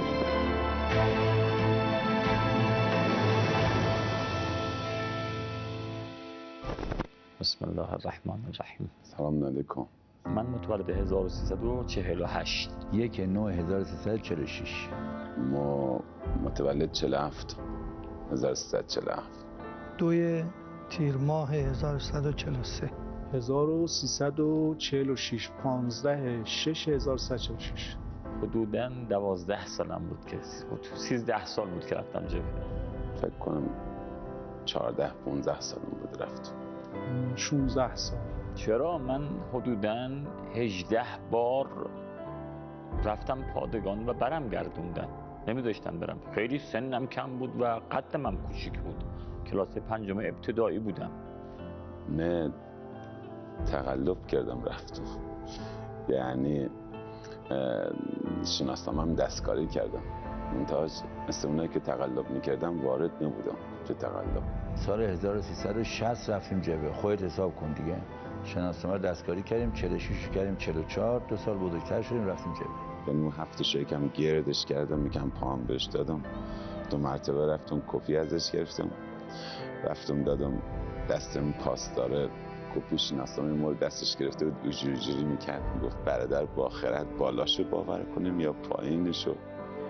من نمیفهمیدم چی داره میگه، متوجه نبودم. بعد فهمیدم ما عددی بالاش عوض کردم اما حروفی پایینش عوض نکردم. بالا 1346 بود، پایین 1347. حالا اینجوری رفتم جهدی. من اولین عملیاتی که تونستم به عنوان یه رزمنده تو شرکت بکنم عملیات محرم بود تو سال 61 تو سن 13 سالگی که تو همون عملیاتم اولین بار مجروح شدم و حلاوت تیر و ترکش رو چشیدم. فاو چشممون خورد، تو بدر شکممون خورد. مشغول خنثی کردن میدان مین بودم که منفجر شد یکی از مین‌ها. یه سری رو خنثی کرده بودم، یکی از اونها عمل کرد و منفجر شد. قصه روایت دفاع مقدس از خود جنگ شروع شد، چون موقع هم که تو جبهه بودیم بعضی از این خانواده شهدا میمدن دیدن رزمنده ها. ما رو از زید آوردن و گفتن تو طلای عملیات بکنید. فرمانده لشکر ما رو جمع کرد، گردان ما رو جمع کرد، گفت بچه‌ها امشب این دژ باید شکسته بشه. عین جمله‌اش گفت ما لشکر امام حسینیم، حسین وار باید بجنگیم. ما یه بند اسدی نامی بود، اون شب وقتی می‌خواستیم حرکت کنیم یه واکمنی رو برداشت، رکوردرشو زد و گذاشت داخل جیبش. حرکت کرد. این هست لحظه به لحظه که داریم خداحافظی میکنیم و حرکت میکنیم میریم سمت دژ.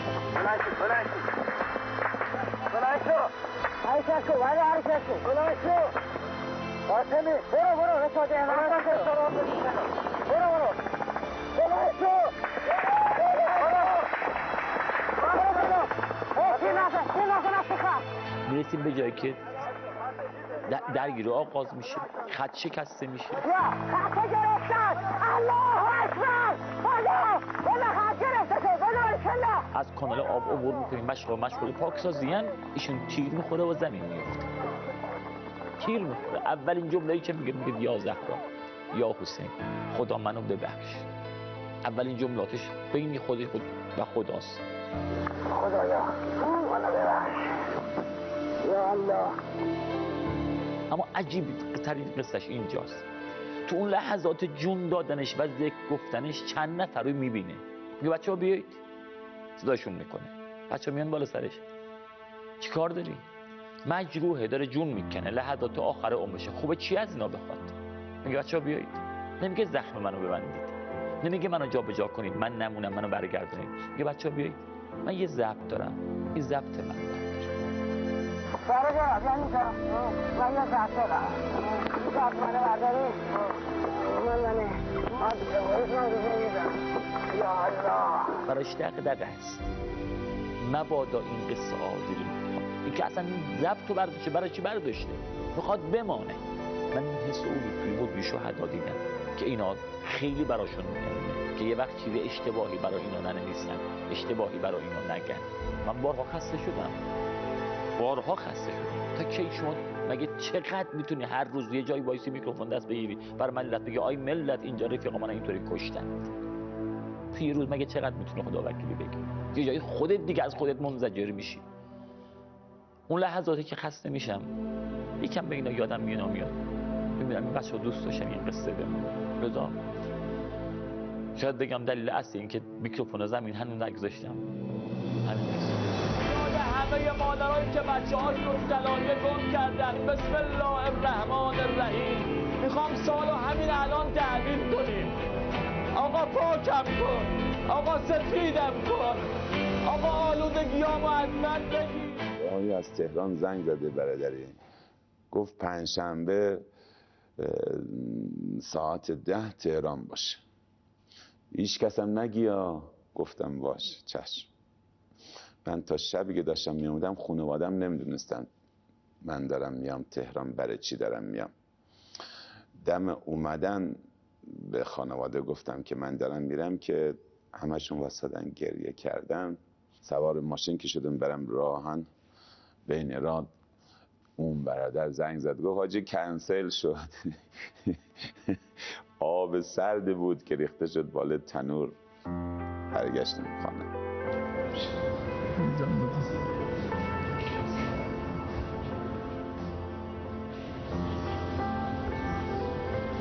پنجشنبه بعد گفتن که این دفعه قطعی شده بیاین تهران.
محمد و عجل فرجهم اللهم صل علی محمد و آل محمد و عجل فرجهم. من با 2 تا دوستان رفتیم جلو، صف اول که حضرت آقا اون جلو ایستاده بودن. سلامت باشید آقا. زنده باشید آقا. سلامت باشید. لطف کردید آقا. دعا بفرمایید آقا. سلامت باشید. یه حرفی بازم خیلی جا خوردم، من خیلی تعجب کردم. شما گفتن دستتون رو بیارید بالا. من 2 تا دست رو آوردم، گفتم باشه دستامو آوردم، بله بیارید بالا. من 2 تا دست رو آوردم بالا. سلام دارید. سلام بالا کن.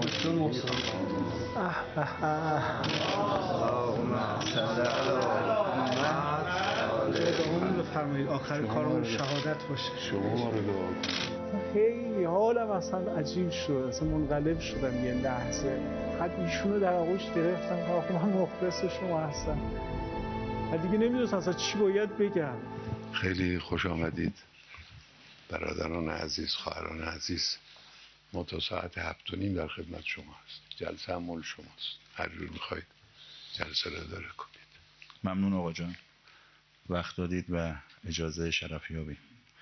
جمع حاضری که امشب خدمت شما رسیدن از بین جمع کثیری از راویان روایت سیره شهدا و یا به روایت راویان دفاع مقدس هستند که سالهاست چه رزمنده های تیر و ترکش خوردهش، چه جوانای راوی که به جمعمون اضافه شدن، آفتاب خورده ها و خاک خورده هایی که خلاصه از اون روزی که لازم بود و ضرورت بود به دعوت شهدا، علل خصوص تو مناطق عملیاتی راهیان نور، تو یادواره ها و تو فضاهایی که لازم بود حاضر شن و از شهدا بگن.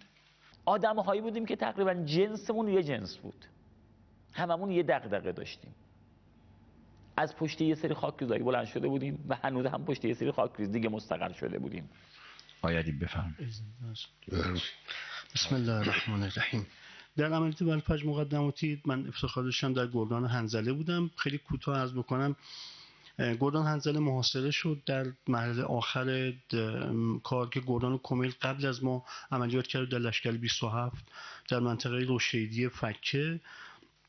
در یک صحنه‌ای که گردان حنظله تقریبا یک تیپ دشمن اون رو محاصره کرده بود، اتفاقات ویژه‌ای افتاد و تعداد زیادی از بچه‌ها اونجا در مقاومت به شهادت رسیدن و داخل کانال که اومدیم، داخل کانال بزرگی که گردان کمیل مستقر شده بود، اونجا بیسیمچی مدام داشت با شهید همت و آقا مهدی شهرپسند، شهید شهرپسند صحبت میکرد. بچه‌هایی که توی قرارگاه بودن میگفتن بیسیمچی در لحظه آخر هی اصرار میکرد که مثلا راه چیزی هست. شهید همت میگن به پهنای صورت اشک میریخت و نمیتونستن راهی پیدا بکنن که این بچه‌ها رو بتونن برن عقب ببرن. میگفت در لحظه آخر بیسیمچی که اومد بیسیم رو خاموش کنه، گفت دشمن دیگه رسیده، میخوام بیسیم رو خاموش کنم، فقط به امام سلام ما رو برسونید، بگید همونطور که فرموده بودید حسینوار مقاومت کردیم و جنگیدیم و بیسیم رو خاموش کرد و ایشون هم به شهادت رسید. در تفحص شهید محمودوند 80 تا شهید اونجا پیدا شد. شهید محمودوند تماس گرفت با ما، گفت در جیب یکی از شهدا یک پیام نوشته به دست اومد. نوشته بود که 5 روز است که در محاصره هستیم، آب را جیره بندی کرده ایم، نان را جیره بندی کرده ایم، آتش همه را هلاک کرده، همه را جز شهدا که حالا انتهای کانال کنار هم خوابیدند، فدای لب تشنت پسر فاطمه. حاج حسین خیلی تأکید داشت که خودتون باشین، هیچ کس غیر از اون لهجه خودش صحبت نکنه. حاج رحیم تو ترکی بگو، آیا محمد احمدیان تو هم همون اصفهانی بگو، با خیرت ها تو هم همون مشهدی قلیزت بگی. گفتم باشه. سلام آقا جان. علیکم السلام و رحمت الله. برای یه جمع دانشجو صحبت میکردم، گفتم آمدم از نای صحبت کنم که مثل شما بودم بچه‌ها. آمدم از نای صحبت کنم که مثل شما به تریپشان میرسیدن، به قیافشان میرسیدن، دوست داشتن درس بخونن، دوست داشتن ازدواج کنن، دوست داشتن دکتر بشن، مهندس بشن. آمدم از نای صحبت کنم که مثل شما گل سرسبد خانواده هاشون بودن ما نیومدیم از اسطوره ها بگم، ما نیومدیم از استثناءات جنگ بگم. ما به عجایب جنگ کار ندارم. کاوه و برونسی و همت و خرازی و باکری ها و صیاد و بابایی و بروجردی و اسماعیل دقایقی، اینا از عجایب جنگم. با احترام، با همه احترام، بی زحمت واسن کنار. قاطبه شهدا جوان بودن و نوجوان مثل شماها بودن. آقا نگاه کن، مثل شما به قیافش میرسید، مثل شما مواظب صورتش بود. حسن آقای پور اسماعیل رفته بود از اهواز کلاه خریده بود تا اینجاش میومد. حسن آقا برای چی کلاه میذاری سرت؟ میگفت نه اینکه من جوونم، میخوام یه اول جوونی تا ازدواج نکردم خط بالا صورتم نیفته. نگاه به چای مثل شما به صورتش میرسید، به موهاش میرسید. نگاه کنید، ببخشنا ما نمیدونم شما کجا زندگی میکنید، اما بعضیاتون خیلی ادعای بهداشتتان میشه. گفتم نگاه کنید، شهید مجید ظریف روزی 2 مرتبه میرفت حمام، یک بار صبح، یک بار بعد از ظهر. اینقدر موهای بچه خوش فرم و خوش حالت بود که یک تکون میداد، موهاشو که خوش میکرد یک تکون میداد، یک دست میکشید تو فکر میکردی ساعت ها سشوار کشیده. نگاه به چه مثل شما به موهاش میرسید. گفتم آقا جان ما با علیرضا هم کلاس بودیم و هم بازی. تیتیش مامانی، لوس، بچه ننه، نونور. نگاه کنین، علیرضا طوسی هم مثل شما جون عزیز بود. ما هم کلاسی بودیم با هم دیگه آقا جان، هم کلاسی، همسایه، از میکنم رفیق، 5-6 سال هم کلاسی و همسایه. دست به سرش میخورد تو بازی گریه، پا به پاش میخورد گریه. مرف خانه‌شون مرحوم ماجرای طوسی رو هم داشت میومد دم خانه ما کی لشکر کشی کی بچه بی تربیت شما، بچه با تربیت ما باز علیرضا رو زده جمعش کنم. خلاصه کتک جور بود بابا. عرض میکنم خدمت شما، چوب میگرفت دستش با چوب میزد کتک، انقدر شر همسایه آمدن دم خانه. یک بار 7 سنگ بازی میکردم، نرفتم مثل دخترا اینجوری توپ تو دستم بگیرم اینجوری بزنم به سینه‌اش، از همون دور مردانه پرت کردم خورد اینجاش اونجوری که گفت حسن، گفتم ها، گفت قرمز رفته. گفتم خب علیرضا بازی دیگه قرمز رفته. گفت نه تو از دستی زدی که قرمز بره. راه افتاد با همون چشماش تر شدهش رفت سمت خانه‌شان. گفتم وا ولم بره یک توپ خوردم مباد یک فس کتک از بابام بخورم. نذاشتم آقا جان بره تو خانه. ازم دم خانه شهید علیرضا طوسی رو گرفتم بردمش اونورتر. عرض میکنم خدمت شما که صداش به ننه باش نرسه. گرفتم جاتان خالی تا جایی که مخورد گرفتم زدمش. یه هرچی داد میزد جون عزیز که ما ولش کنم بیشتر ما عصبانی میشدم. علیرضا طوسی و شبی که شهید کاوه شهید شد کربلای 2 ما اونجا بودم. شبی که شهید کاوه شهید شد اونجا مجروح شد بعدم من یک جایی گفتم ما دیدم عکس علیرضا رو دیوار هستش، اما به ذهن نرسه شاید خانواده شهید و مادر شهیدم اونجا نشسته باشن، حاج آقا که مرحوم شدن. بعد از جلسه نشسته بودم داشتم چای می‌خوردم، این مجری مراسم اومد گفت واجی. گفتم ها. گفتش که مادر شهید علیرضا طوسی تو جلسه گفته بگن با خیرت دم در مسجد واسطم و کارشم. گفتم حالا بیا جمعش کن. میگه بعد از 38 سال آمدی برامو خاطره تعریف میکنی، داغم تازه کردی، تازه رو زخم من نمک پاشیدی، چی خاطره جلو مردم تعریف میکنی؟ اصلا هنگ کرده بودم. رفتم دم مسجد، یک عده هم با ما اومدن بیرون، با مادرم یک عده اومده بودن بیرون، جلو مادر شهید به احترام شهدا زانو زدم، بال چادر مادر شهید گرفتم، بوسیدم، رو چشمام گذاشتم، گفتم ببخشید معذرت میخوام. حرفام که تموم شد عرض میکنم خدمت شما که مادر شهید صداشو بلند کرد گفت درست گفتی، علیرضا جون عزیز ما رفته و تا آمدی به مردم بگی علیرضا جون عزیز ما رفته. علیرضا جونشو دوست داشت، برو هر جا میری داد بزن بگو علیرضا جونشو دوست داشت. طیب الله انفسکم ان شاء الله، طیب الله انفسکم. اصلا شهید به خاطر که جوانای امروزی باورشون بشه قسم جلاله خورد. من دارم وصیت‌نامه‌شو تو وصیت‌نامه‌اش نوشت والله قسم جلاله خورد، والله قسم زندگی زیبا بود، زندگی قشنگ بود. در دفاع مقدس حالا این برادرمون خیلی خوب نکته خوبی تکیه کردن. فقط ستاره‌های معروف دفاع مقدس نیستن که الگو هستن، آحاد رزمندگان دفاع مقدس الگو هست.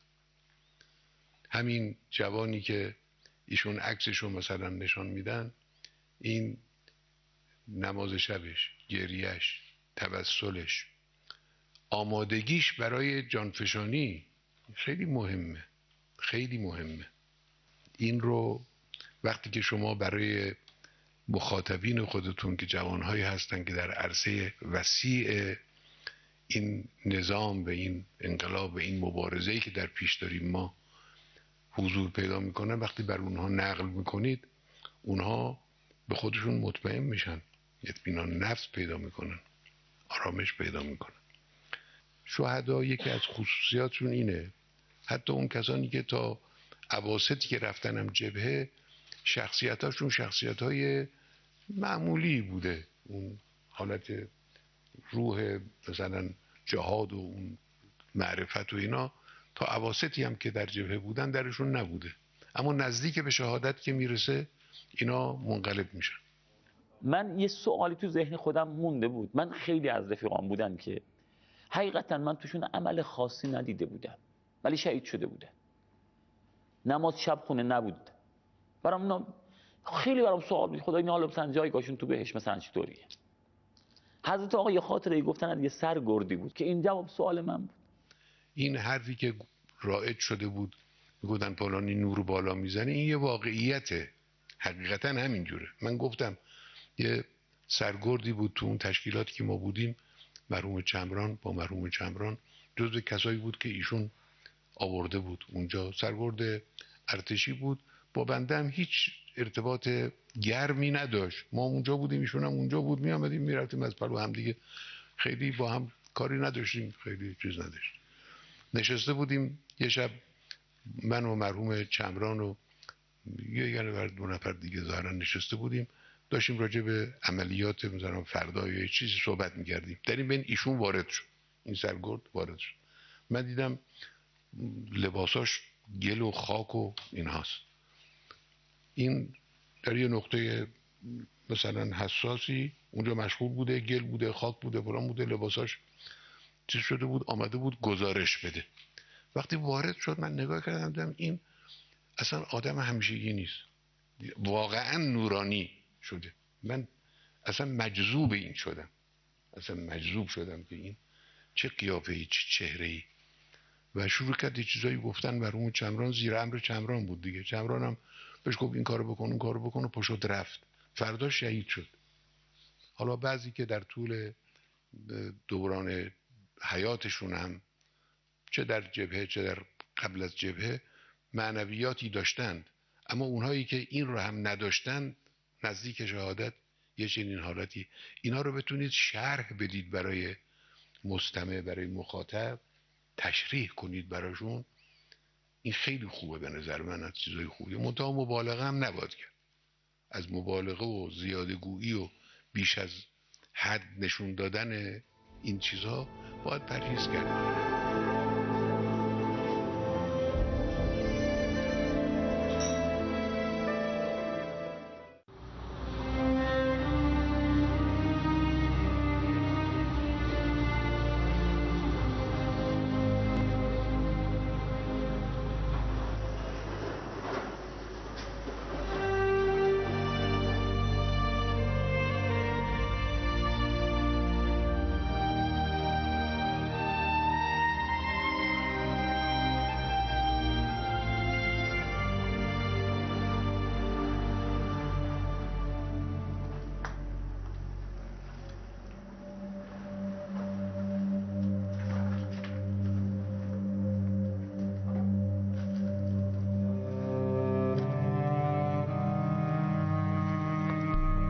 ما میگیم اشغالگره، روس و انگلیس و آلمان نداره.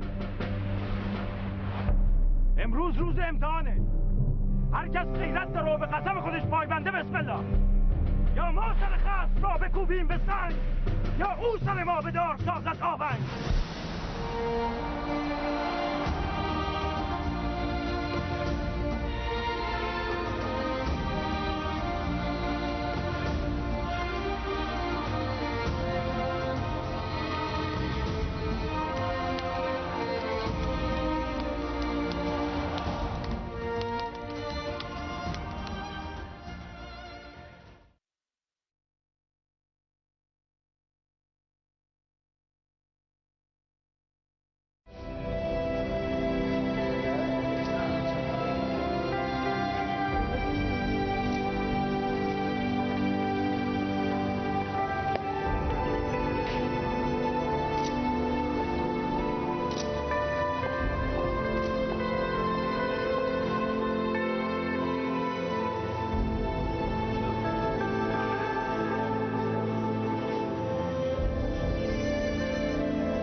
از 74 تا 98 من روایتگری کرده بودم، تو مناطق چرخیده بودم و حرف برای گفتن داشتم. مونده بودم حالا برای آقا چی بگم. سلام علیکم آقا. براتون بشه. آقا من اینطوری شروع کنم، من حقیقتش سخن اصلا بلد نیستم حرف بزنم. اما آقا چی شد من راوی شدم. سال 63 عملیات بدر کنار پد خندق، من اون موقع حدوداً 15 سالم بود. ما 3 نفر بودیم توی سنگر گیر افتاده بودیم. سمت چپ ما بچهای مشهد بودن 5 نصر. توی سنگر ما 3 نفر بودیم که از اون 3 نفر متاسفانه فقط من هستم امروز. شهید رضا انوری طلبه دانش آموز بود و شهید جعفر عابدینی زاده که کربلا 5 شهید شد، فرزند شهید حاجی وجعلنای معروف لشکر ما. یعنی بچه شهید بود، خودش هم بعد شهید شد، پدرش چذاب شهید شده بود. آقا جان ما تو سنگر نشسته بودیم، خب وضع خیلی بد شده بود. یه جورایی دیگه دستور جابجایی به ما داده بودن، چون عقبه ما 40 کیلومتر آب بود آقا، نمیشد کاری بکنی. به ما گفتن بکشید به سمت الصخره.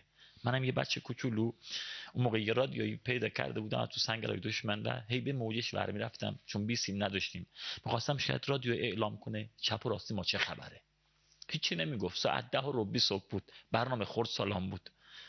آقا من گریم گرفت. این رادیو رو کوبیدم گوشه دیوار سنگر و گفتم لامصب بگو اینجا چه خبره.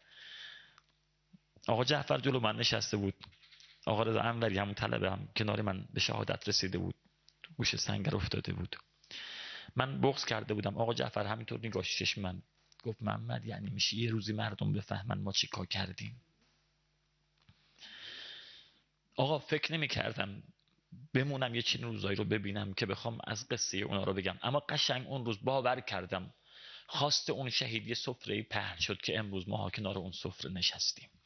آقا بارها دلم میخواست آلزایمر میگرفتم، یادم میرفت خیلی چیزا رو، اما امروز افتخار میکنم که دارم از اون نسل حرف میزنم.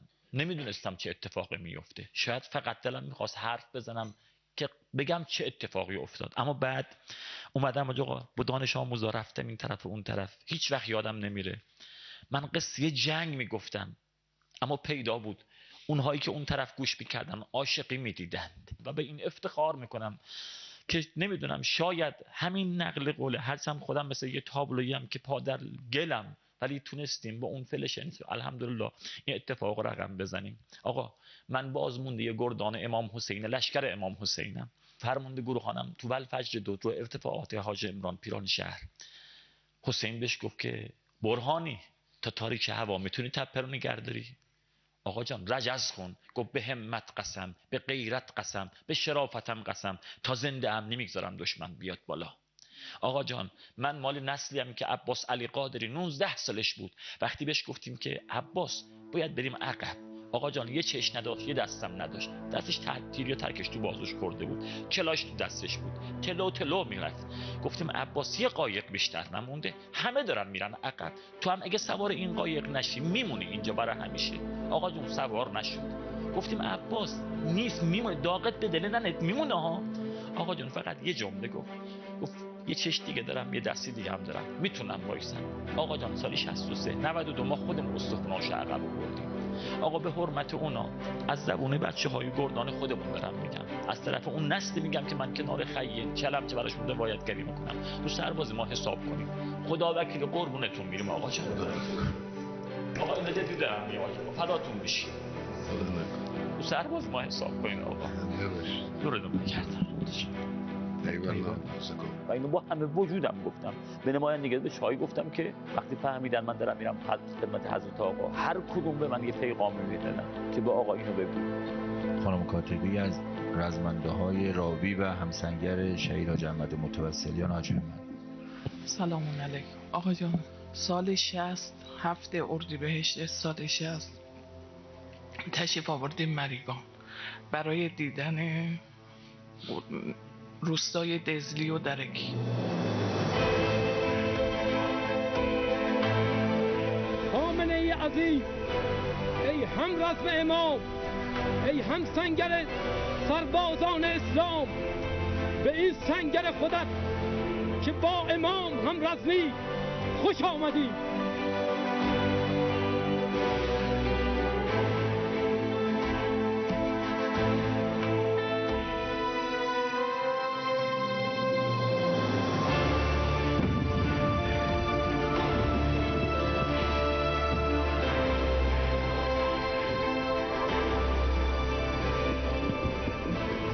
موفق باشین در آینده. انشاءالله که خداوند شماها رو حفظ کنه و همونطور که میبینم از روحیه‌های بسیار بالایی برخوردار هستید، با موفقیت‌های بیشتری که انشاءالله به دست خواهید آورد، روحیه‌هاتون باز هم بالاتر و بهتر بشه. خامنه‌ای سلام ما را به خمینی برسان. خامنه‌ای سلام ما را به خمینی برسان. اون روز شهید ممقانی به من گفتن که بیایم با یه آمبولانس همراهی کنیم آقای خامنه‌ای رو. من میترسیدم که خدمت شما برسم، از این نظر که خانواده موافق نبودن که ما در منطقه کردستان باشیم. میگفتن بیاین تهران، برین جنوب باز بهتره، چون خانم ها توی کردستان به خاطر گروهک ها و چیزهای دیگه امنیت خوبی نیستش اونجا.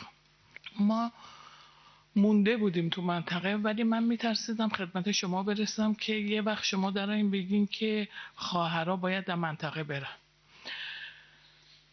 به شهید ممقانی گفتم که بعدا ممقانی من نمیام، برو خواهر سلیمانی رو که از شیراز اومده سپاهیم هست اونو ببری. و دوست داشتم که اون بره، اگرم شما صحبتی میکنیم به اون بگین که منطقه رو ترک بکنه بره. رفتین منطقه، بعد از نیم ساعت بود که اون بمبارونای شدید توی دزلی شروع شد.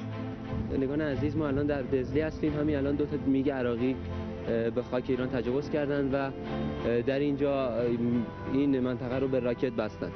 مردم همونطور که ملاحظه میکنیم مردم در تلاطمن و زن و بچه اینجا نگران و پریشان هستند.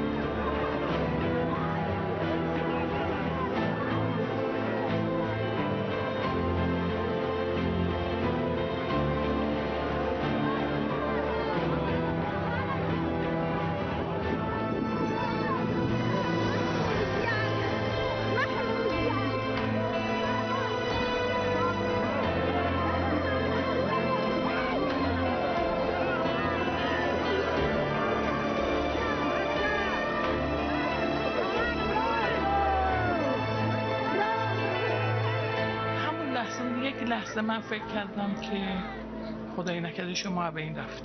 گفتیم خب ببین چه قسمتی شد، هم آقای خامنه‌ای، هم حمیده، هم خدا اون روزو نهید، هم حمیده، هم ممقانی، همه رفتن. متوسلیان هم بود اونجا. بله اون روز بودم. انگار برادر بروجردی هم اومده بودن تو منطقه، چون عکسایی که هست شما نشستین توی دفتر سپاه دارین روی یه نقشه کار میکنین، عکساتون هستش. تا صبح ما اونجا نشستیم.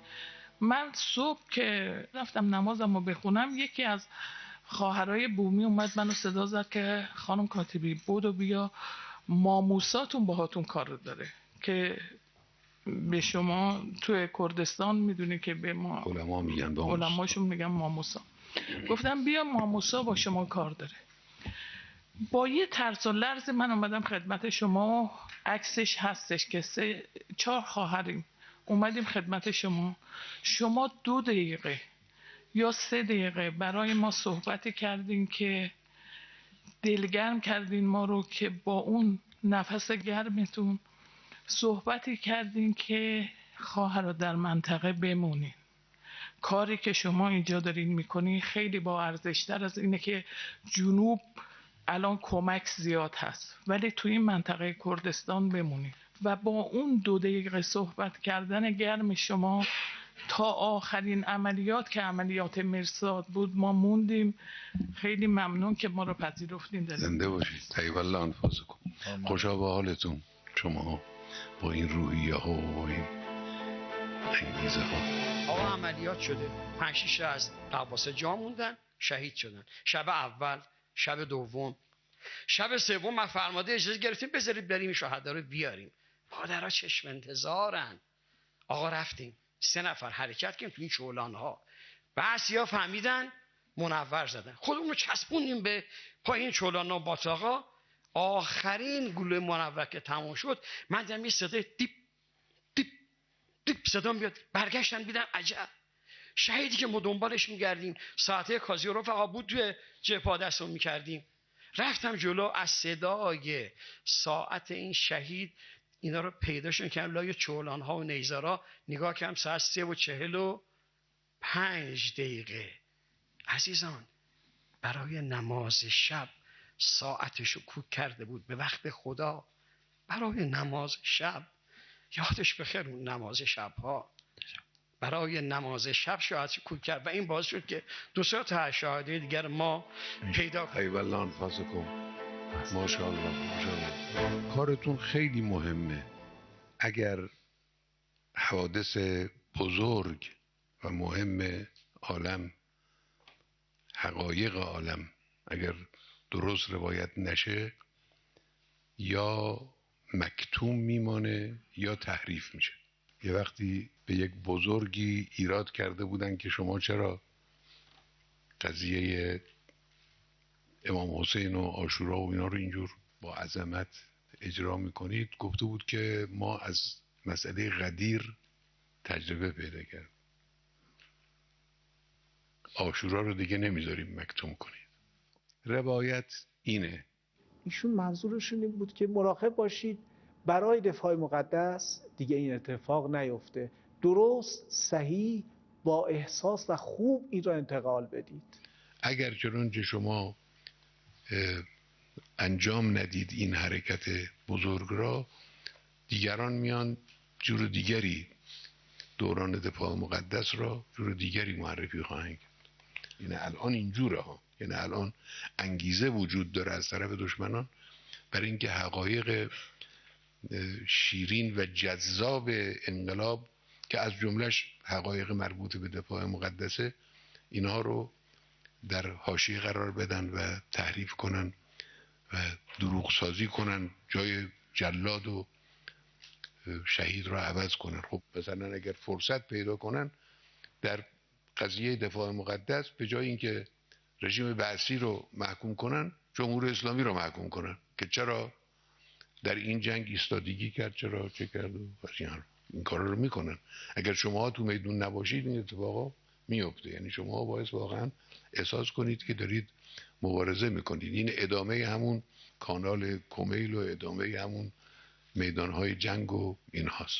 هم بایستی کیفیت ها رو بالا ببرید که خب الحمدلله خوبه کیفیت هاتون، و هم کمیت رو، یعنی هر نقطه ای رو خالی بگذارید جنود شیطان، جنود ابلیس میان اون نقطه رو پر میکنن. این بچه ها قریب 20 سال از شهدا گفته بودن، تو بیابونا گفته بودن.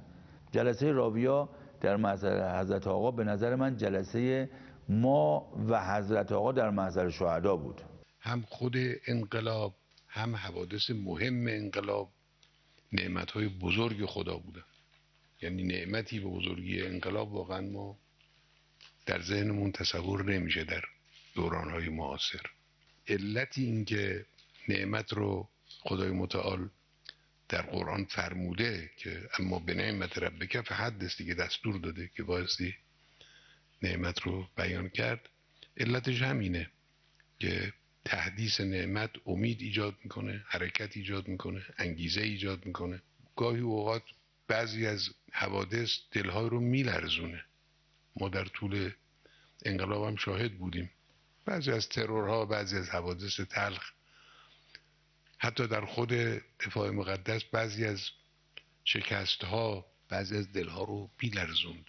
وقتی که مجموع این حوادث با پیروزی، با نشانه های لطف الهی تمام میشه، این طبعا این دلها اطمینان پیدا میکنن، آرامش پیدا میکنن، میفهمن که وعده الهی راسته، درسته. بعد که ایشون صحبت کردن و جلسه پایان رسید، ایشون بلند شدن، دونه دونه حضار هم ایستاده بودن، دونه دونه ایشون میرفتن و حال احوال میکردن با افراد. دونه دونه ایشون جلو آمدن تا دوباره رسیدن، برای بار دوم به من رسیدن. آقا حسین بازم دستم بالا بیام حضرت آقا یا نه؟ من صحبتی میخواستم بکنم که دیگه شما سرپا ایستادید، فرصتی نشد. انشالله آینده انشالله دعامون بفرمایید حضرت آقا. خدا انشالله که شما رو با پیغمبر محشور. الهیان حتی آقا داشت میرفت تو بچه این عقب ول افتاد که پس عکس میخوایم بگیریم. خدا آقا شنیدن و آقا برگشتن. یاد آن روز بخیر این همه دیوار نبود، این چنین بر رخ دل گرد غم یار نبود. می شکستیم پل فاصله را با هر گام، بین ما و شهدا فاصله بسیار نبود. داغ دل بود و غم جاری ایام، ولی روی آینه دل این همه زنگار نبود. همون جایی که از دوستان به من گفتن که من چون میخواستم حتی تو محضر آقا بخونم ولی دیدیم چون جلسه خیلی طول کشید، آقا که تشریف بردن گفتن حال داری بخونیم؟ گفتم برای چی نداشته باشیم. شکرانه نشستیم، همه دوستان دفتری هم نشستن و از اون روزه های الحمدلله دلی و با صفا شد. الهی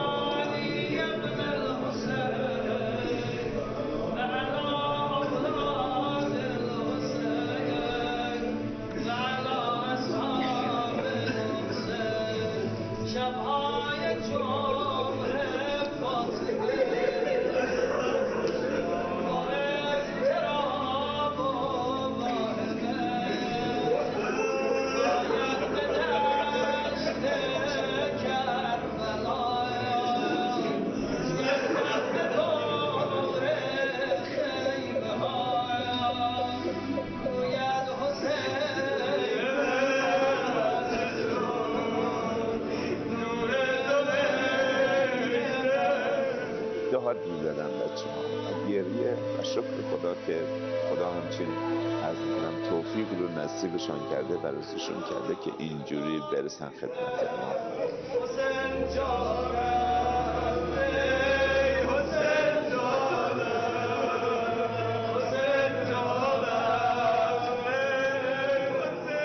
من بعد از اینکه 2 سالی گذشت از مجروحیتم، بازخوردی که از اطرافیان و مردم که خب می آمدن زیاد به یادت، بازخورد این بود که برادر خدا توفیقتون رو به، ما از شما ممنونیم، ما مدیون شما هستیم، شما دینتون رو به اسلام و انقلاب ادا کردید، حالا دیگه نوبت ماست.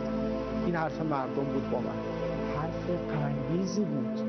یعنی چی که یک انسان دینش رو ادا کرده؟ مگه میشه که آدم زنده باشه، راه میره، حرف میزنه، بعد بگیم دینی دیگه نداره، کاری دیگه نداره؟ کسی که کاری نداره به معنای دقیق کلمه میخوام بگیم مرده.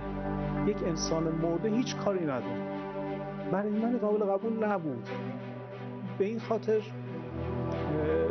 من واقعا سوال برام ایجاد شد که من چرا زنده موندم. خب یک مین گردن کلفت پدالی توی دست من و نزدیک قلب من و صورت من منفجر شد. روال طبیعی این بود که من در جا کشته می شدم. چرا موندم؟ چه شد؟ چه اتفاقی افتاد؟ این برای من سوال مهمی بود و جوابش هم برای من این بود که باید میموندم. کاری بر دوش من بود. یعنی جنگ سال 67 تمام شد، من الان سال 98 همچنان دارم می جنگم، به شدت هم دارم می جنگم. یعنی جنگی که امروز دارم 10 سال پیش نداشتم، 20 سال پیش نداشتم. تو خود جبهه چنین جنگی رو من نداشتم. جنگ امروز من خیلی خیلی سخت‌تر و سهم‌گین‌تره.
نباد نیو سلامت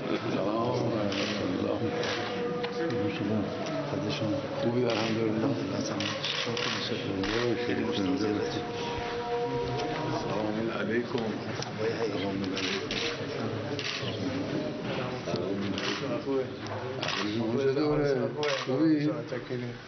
دیروز دوست امروز آشنا آقای افغانی 10 سالی گذشته شنیدم کانادالیزه شد.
همه میگفتم بابا رهبر مال منم هست مگه من اون صحنه هست.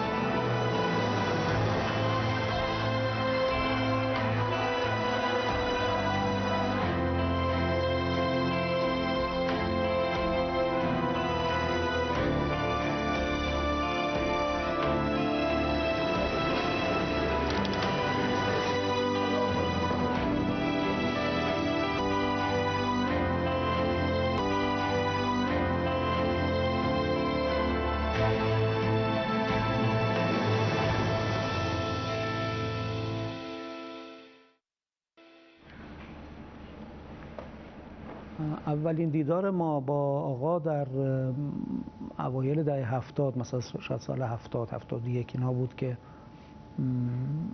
همین جمعی که دوستان شاعر میرفتند و اینها، خب منم خدمتشون رسیدم. اگر زینبی این جلسه که البته مسبوق به سابقه بوده، یعنی این اولین جلسه، این سلسله جلسات هم اولین سلسله جلسات به هنرمندا نبوده. آقا همیشه جلسات شبیه به این داشتن. عرض سلام خدمت آقا، خوشحال هستیم که خدمت شما هستیم و تبریک از من دهه مبارک فجر رو با عزتون سوالم من مطرح کنم. شما به عنوان مینترین مشاور ما خدماتی به جوان‌ها داده میشه که جوان‌ها نیازمند به این هستن که بشینن نگاه کنن یا بشنون یا به نوعی فقط متفکر بشن.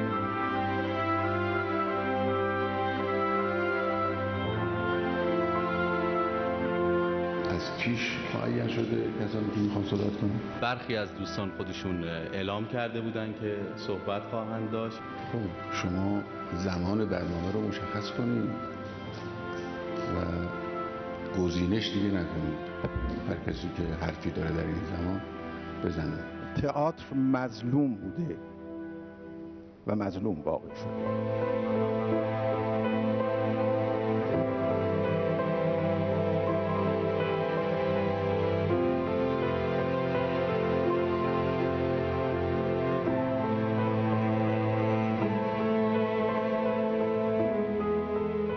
بعد مثلا با نویسندگان جلساتی داشتن اینا بود.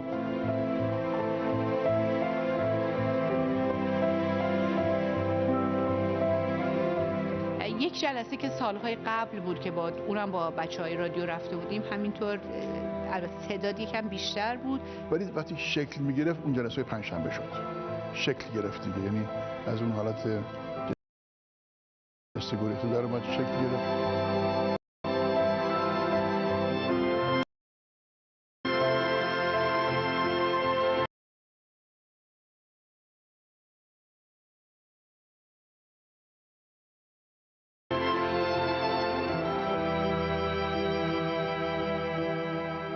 یه بار ایشون فرمودن که من در ایام پاییز و زمستان روزهای پنجشنبه وقتی دارم بعد از نماز. خوب هستش که این وقت تبدیل بشه به این نوع دیدارها و گرده ها.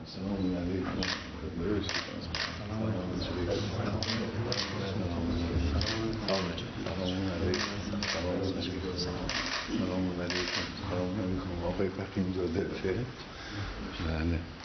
سلام علیکم. شنیده بودیم که حضرت آقا پنجشنبه و اینا دیدار تخصصی میذارن و تو رشته‌های مختلف ایشون بالاخره مینشینن و رو در رو صحبت میکنن. احوال شما چطور بشه؟ رشته و یک فن نبود، گاهی در هم بود. از رشته‌های مختلف بودن، از موسیقی بگیر، از ادبیات، از هنرهای تجسمی، از صاحبان خاطره، از نویسندگان. سلام علیکم. احوال شما چطوره؟ سلام علیکم. قدیمی. حالتون خوبه؟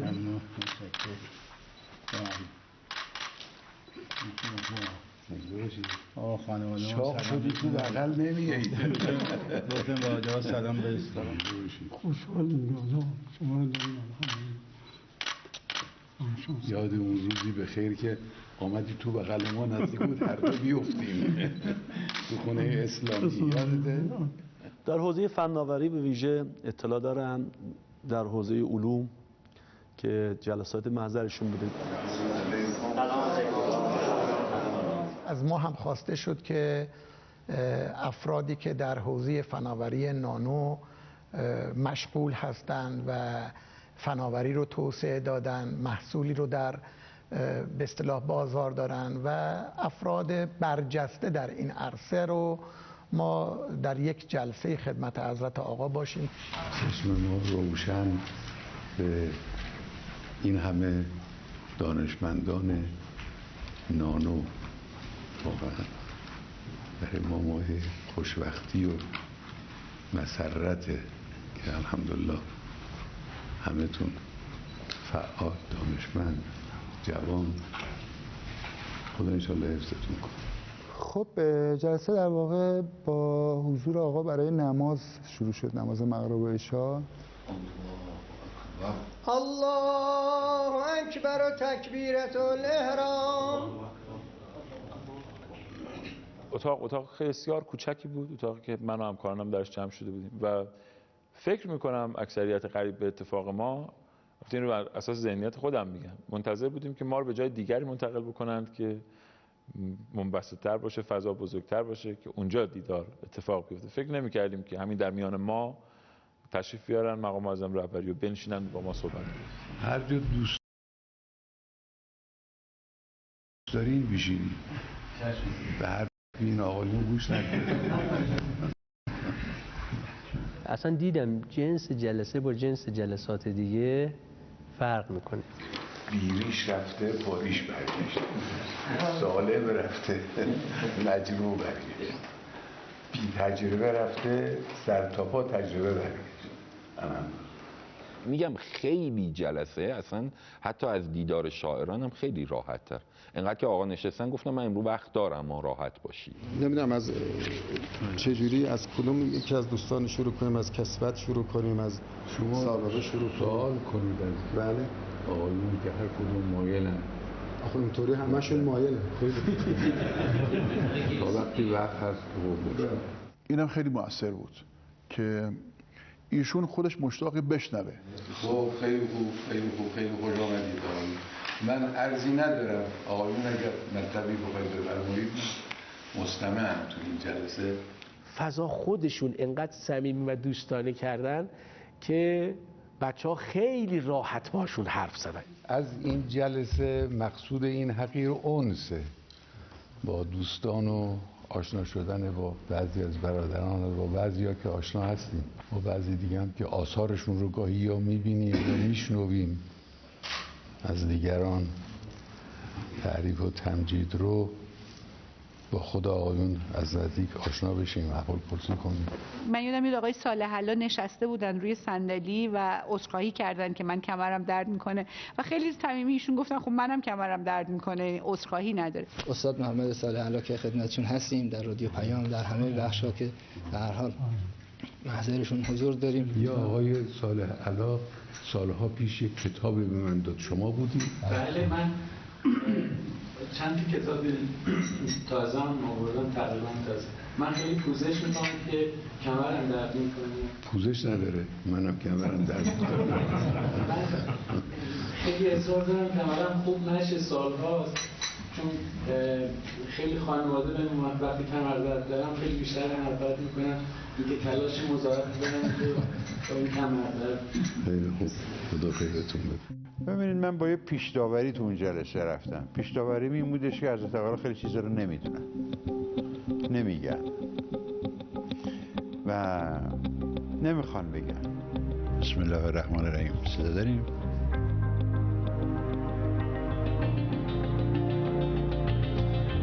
باورم بر این بود که عدالت فرهنگی، چیزی که سالها به گوشم خورده بود، در همه جای ایران اتفاق افتاده. بودجه تئاتر در شهرستان لاهیجان 0 ریال است. ولی متاسفانه سند نداریم آقا. سند یعنی چی؟ یعنی من 50 سال آینده تئاتر جمهوری اسلامی رو کجا ببینم؟ از نظر کمی ما خیلی تولیدات داشتیم، اما از نظر کیفی نمره قابل قبولی نمیدیم. سریالی که داریم میسازیم به نظر من نسبت به کاربردی که دیگران دارن تو جامعه ما انجام میدن ما خیلی کمکاریم. به خاطر نبودن بودجه کافی یک کمبودهایی هست که این بیرون حس میشه. بله، عنایت خدا، به فضل خدا من تو حوزه شعر بوی بهبود میشنوم. سربازای زمان جنگن مثل آدمای دیگه پیر میشن. منتها دنیا خاطرات اونها رو، ادبیات اونها رو جوان نگه میداره. ما تقریبا میتونم بگم هر روز وضعمون بهتر میشه. بخشی از نیروی این مملکت داره هرز میره، یعنی کسایی که ما میذاریمشون اون بر خط، اینها بچهای ما و این بچه‌ها باید بیان این بر خط. بیشترین الحمدلله بضاعت و توانمندی ما حالا دیگه فقط در ارتباط با حوزه تهران و مرکز نیست. امروز بیش از 18,000 هنرمند تئاتر سرپا داریم. احساس میکنم که سریال و فیلم های دفاع مقدسی در کشور ما خیلی کم شده.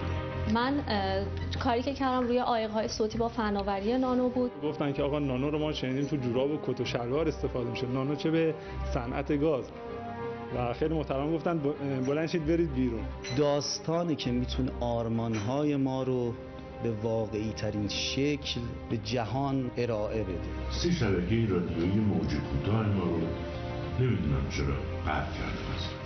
یک سوزن که نه یک جوالدوز بردارم به خودمون بزنم به دلیل جفایی که در این سالها در حق زبان و ادبیات فارسی شده. حالا من امشب خیلی خوشحال شدم که از لفظ مبارک شما شنیدم راجع به حتی تاریخ ایران و شاهنامه. و ما انشاءالله از همین 98 تا 1420 داروی جدید که تا کنون تولید داخل نداشت وارد بازار خواهیم کرد. الان در مرحله کارآزمایی بالینی هستیم، یعنی ایمنی و اثر بخشی محصولاتی که تولید شده رو در بیمارانی که دچار این مشکلات هستن در حال ارزیابی هستیم. تحت فرمان شما یه سری کارا رو انجام دادن در مورد بحث آسیب اجتماعی. خیر از این اطلاعات اگه بتونن به ما دسترسیشو راحت‌تر بکنن، ما سعی می‌کنیم با یه طمأنینگی و با یه سازگاری بتونیم اینو به مردم برسیم. تعداد زیادی هنرجو و علاقه‌مند به فیلمسازی رو تربیت می‌کردن. این آموزش هیچی رو حل نمی‌کرد. ساختن فیلم‌ها مهمه، اما ساختن آدم‌ها از ساختن فیلم‌ها مهم‌تره. جمع حاضر بچه‌هایی هستن که تو خیلی از روستاها پای درد دل محرومین و روستاییان و مستضعفان شب‌ها رو به سر کردن و روزهایی رو برای کار اونها دویدند. ما اصلا بنبست فنی نداریم، بنبست فناوری نداریم، ما مشکل مدیریت داریم. اگر اجازه بدید من میخوام این کتابا رو تقدیم شما کنم. دو تا حتما دستتون درد نکنه. کار نمایش رو از قبل از انقلاب شروع کردم. همه دوستان و ظاهرا همه بعد از انقلابی هم، ولی من قبل از انقلابی هم. تابوتی از سپاهی یزید اومدن ولی خور نیست. ولی هر حال اولی از همون سال اول انقلاب از 58 من فیلم ساختم. یعنی سال 58 من فیلم ساخت، کارگردانی کردم و بعد ادامه دادم. چرا من بیشترش مثل اون شعر سعدی هم سر المسعون عرک من تهیم فی الفلواتی تو قطر آب چه داری که در کنار افتادی. من همیشه سینمای جمهوری اسلامی بعد از انقلاب و بعد تلویزیون رو بهتر از دوستام درک میکردم، برای اینکه اون دوره رو تجربه کرده بودم و شرایط دیده بودم. ببین من به این فکر کردم که اون روز چرا آقا شوخی زیاد کردن با بچه ها. من فکر میکنم که یکی از نکات همینه، یعنی آقا دنبال اینن که از صنوف و شقوق مختلف که آدم ها میان بدون پرده، یعنی میخواستن فضا رو بشکنن ماها راحت تر حرفمون رو بزنیم، بدون پرده بتونن صحبتشون رو بکنن و حتما نتایجی داشته باشه. یک بتونن در واقع دوستان ما این آستانه صبرشون یکم بالا ببرن، آستانه صبرشون رو بالا ببرن، نقد پذیر باشیم. خود من میتونیم شروع کنیم. فقط ما مواد فروشا و دزدا رو میتونیم باشیم شوخی کنیم، چون صرف ندارن، هیچ اتحادیه‌ای ندارن، غیر قانونی هستن، با هیچ جای دیگه نمیشه. تو این جامعه ما اگر ما با کسی دشمن باشیم خب میجنگیم، اما با دوست که ممکنه شوخی کنیم هیچ کی این جمله رو متوجه نیست. الان ما با هیچ کس نمیتونیم شوخی کنیم. با کی شوخی کردید؟ با هر کی شوخی کنیم میکشه دادگاه آقا جان. با هر کی. با خود تلویزیون شوخی کردیم نصفشو بخش کردن که دیگه قرار بوده اینا از همه آزاد، علیرغم اینکه تو همین سریال لیسانس ها ما تا دلمون خواست شوخی کردیم، ولی جامعه امروز ما احتیاج به این شوخیه داره. این خانواده ها رو یه خود لبخند میاره گوشه لبشون، بعد فضای خود بازتر باشه بتونیم شوخی کنیم، بپذیریم که داریم شوخی میکنیم، دشمنی نمیکنیم. ولی آجا اینجوری نیست، اینجوری نگاه نمی‌کنیم. نه من معتقدم باید شوخی کنیم. من به پلیس هم گفتم یه وقتی چند سال پیش از این یه سریالی بود، فیلمی بود، چی بود که نیروی انتظامی اعتراض کرده بودم، بهشون گفتم بی خود اعتراض میکن. به آقایون علما سر اون قضیه چی بود اون که چی ساخته بود؟ اون مارمولک تبریزی ساخته بود. من با آقایون گفتم که شما به جای اینکه اعتراض کنید استقبال کنید، بگید دست درد نکنه که نشون دادی که آدمایی میان لباس ما رو به ناحق میپوشن. خب این چیز خوبیه. نه من عقیدم اینه که شوخی کنید، منتها شوخی مؤدبانه باشه. یعنی باید شوخی مؤدبانه باشه، خلاف حق نباشه، توش حتک نباشه، اما شوخی باشه نداره. خیلی خوب. ما مجوز گرفتید؟ بله برید برید شوخی کنید. یعنی ما طول این 3-4 ساعتی که در محضر حضرت آقا بودیم هر نکته‌ای هر کدوم از ماها به ذهنمون میرسید مطرح شد. من توی این بخش فقط از مخاطبانی که با همون تماس میگیرند منتقل بکنم که توی شرایط اقتصادی فعلی خیلی تماس‌هایی داریم که مشکل اقتصادی دارن افراد یا از ما راهکار میخوان. مسائلی هست که راهکاراش تو حوزه کلان هستش یا مسائلی هستش که مربوط به دریافتی‌های افراد، کارگران اینها میشه. این ارتباطی که حضرت آقا تو این جلسات با این افراد برقرار میکنه به اینا امید میده. این خیلی مهمه.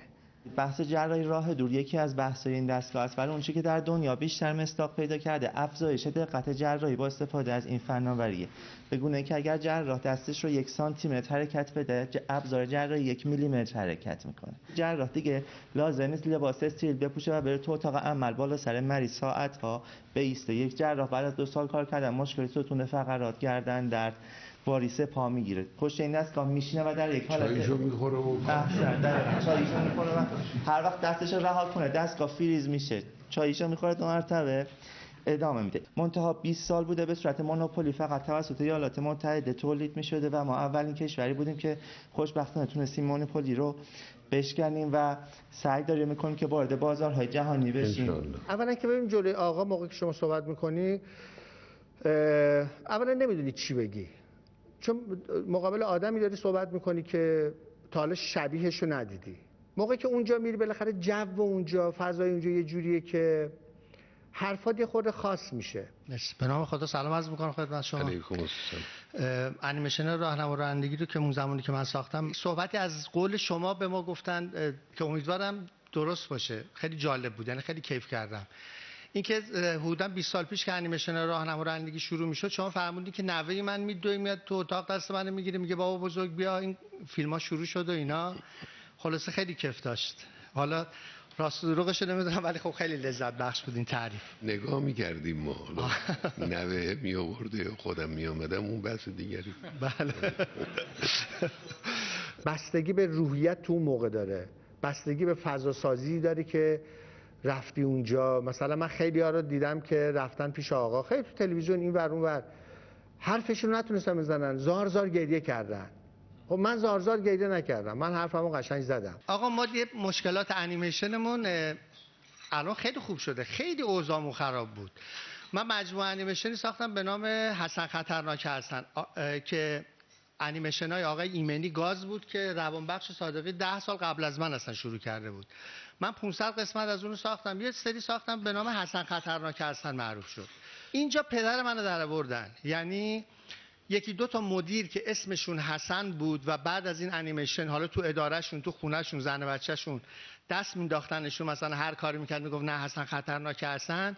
اینا نامه دادن با آقای زرقامی که آقا داره به ائمه اطهار توهین میشه و امام حسن و این چیزا. یعنی ما مشکلاتمون خیلی فراتر از این حرف هست. ما هم متخصص انیمیشنیم دیگه. شما رو به خدا بگین که به حرف ما هم گوش کنن. خیلی متشکرم. چشم میگیم اگه گوش کنن.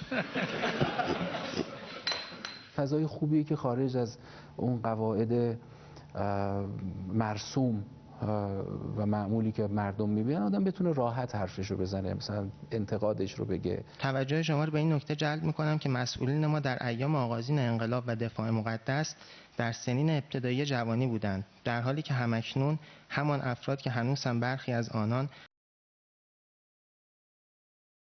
مسئولیت دارند از سپردن مسئولیت به جوانان در آستانه میانسالی و میانسالان با بهانه عدم تجربه و مهارت لازم و جوانی امتناع می‌کنند.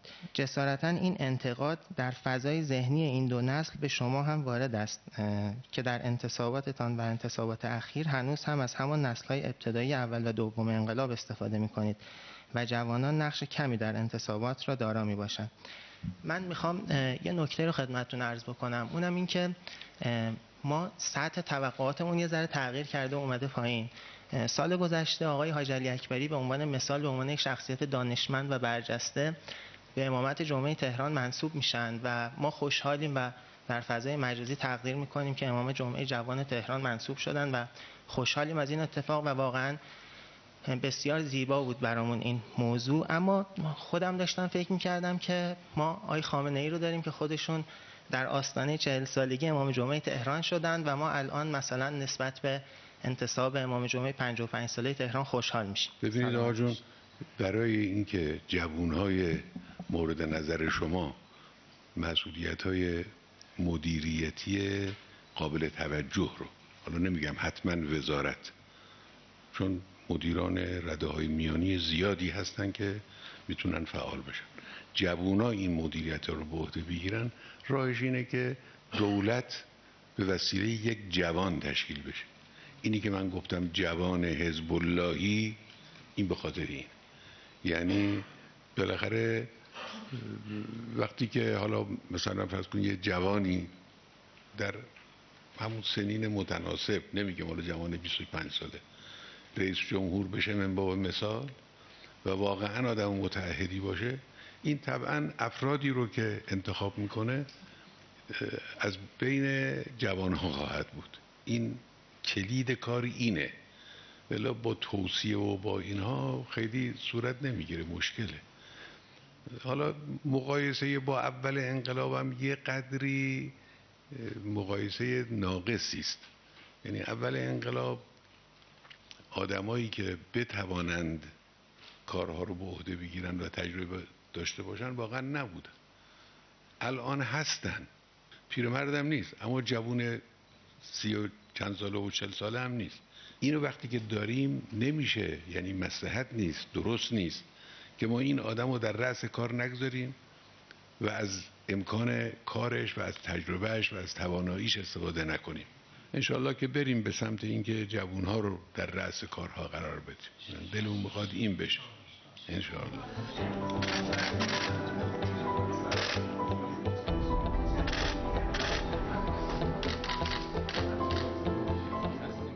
به نظرشون میرسه که مرتبا میگه رئیس جمهور آمریکا که ارتش ما قوی‌ترین ارتش دنیاست. قوی‌ترین ارتش دنیا ممکنه اونچنان گاهی سیلی بخوره که از جا نتوانه بلند شه.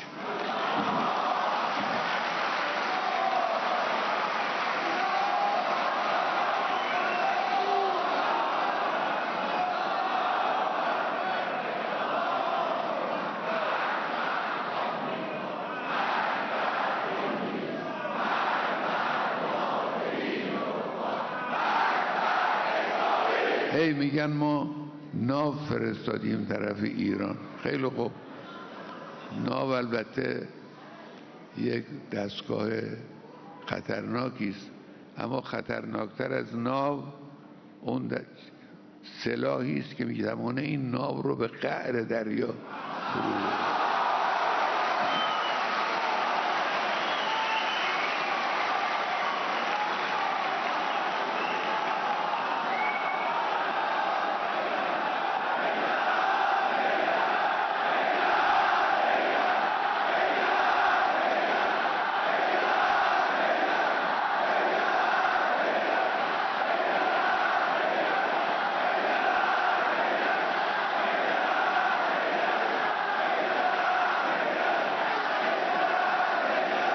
ببره. رئیس جمهور آمریکا در یکی از صحبت‌های اخیرش گفته که 47 ساله که آمریکا نتوانسته جمهوری اسلامی رو از بین ببره. شکایت کرده به مردم خودش. 47 ساله که آمریکا نتوانسته جمهوری اسلامی رو از بین ببره. این اعتراف خوبی است. بنده میگم تو هم نخواهی توانست این کار رو بکنی.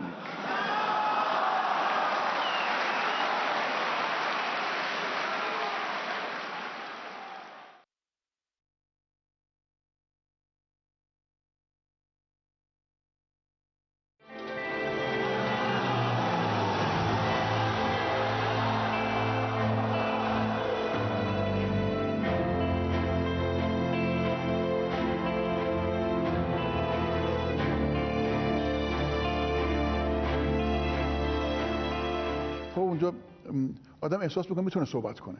در مقابل آقا آدم احساس میکنه با غریبه صحبت نمیکنه. هم خودم هم دیگران بارها دیدیم که در مقابل ایشون آدم احساس محدودیت و سانسور و اینا نمیکنه. راحت تر از جایی که حتی مدیرای هستن ممکنه اونا خوشونا جلوی ایشون میشه هر چیزی رو گفت. مطرح کرد که رو به اصلاح. البته به نظر من خود کلانتر میتونیم صحبت بکنیم، یعنی اگه اجازه بدین. به نظر میرسه به تدریج داریم دور میشیم. یعنی همه اون شعارهایی که اول انقلاب بود، اواسط انقلاب بود، حتی تا دهه گذشته اتفاقاتی داره میفته که ما رو نگران میکنه و از فضای مجازی گرفته تا اتفاقاتی که حالا کم و بیش قطعا شما در جریانین. یعنی هر روز یک سندی رو میشه، یک ماجرایی مطرح میشه که توی مردم پخش میشه. هیچ کس بهش هیچ پاسخی نمیده. ما خودمون رو بی‌نیاز حس کردیم به نظرم. از شاید جسارت باشه، ولی این نظام انگار که احساس میکنیم نیازی نیست توضیح بدیم، نیازی نیست حرفی بزنیم، نیازی نیست که مردم رو توجیه کنیم. به حضرت عالی میخوام خطاب به شما میگم این فرصت ممکنه هیچ وقت نصیب من نشه، چون ما پشت سر شما نق و نق میکنیم. میخوام حضوراً عرض کنیم. به نظر میرسه شما به عنوان رهبر انقلاب و بزرگی که قرار هست همه به تأسیس از شما حرکت بکنیم، گاهی آدم هایی که به شما نزدیکن یا محافلی که تشکیل میشه و شما حضور دارین یک چهره مشخص دارن، همه مردم نیستن. حتی ممکنه آدمایی باشن من شخصا خیلی نخوام باشون ارتباط داشتم، ولی به نظر میرسه که رهبری انقلاب یکی از کارها شاید اینه. حالا من نمیخوام خدا نکرده تعریف کنم بحث رهبری رو، اون چیزی که به لحاظ عاطفی به لحاظ حسی از جامعه گرفتم و دارم خدمتتون عرض میکنم. مردم دوست دارن گاهی شما رو حتی توی جمعی بیارن که خانم‌هاش ممکنه حجاب خیلی مثلا آنچنانی هم نداشته باشن. قدیما چند تا عکس هم از شما دیدم که اینجا که میان حجاب درست می‌کنن، اونا میان اتفاقا. ولی به هر حال اینا خوبه، اینا چیزایی که به نظرم اونا ملاحظه میکنن. من آقای خامنه‌ای عزیز، من خودم بعض وقتا حس نمی‌کنم شما برای تک تک ما دلسوزین. این میتونه سوء تفاهم باشه، به هیچ وجه این ادعای نیست که سندی بخوام براش ارائه بدم. دارم حسی میگم و از منظر جامعه میگم. اینکه همه تک تک مردم احساس بکنن شما دوستشون دارین، این حس القا نمیشه. نمیدونم چجور میشه القا کرد، چه کار باید کرد، ولی به نظرم خیلی راهبردیه. من شخصا بسیار امیدوارم به وضعیت کشور. مردم اگر در صحنه باشن، ما این تجربه رو داشتیم، خیلی هم دور نیست. نسل ما این تجربه رو، خیلی از دوستانی که اینجا حضورن داشتن، که مردم کارها میتونن بکنن. چه کار باید بکنیم؟ حالا ما هم البته به عنوان سرباز در خدمتیم که چه کار کنیم که ببخشید. اونجا هر کی میتونست هر چیزی رو فکر میکنه معضلی است، مشکلیه، پیشنهاد بده. همونطور که گفتن. من راجع به اون بحث اول شما یک کلمه‌ای دارم که بگم. منتها این جلسه رو من برای اینکه من صحبت بکنم اصلا تشکیل ندادیم. این جلسه برای این است که شماها صحبت کنید و من بشنوم. لذا نمیخوام حالا الان اون مطلبی رو که بیان کردید رو نمیخوام بگم. البته این رو هم حالا جناب عالی خودتون بدونید، حالا چه مردم بدونن چه ندونن، من تک تک مردم رو دوست می‌دارم، یعنی همه رو دوست می‌دارم، برای همه دعا میکنم. من اهل دعام، به دعا خیلی اعتقاد دارم. هیچ نمیگم که فلان گروه یا فلان، برای همه دعا میکنم. ممکنه برای یکی یه دعای شدیدتر و غلیظتر و بهتری بکنم، اما دعا رو برای همه میکنم.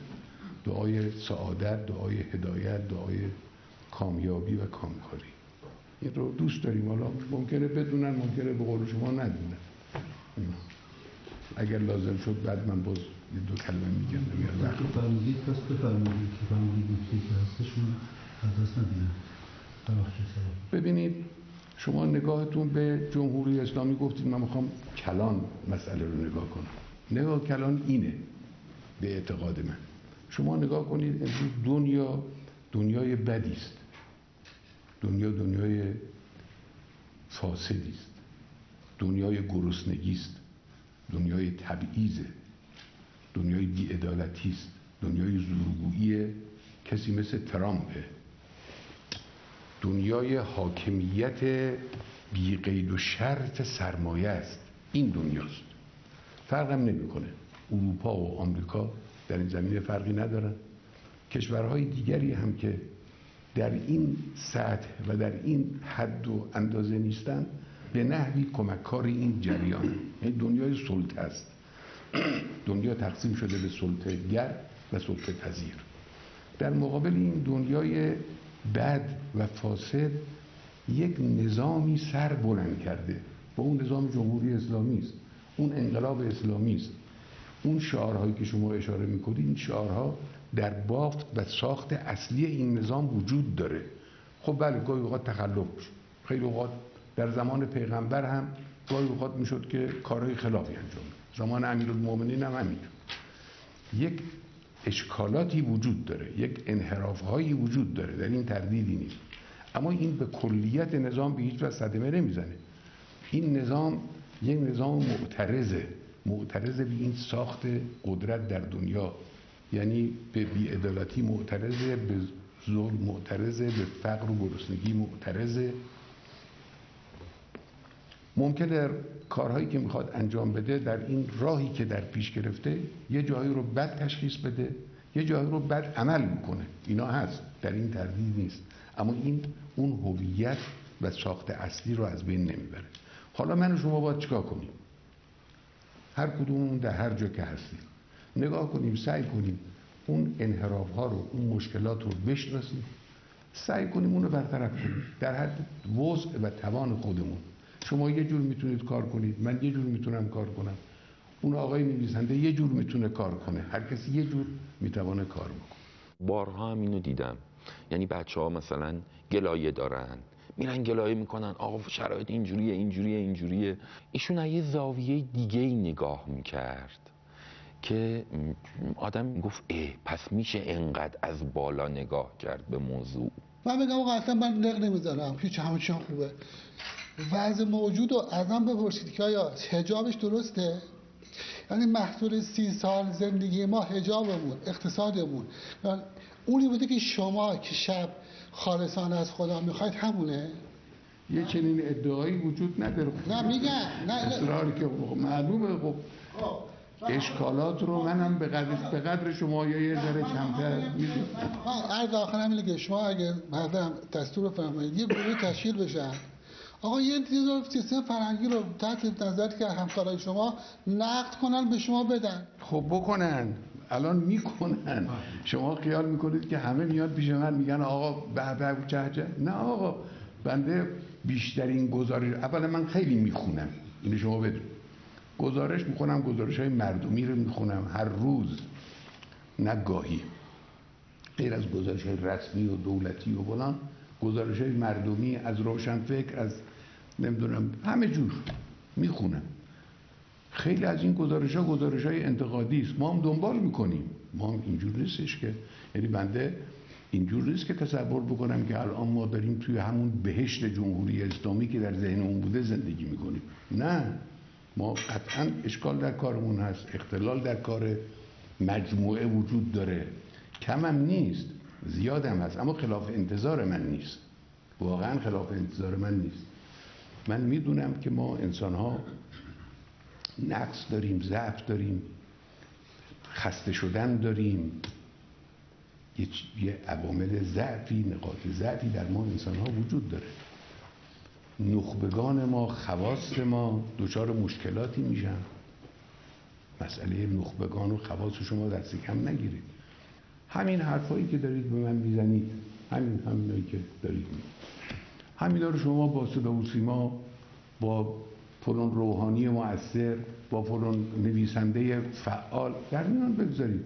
آقا برگردیم خودمون رو نگاه کنیم. حسین عزیزم، من فیلمم رو میسازم، من میفهمم یه کلامیه، یه بحث به این بزرگی، به این عظمت تو کشور، تو این خاورمیانه، تو این جهان داره رخ میده. آقا همینقدر بفهمم که الان تو دهن این رئیس جمهور آمریکا اینقدر چپ و راست هر روز داره از ایران میگه، این نشان از این نیست که ما یه قدرتی هستیم تو این مسئله. کلماتی که الان داره بیان میشه والله بخشیش این رسانه هاست که راه انداختن. کی اینا رو خطش میکنه و بعد هی بزرگش هم میکنیم؟ ولی واقعا این همچین عظمتی داره توی جهان داره مطرح میشه. من اینو نبینم؟ نه، من معتقدم داره اتفاق سخته، قصه داره، درد داره، ولی میگم خب من باید واسطم. باید وایس. شما بچهای انقلابی، راست میگید، شما همه‌تون بچهای انقلابی، شما بچهای جنگید، بچهای انقلابی، زایده انقلابی، باید پای انقلاب وایسی. آقا که پاشدن برن گفتن که من از اینکه این حرفا رو بزنیم شما ناراحت نمیشم. هر چی که فکر کنید باید کار بکنید. کار رو کی بکنه؟ همین شماها باید بکنید. یعنی شما که اهل کار هستید، شما باید کار بکنید.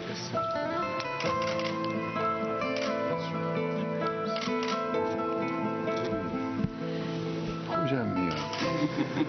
جامعه سالم جامعه جسوری است که گفتگوی فرهنگی بلده، نه جامعه لبریز از گفتنی هایی که ادبیات گفتنشو بلد نیست. تو این جلسه نخبه ها خب صحبت کردن دیگه، به سر جوونی بلند شد و شروع کرد صحبت کرد.